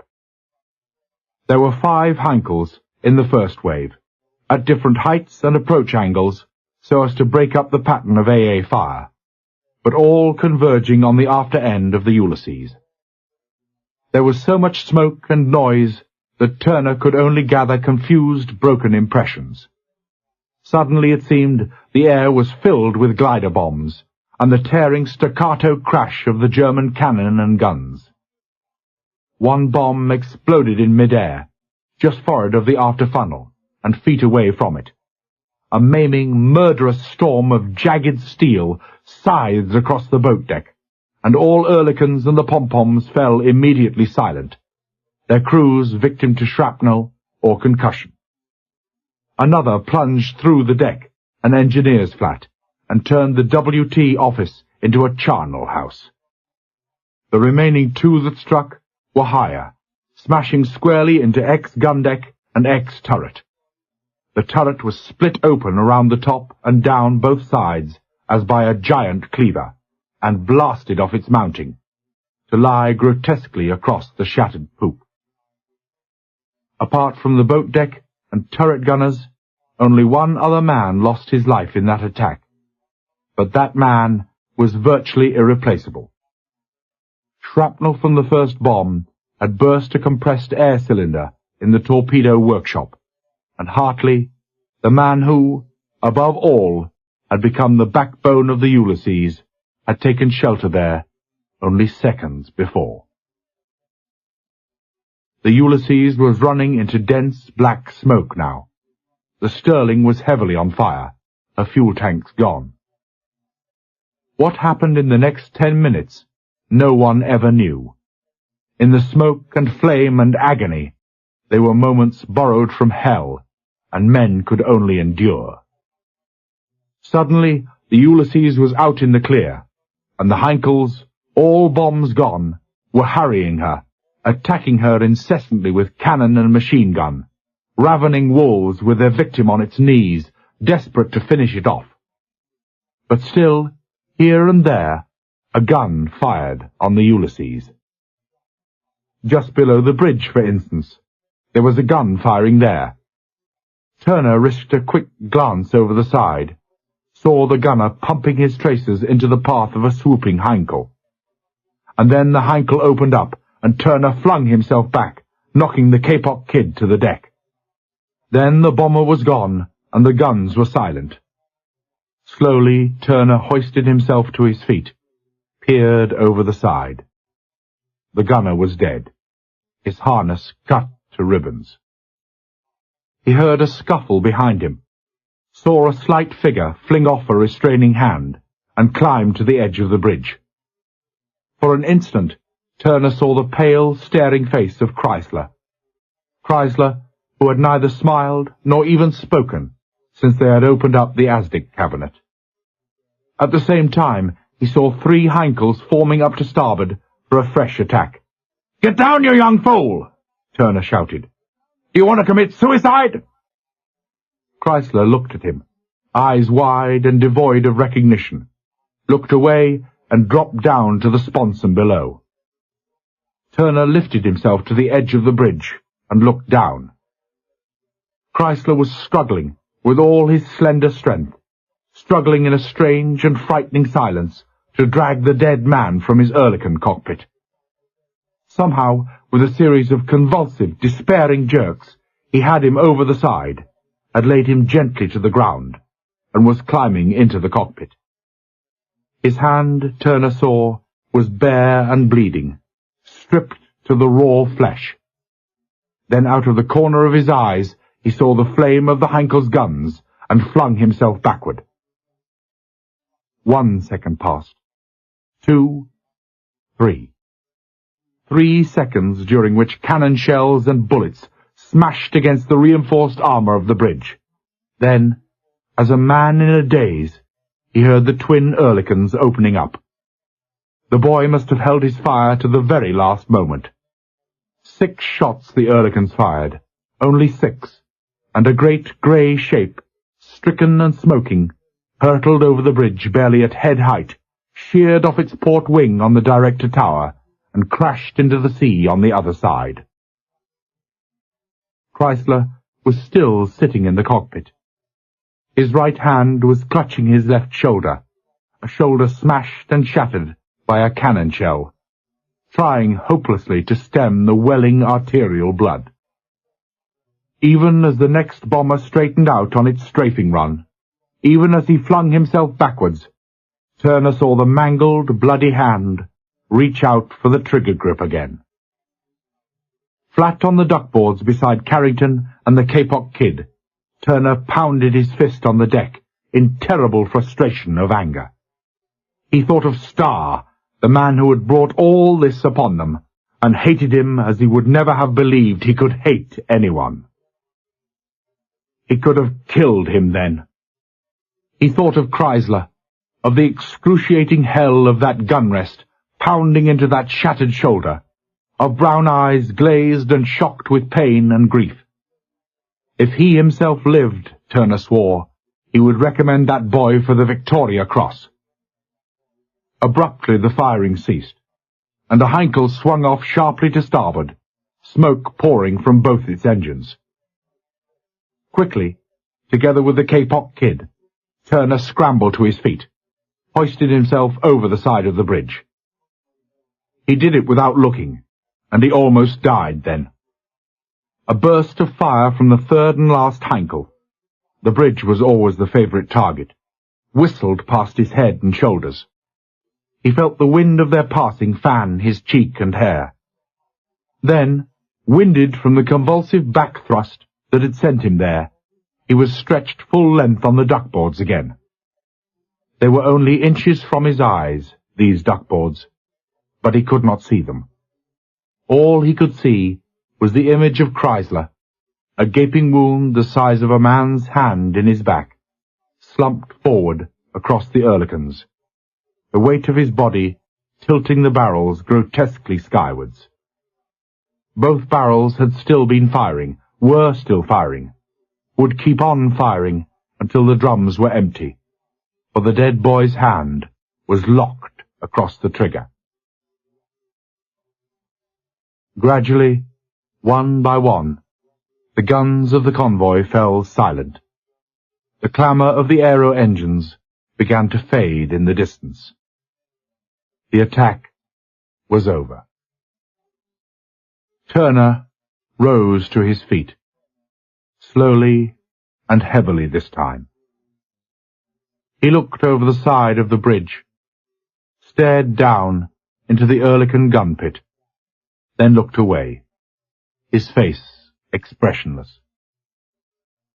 Behind him, he heard someone coughing.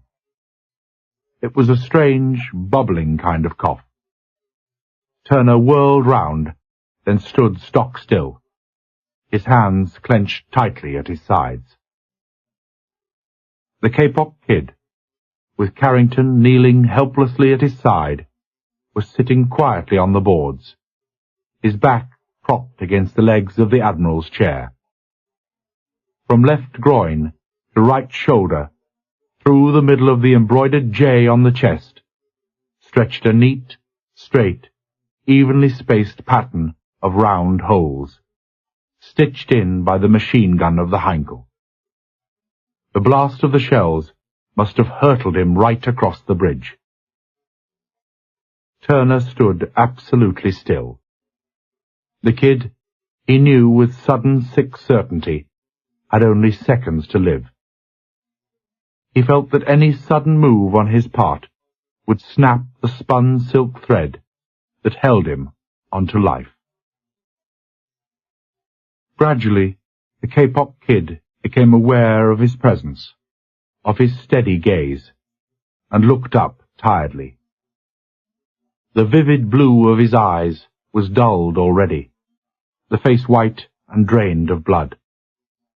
Idly, his hand strayed up and down the punctured Kapok, fingering the gashes.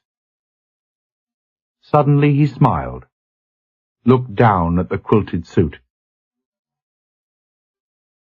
"Ruined," he whispered. "Bloody well ruined." Then the wandering hand slipped down to his side. 17.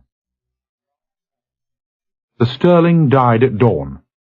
She died while still underway, still plunging through the heavy seas, her mangled, twisted bridge and superstructure glowing red, glowing white-hot as the wind and sundered oil tanks lashed the flames into an incandescent holocaust.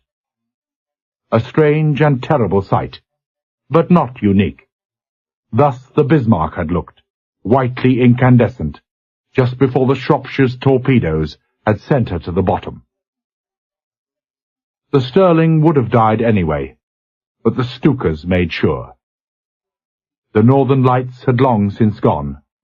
Now, too, the clear skies were going, and dark cloud was banking heavily to the north.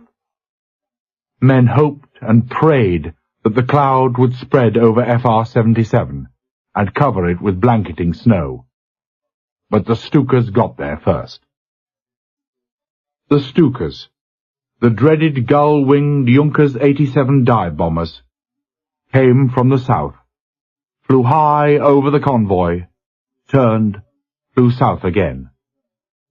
Level with, and due west of the Ulysses, rear ship in the convoy, they started to turn once more. Then abruptly, in the classic Stuka attack pattern, they peeled off in sequence, port wings dipping sharply as they half-rolled, turned and fell out of the sky, plummeting arrow-true for their targets. Any plane that hurtles down in undeviating dive on waiting gun emplacements has never a chance. Thus spoke the pundits, the instructors in the gunnery school of Whale Island, and proceeded to prove to their own satisfaction the evident truth of their statement, using AA guns and duplicating the situation which would arise, insofar as it lay within their power. Unfortunately, they couldn't duplicate the Stuka. Unfortunately, because in actual battle, the Stuka was the only factor in the situation that really mattered. One had only to crouch behind a gun, to listen to the ear-piercing screaming whistle of the Stuka in its near vertical dive, to flinch from its hail of bullets as it loomed larger and larger in the sights, to know that nothing could now arrest the flight of that underslung bomb, to appreciate the truth of that. Hundreds of men alive today, the lucky ones, who endured and survived a Stuka attack, will readily confirm that the war produced nothing quite so nerve-rending, quite so demoralizing as the sight and sound of those Junkers, with the strange dihedral of the wings in the last seconds before they pulled out of their dive. But one time in 100, maybe one time in 1,000, when the human factor of the man behind the gun ceased to operate, the pundits could be right. This was the 1,000th time, for fear was a phantom that had vanished in the night. Ranged against the dive bombers were only one multiple pom-pom and half a dozen Ehrlichens. The forward turrets could not be brought to bear. But these were enough, and more, in the hands of men inhumanly calm, ice-cool as the polar wind itself, and filled with an almost dreadful singleness of purpose. 3 Stukas in almost as many seconds were clawed out of the sky, 2 to crash harmlessly in the sea, a third to bury itself with tremendous impact in the already shattered day cabin of the Admiral. The chances against the petrol tanks not erupting in searing flame, or of the bomb not exploding, were so remote as not to exist. But neither happened. It hardly seemed to call for comment. In extremity, courage becomes routine. When the bearded Doyle abandoned his pom-pom, scrambled up to the forecastle deck, and flung himself on top of the armed bomb, rolling heavily in scuppers awash with 100% octane petrol. One tiny spark from Doyle's boot, or from the twisted broken steel of the Stuka, rubbing and grinding against the superstructure, would have been trigger enough. The contact fuse in the bomb was still undamaged, and as it slipped and skidded over the ice-bound deck, with Doyle hanging desperately on, it seemed animistically determined to smash its delicate percussion nose against a bulkhead or stanchion. If Doyle thought of these things, he did not care. Coolly, almost carelessly, he kicked off the only retaining clip left on a broken section of the guardrail, slid the bomb, fins first, over the edge, tipped the nose sharply to clear the detonator. The bomb fell, harmlessly, into the sea. Doyle had tipped the bomb into the sea, just as the first bomb sliced contemptuously through the useless 1-inch deck armor of the Sterling, and crashed into the engine room. 3, 4, 5, 6 other bombs buried themselves in the dying heart of the cruiser, the lightened Stukas lifting away sharply to port and starboard. From the bridge of the Ulysses, there seemed to be a weird, unearthly absence of noise as the bombs went home. They just vanished into the smoke and flame, engulfed by the inferno. No one blow finished the Sterling, but a mounting accumulation of blows. She had taken too much, and she could take no more. She was like a reeling boxer, a boxer overmatched against an unskilled but murderous opponent, sinking under an avalanche of blows.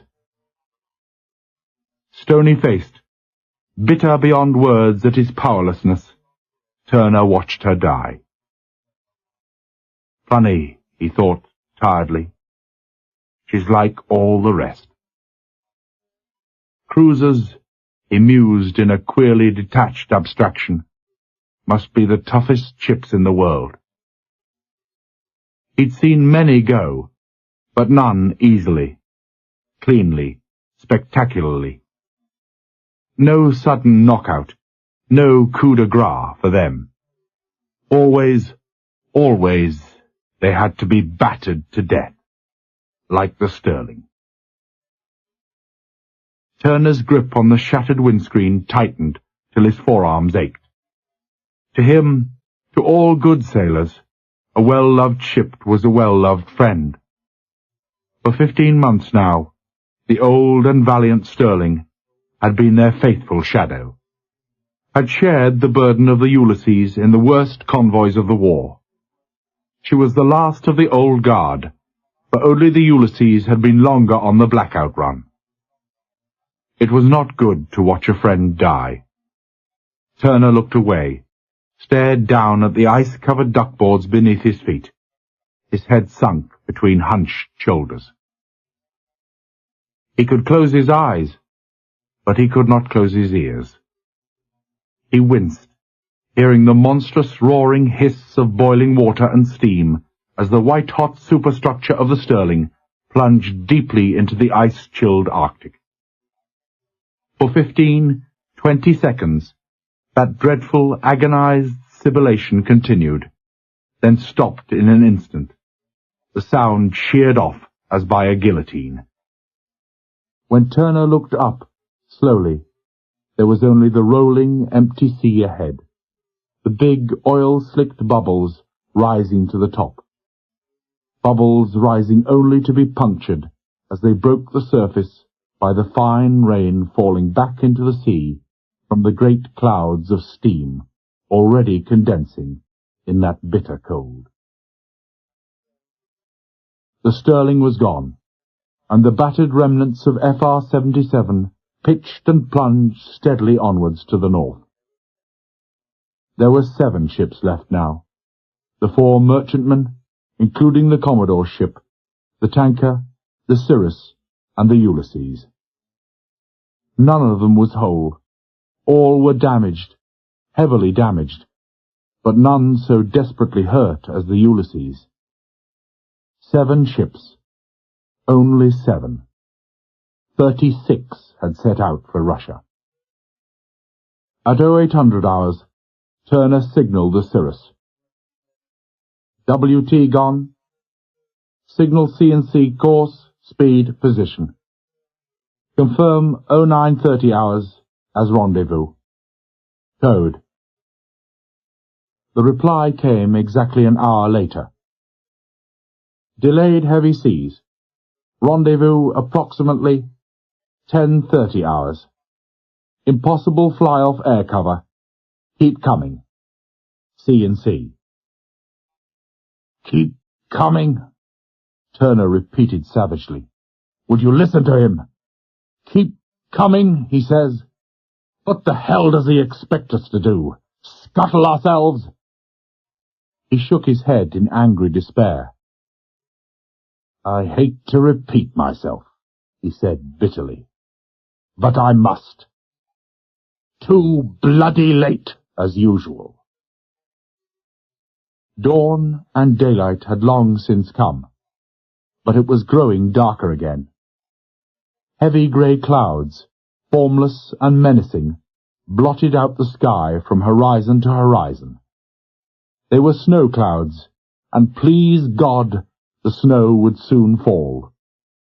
That could save them now. That and that alone. But the snow did not come. Not then. Once more, there came instead the Stukas, the roar of their engines rising and falling as they methodically quartered the empty sea in search of the convoy. Charlie had left at dawn. But it was only a matter of time before the dive bomber squadron found the tiny convoy. 10 minutes from the time of the first warning of their approach, the leading Junkers 87 tipped over its wing and dropped out of the sky. 10 minutes, but time for a council and plan of desperation. When the Stukas came, they found the convoy stretched out in line abreast, the tanker Varela in the middle, 2 merchantmen in close line ahead on either side of it, the Cirrus and the Ulysses guarding the flanks. A suicidal formation in submarine waters. A torpedo from port or starboard could hardly miss them all. But weather conditions were heavily against submarines, and the formation offered at least a fighting chance against the Stukas. If they approached from astern, their favourite attack technique, they would run into the simultaneous massed fire of 7 ships. If they approached from the sides, they must first attack the escorts, for no Stuka would present its unprotected underbelly to the guns of a warship. They elected to attack from either side, 5 from the east, 4 from the west. This time, Turner noted, they were carrying long-range fuel tanks. Turner had no time to see how the Cirrus was faring. Indeed, he could hardly see how his own ship was faring, for thick, acrid smoke was blowing back across the bridge from the barrels of A and B turrets. In the gaps of sound between the crash of the 5.25s, he could hear the quick fire of Doyle's midship pom-pom, the vicious thudding of the Oerlikons. Suddenly, startling in its breathtaking unexpectedness, 2 great beams of dazzling white stabbed out through the murk and gloom. Turner stared, then bared his teeth in fierce delight. The 44-inch searchlights, of course. The great searchlights, still on the official secret list, capable of lighting up an enemy 6 miles away. What a fool he had been to forget them. Vallery had used them often, in daylight and in dark, against attacking aircraft.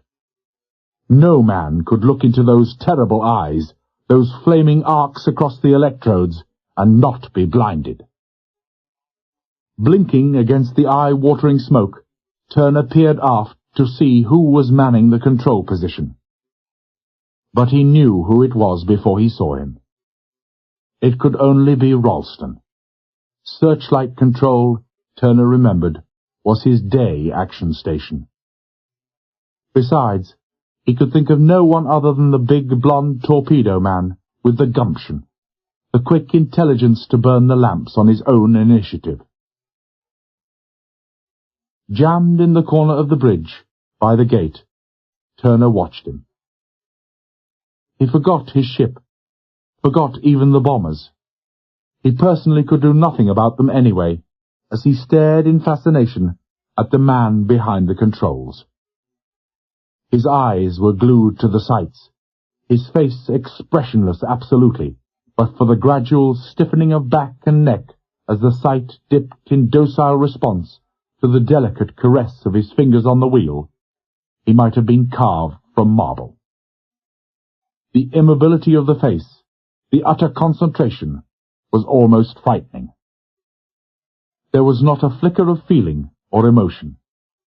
Never a flicker, as the first Stuka weaved and twisted in maddened torment, seeking to escape that eye-staring flame. Not even a flicker as it swerved violently in its dive, pulled out too late, and crashed into the sea 100 yards short of the Ulysses. What was the boy thinking of? Turner wondered. His mother, his sisters, entombed under the ruins of a Croydon bungalow. Of his brother, innocent victim of that mutiny. How impossible that mutiny seemed now, in Scapa Flow. Of his father, dead by his son's own hand.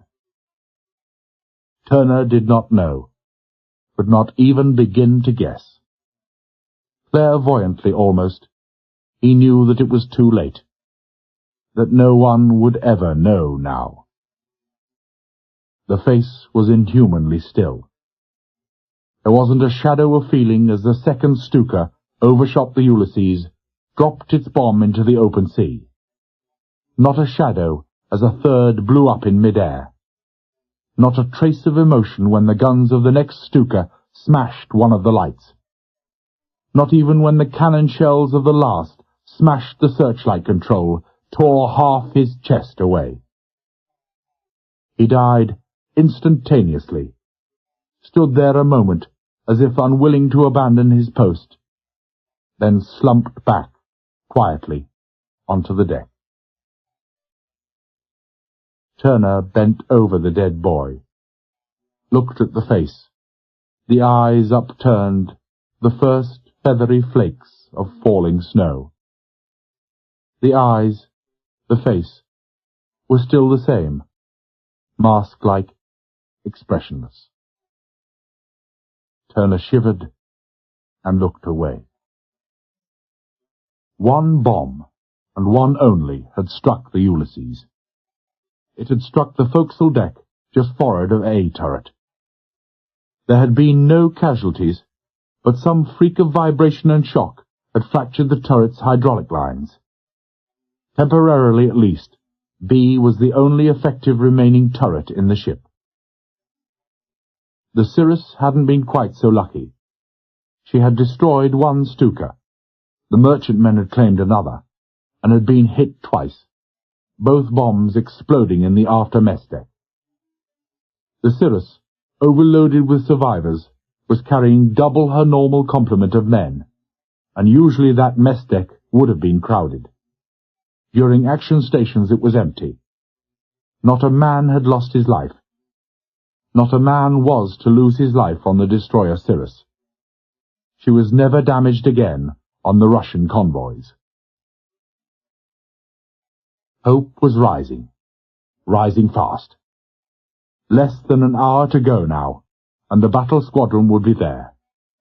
It was dark with the gloom of an Arctic storm, and heavy snow was falling, hissing gently into the dark and rolling sea. No plane could find them in this, and they were almost beyond the reach of shore-based aircraft, except, of course, for the Condors. And it was almost impossible weather for submarines. "It may be we shall touch the Happy Isles," Carrington quoted softly. "What?" Turner looked up, baffled. "What did you say, number one?" "Tennyson." Carrington was apologetic. The captain was always quoting him. "Maybe we'll make it yet." "Maybe. Maybe." Turner was non-committal. "Preston?"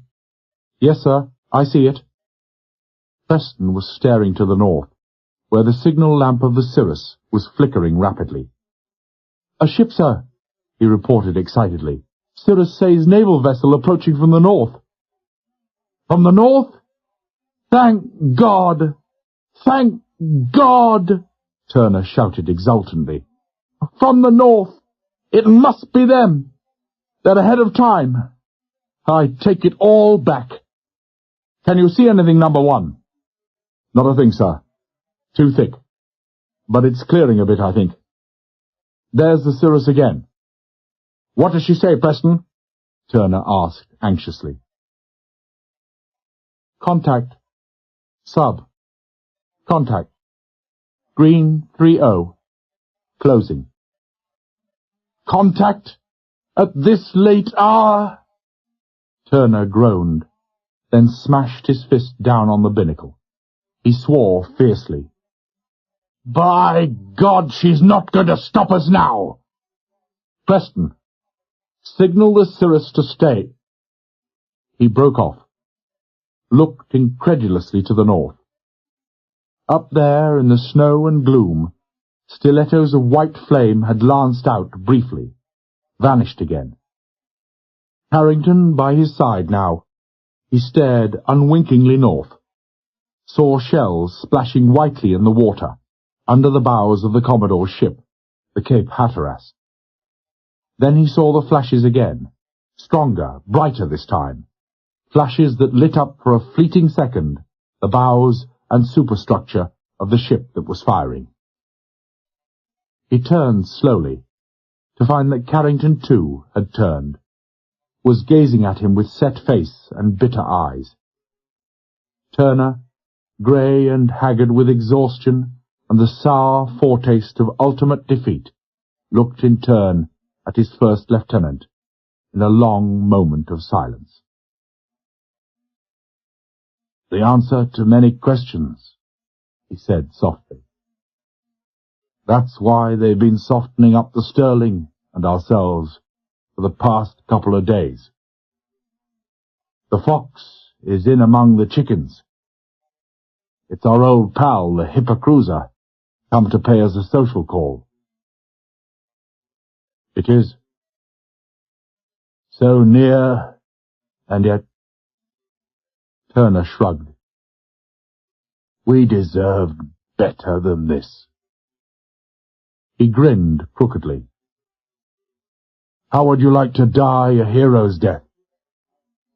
"The very idea appalls me," boomed a voice behind him. Brooks had just arrived on the bridge. "Me too," Turner admitted. He smiled. He was almost happy again. "Have we any option, gentlemen?" "Alas, no," Brooks said sadly. "Pull ahead, both," Carrington called down the speaking tube. It was by way of his answer. "No, no," Turner chided gently. "Full power, number one. Tell them we're in a hurry. Remind them of the boasts they used to make about the Abdeel and the Manxman. Preston, general emergency signal. Scatter. Proceed independently to Russian ports."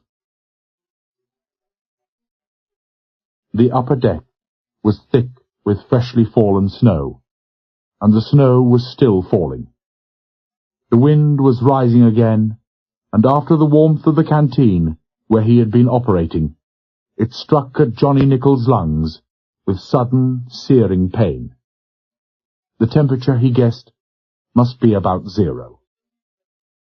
He buried his face in his duffel coat, climbed laboriously, haltingly up the ladders to the bridge.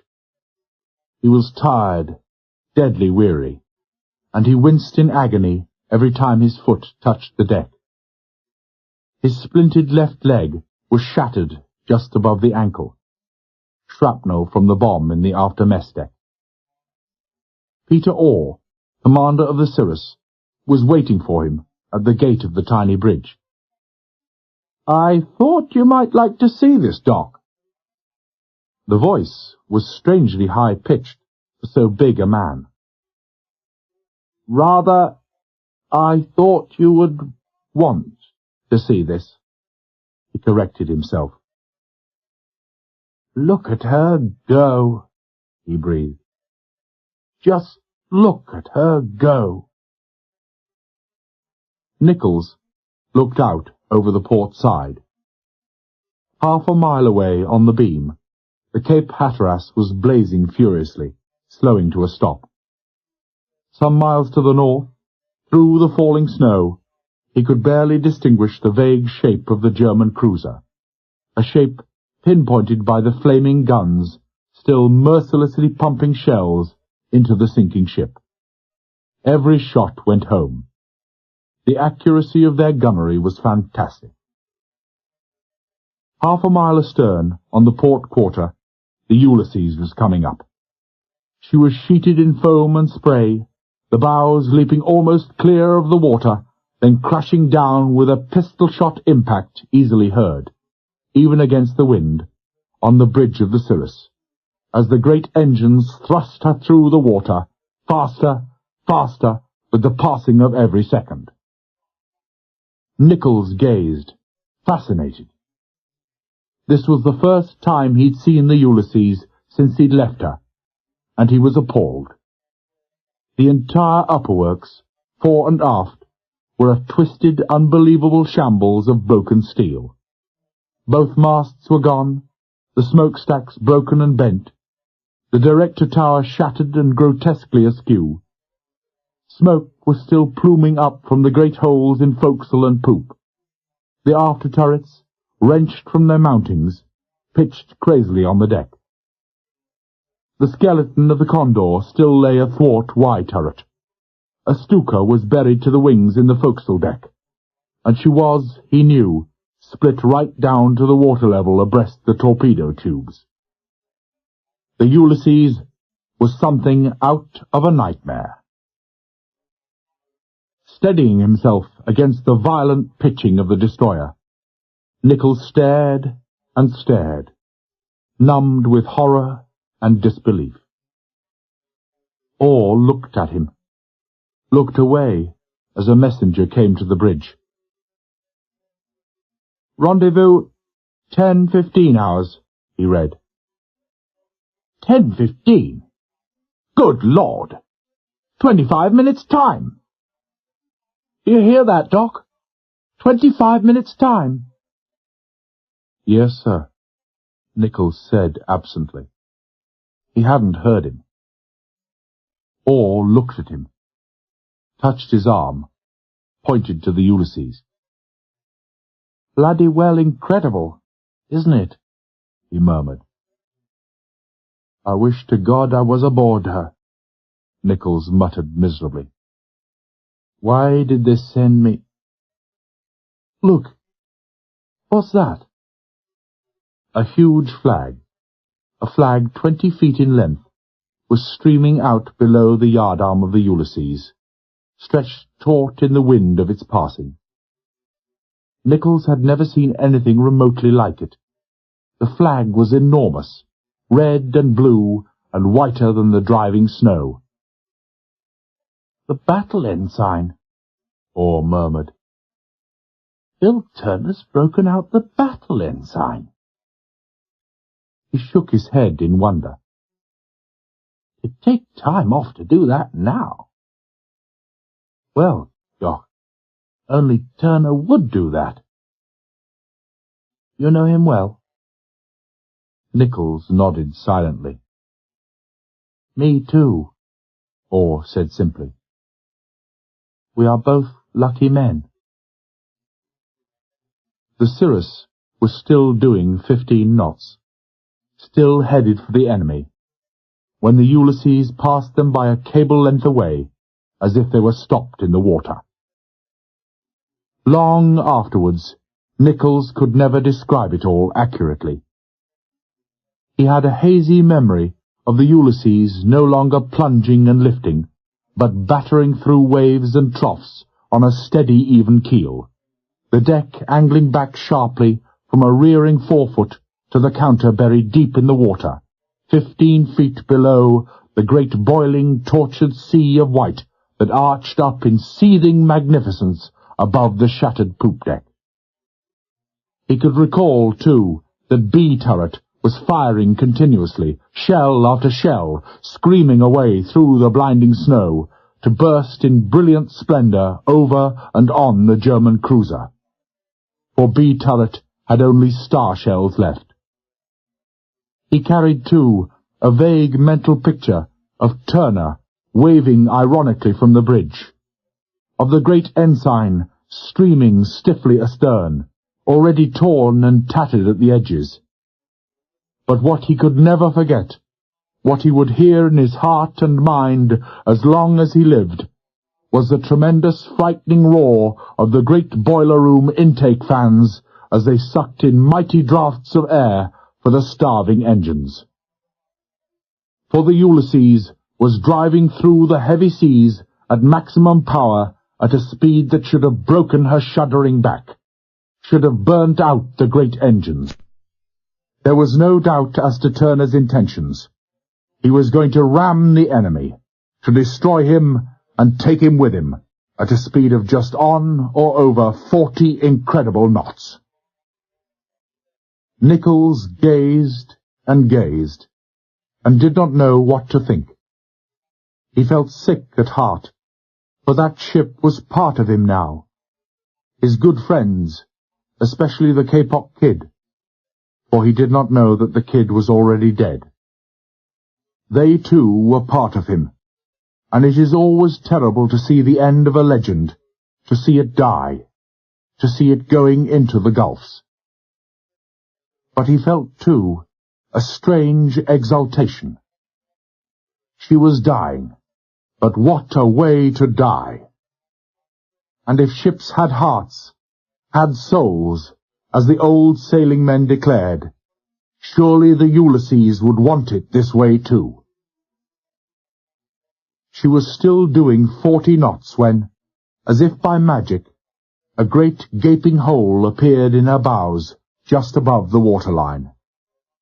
Shellfire possibly, but unlikely at that angle. It must have been a torpedo from the U-boat, not yet located. A sudden dip of the bows could have coincided with the upthrust of a heavy sea forcing a torpedo to the surface. Such things had happened before. Rarely, but they happened. The Ulysses brushed aside the torpedo, ignored the grievous wound, ignored the heavy shells crashing into her, and kept on going. She was still doing 40 knots, diving in under the guns of the enemy, guns at maximum depression, when A magazine blew up, blasted off the entire bows in one shattering detonation. For a second, the lightened forecastle reared high into the air, then it plunged down, deep down, into the shoulder of a rolling sea. She plunged down and kept on going down, driving down to the black floor of the Arctic, driven down by the madly spinning screws. 18. The air was warm and kind and still. The sky was blue, a deep and wonderful blue, with little puffs of cotton-wool cloud drifting lazily to the far horizon. The street gardens, the hanging bird-cage flower baskets, spilled over with blue and yellow and red and gold. All the delicate pastel shades and tints he had almost forgotten had ever existed. Every now and then, an old man or a hurrying housewife, or a young man with a laughing girl on his arm, would stop to admire them, then walk on again, the better for having seen them. The nesting birds were singing, clear and sweet, above the distant roar of the traffic, and Big Ben was booming the hour as Johnny Nichols climbed awkwardly out of the taxi, paid off the driver, and hobbled slowly up the marble steps. His face, carefully expressionless, the sentry saluted, opened the heavy swing door. Nichols passed inside, looked around the huge hall, saw that both sides were lined with heavy, imposing doors. At the far end, beneath the great curve of the stairs, and overhanging the widely convex counter of the type usually found in banks, hung a sign. Typist Pool. Inquiries. The tip-tap of the crutches sounded unnaturally loud on the marble floor as he limped over to the counter. Very touching and melodramatic, Nichols, he thought dispassionately. Thus the audience are having their money's worth. Half a dozen typists had stopped work, as if by command, were staring at him in open curiosity, hands resting limply on their machines. A trim young wren, red-haired and shirt-sleeved, came to the counter. "Can I help you, sir?" The quiet voice, the blue eyes, were soft with concern. Nichols, catching a glimpse of himself in a mirror behind her, a glimpse of a scuffed uniform jacket over a grey fisherman's jersey, of blurred, sunken eyes and gaunt, pale cheeks, admitted wryly to himself that he couldn't blame her. He didn't have to be a doctor to know that he was in pretty poor shape. "My name is Nichols. Surgeon Lieutenant Nichols. I have an appointment." "Lieutenant Nichols? HMS Ulysses?" The girl drew in her breath sharply. "Of course, sir. They're expecting you." Nichols looked at her, looked at the wrens sitting motionless in their chairs, caught the intense, wondering expression in their eyes, the awed gaze with which one would regard beings from another planet. It made him feel vaguely uncomfortable. "Upstairs, I suppose." He hadn't meant to sound so brusque. "No, sir." The wren came quietly round the counter. They heard you'd been wounded, sir," she murmured apologetically. "Just across the hall here, please." She smiled at him, slowed her step to match his halting walk. She knocked, held open the door, announced him to someone he couldn't see, and closed the door softly behind him when he had passed through. There were 3 men in the room. The one man he recognized, Vice Admiral Starr, came forward to meet him. He looked older, far more tired than when Nichols had last seen him, hardly a fortnight previously. "How are you, Nichols?" he asked. "Not walking so well, I see." Under the assurance, the thin joviality so flat and misplaced, the harsh edge of strain burred unmistakably. "Come and sit down." He led Nichols across to the table, long, big, and covered with leather. Behind the table, framed against huge wall maps, sat 2 men. Starr introduced them. One, big, beefy, red of face, was in full uniform, the sleeves ablaze with the broad band and 4 stripes of an admiral of the fleet.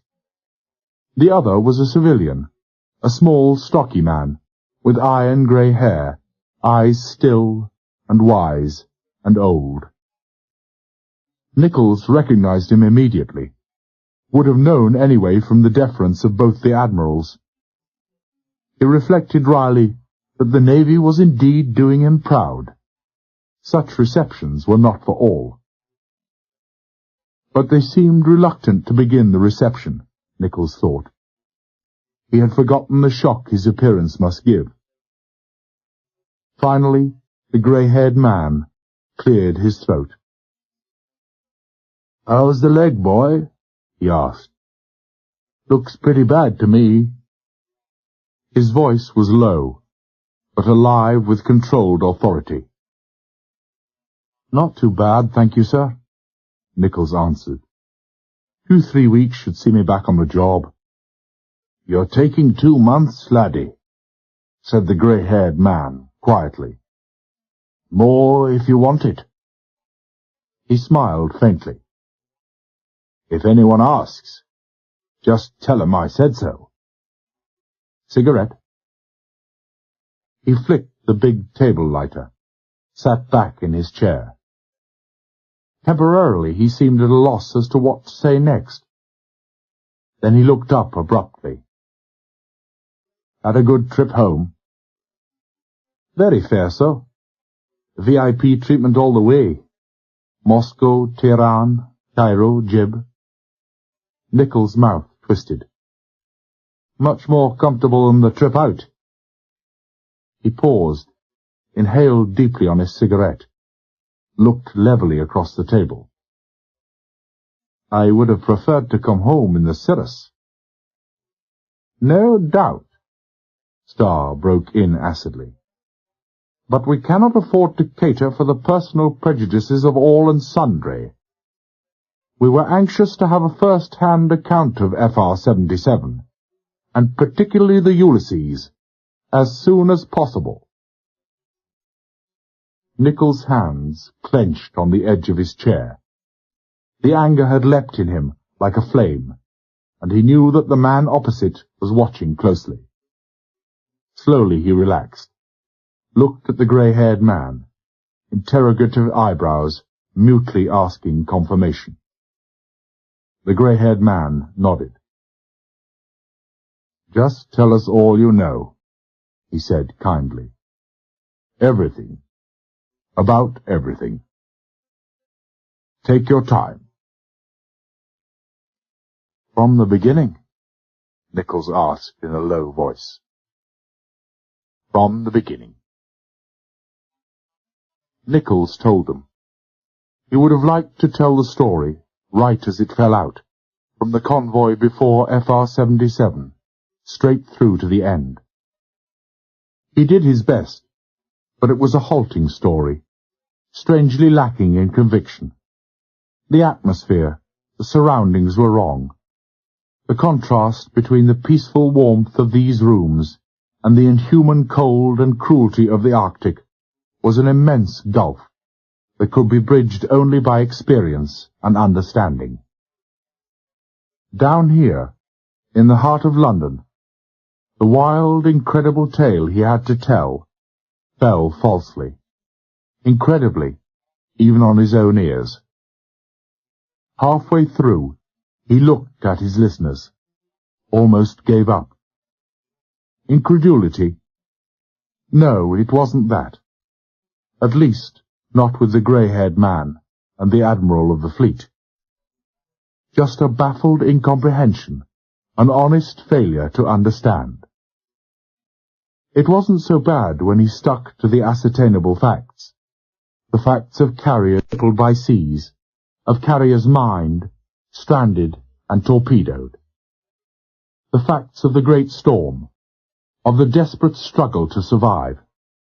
The facts of the gradual attrition of the convoy, of the terrible dying of the 2 gasoline tankers, of the U-boats and bombers sent to the bottom, of the Ulysses battering through the snowstorm at 40 knots, blown up by the German cruiser, of the arrival of the battle squadron, of the flight of the cruiser before it could inflict further damage, of the rounding up of the scattered convoy, of the curtain of Russian fighters in the Barents Sea, of the ultimate arrival in the Kola Inlet of the battered remnants of FR-77. 5 ships in all. It was when he came to less readily ascertainable facts, to statements that could never be verified at all, that he sensed the doubt, the something more than wonder. He told the story as calmly, as unemotionally as he could.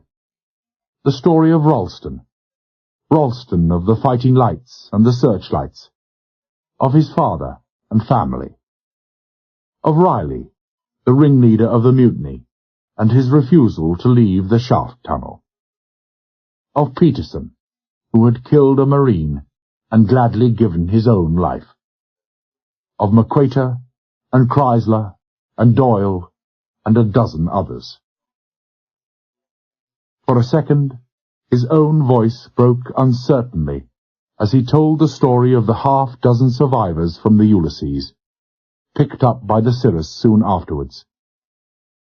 He told how Brooks had given his life jacket to an ordinary seaman, who amazingly survived 15 minutes in that water. How Turner, wounded in head and arm, had supported a dazed Spicer till the Cirrus came plunging alongside, had passed a bowline round him, and was gone before anything could be done. How Carrington, that enduring man of iron, a baulk of splintered timber under his arms, had held 2 men above water till rescue came. Both men, Preston was one, had died later. Carrington had climbed the rope, unaided, clambered over the guardrails, dangling a left leg with the foot blown off above the ankle. Carrington would survive. Carrington was indestructible. Finally, Doyle, too, was gone. They had thrown him a rope, but he had not seen it, for he was blind. But what the 3 men really wanted to know, Nichols realized, was how the Ulysses had been, how a crew of mutineers had borne themselves. He had told them, he knew, things of wonder and of splendor, and they could not reconcile these with men who would take up arms against their own ship, in effect, against their own king. So Nichols tried to tell them, then knew, as he tried, that he could never tell them. For what was there to tell? That Vallery had spoken to the men over the broadcast system, how he had gone among them and made them almost as himself on that grim, exhausting tour of inspection, how he had spoken of them as he died, and how, most of all, his death had made them men again. For that was all that there was to tell, and these things were just nothing at all. With sudden insight, Nichols saw that the meaning of that strange transformation of the men of the Ulysses, a transformation of bitter, broken men to men above themselves, could neither be explained nor understood, for all the meaning was in Vallery, and Vallery was dead. Nichols felt tired now, desperately so. He knew he was far from well. His mind was cloudy, hazy in retrospect, and he was mixing things up. His sense of chronological time was gone. He was full of hesitations and uncertainties. Suddenly, he was overwhelmed by the futility of it all, and he broke off slowly, his voice trailing into silence. Vaguely, he heard the grey-haired man ask something in a quiet voice, and he muttered aloud, unthinking, "What was that? What did you say?" The grey-haired man was looking at him strangely. The face of the Admiral behind the table was impassive. Stars, he saw, was open in disbelief. "I only said, They were the best crew God ever gave a captain, Nichols murmured. I see. The old, tired eyes looked at him steadily, but there was no other comment. Fingers drumming on the table, he looked slowly at the two admirals, then back to Nichols again. Take things easy for a minute, boy. If you'll just excuse us.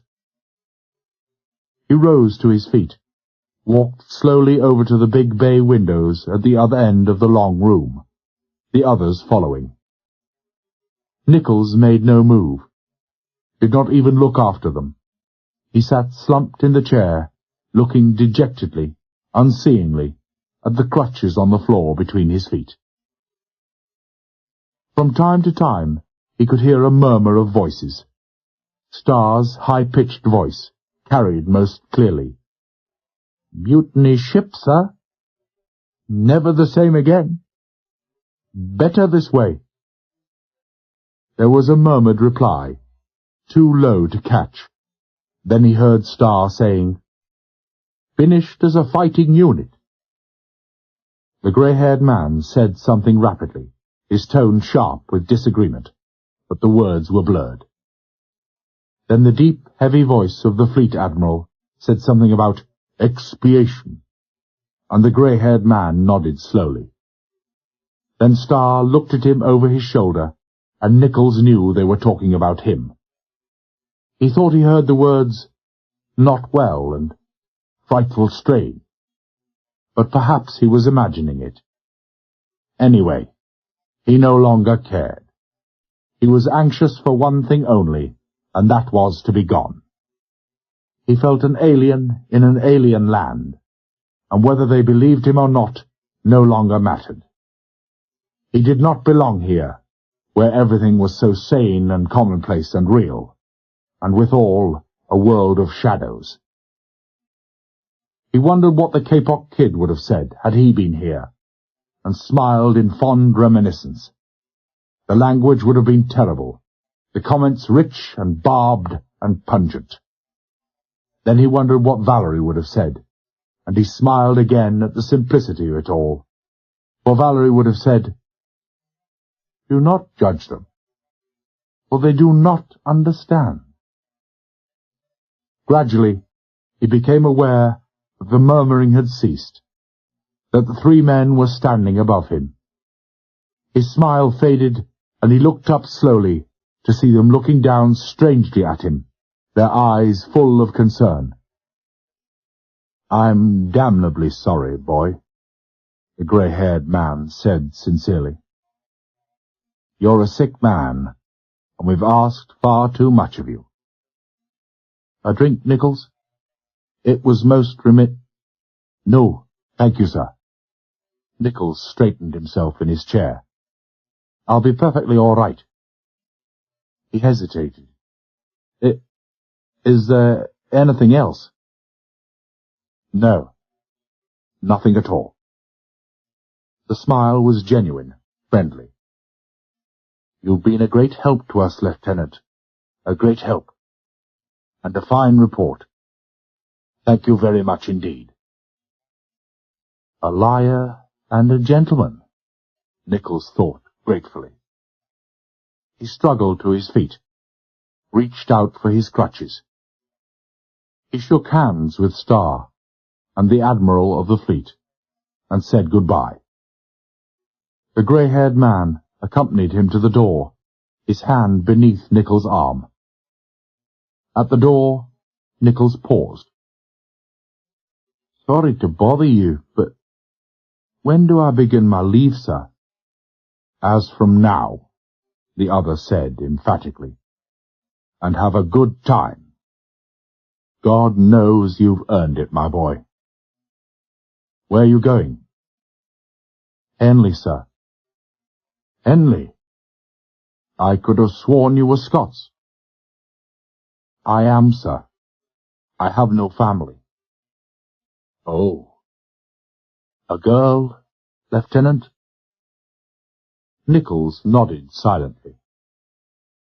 The grey-haired man clapped him on the shoulder and smiled gently.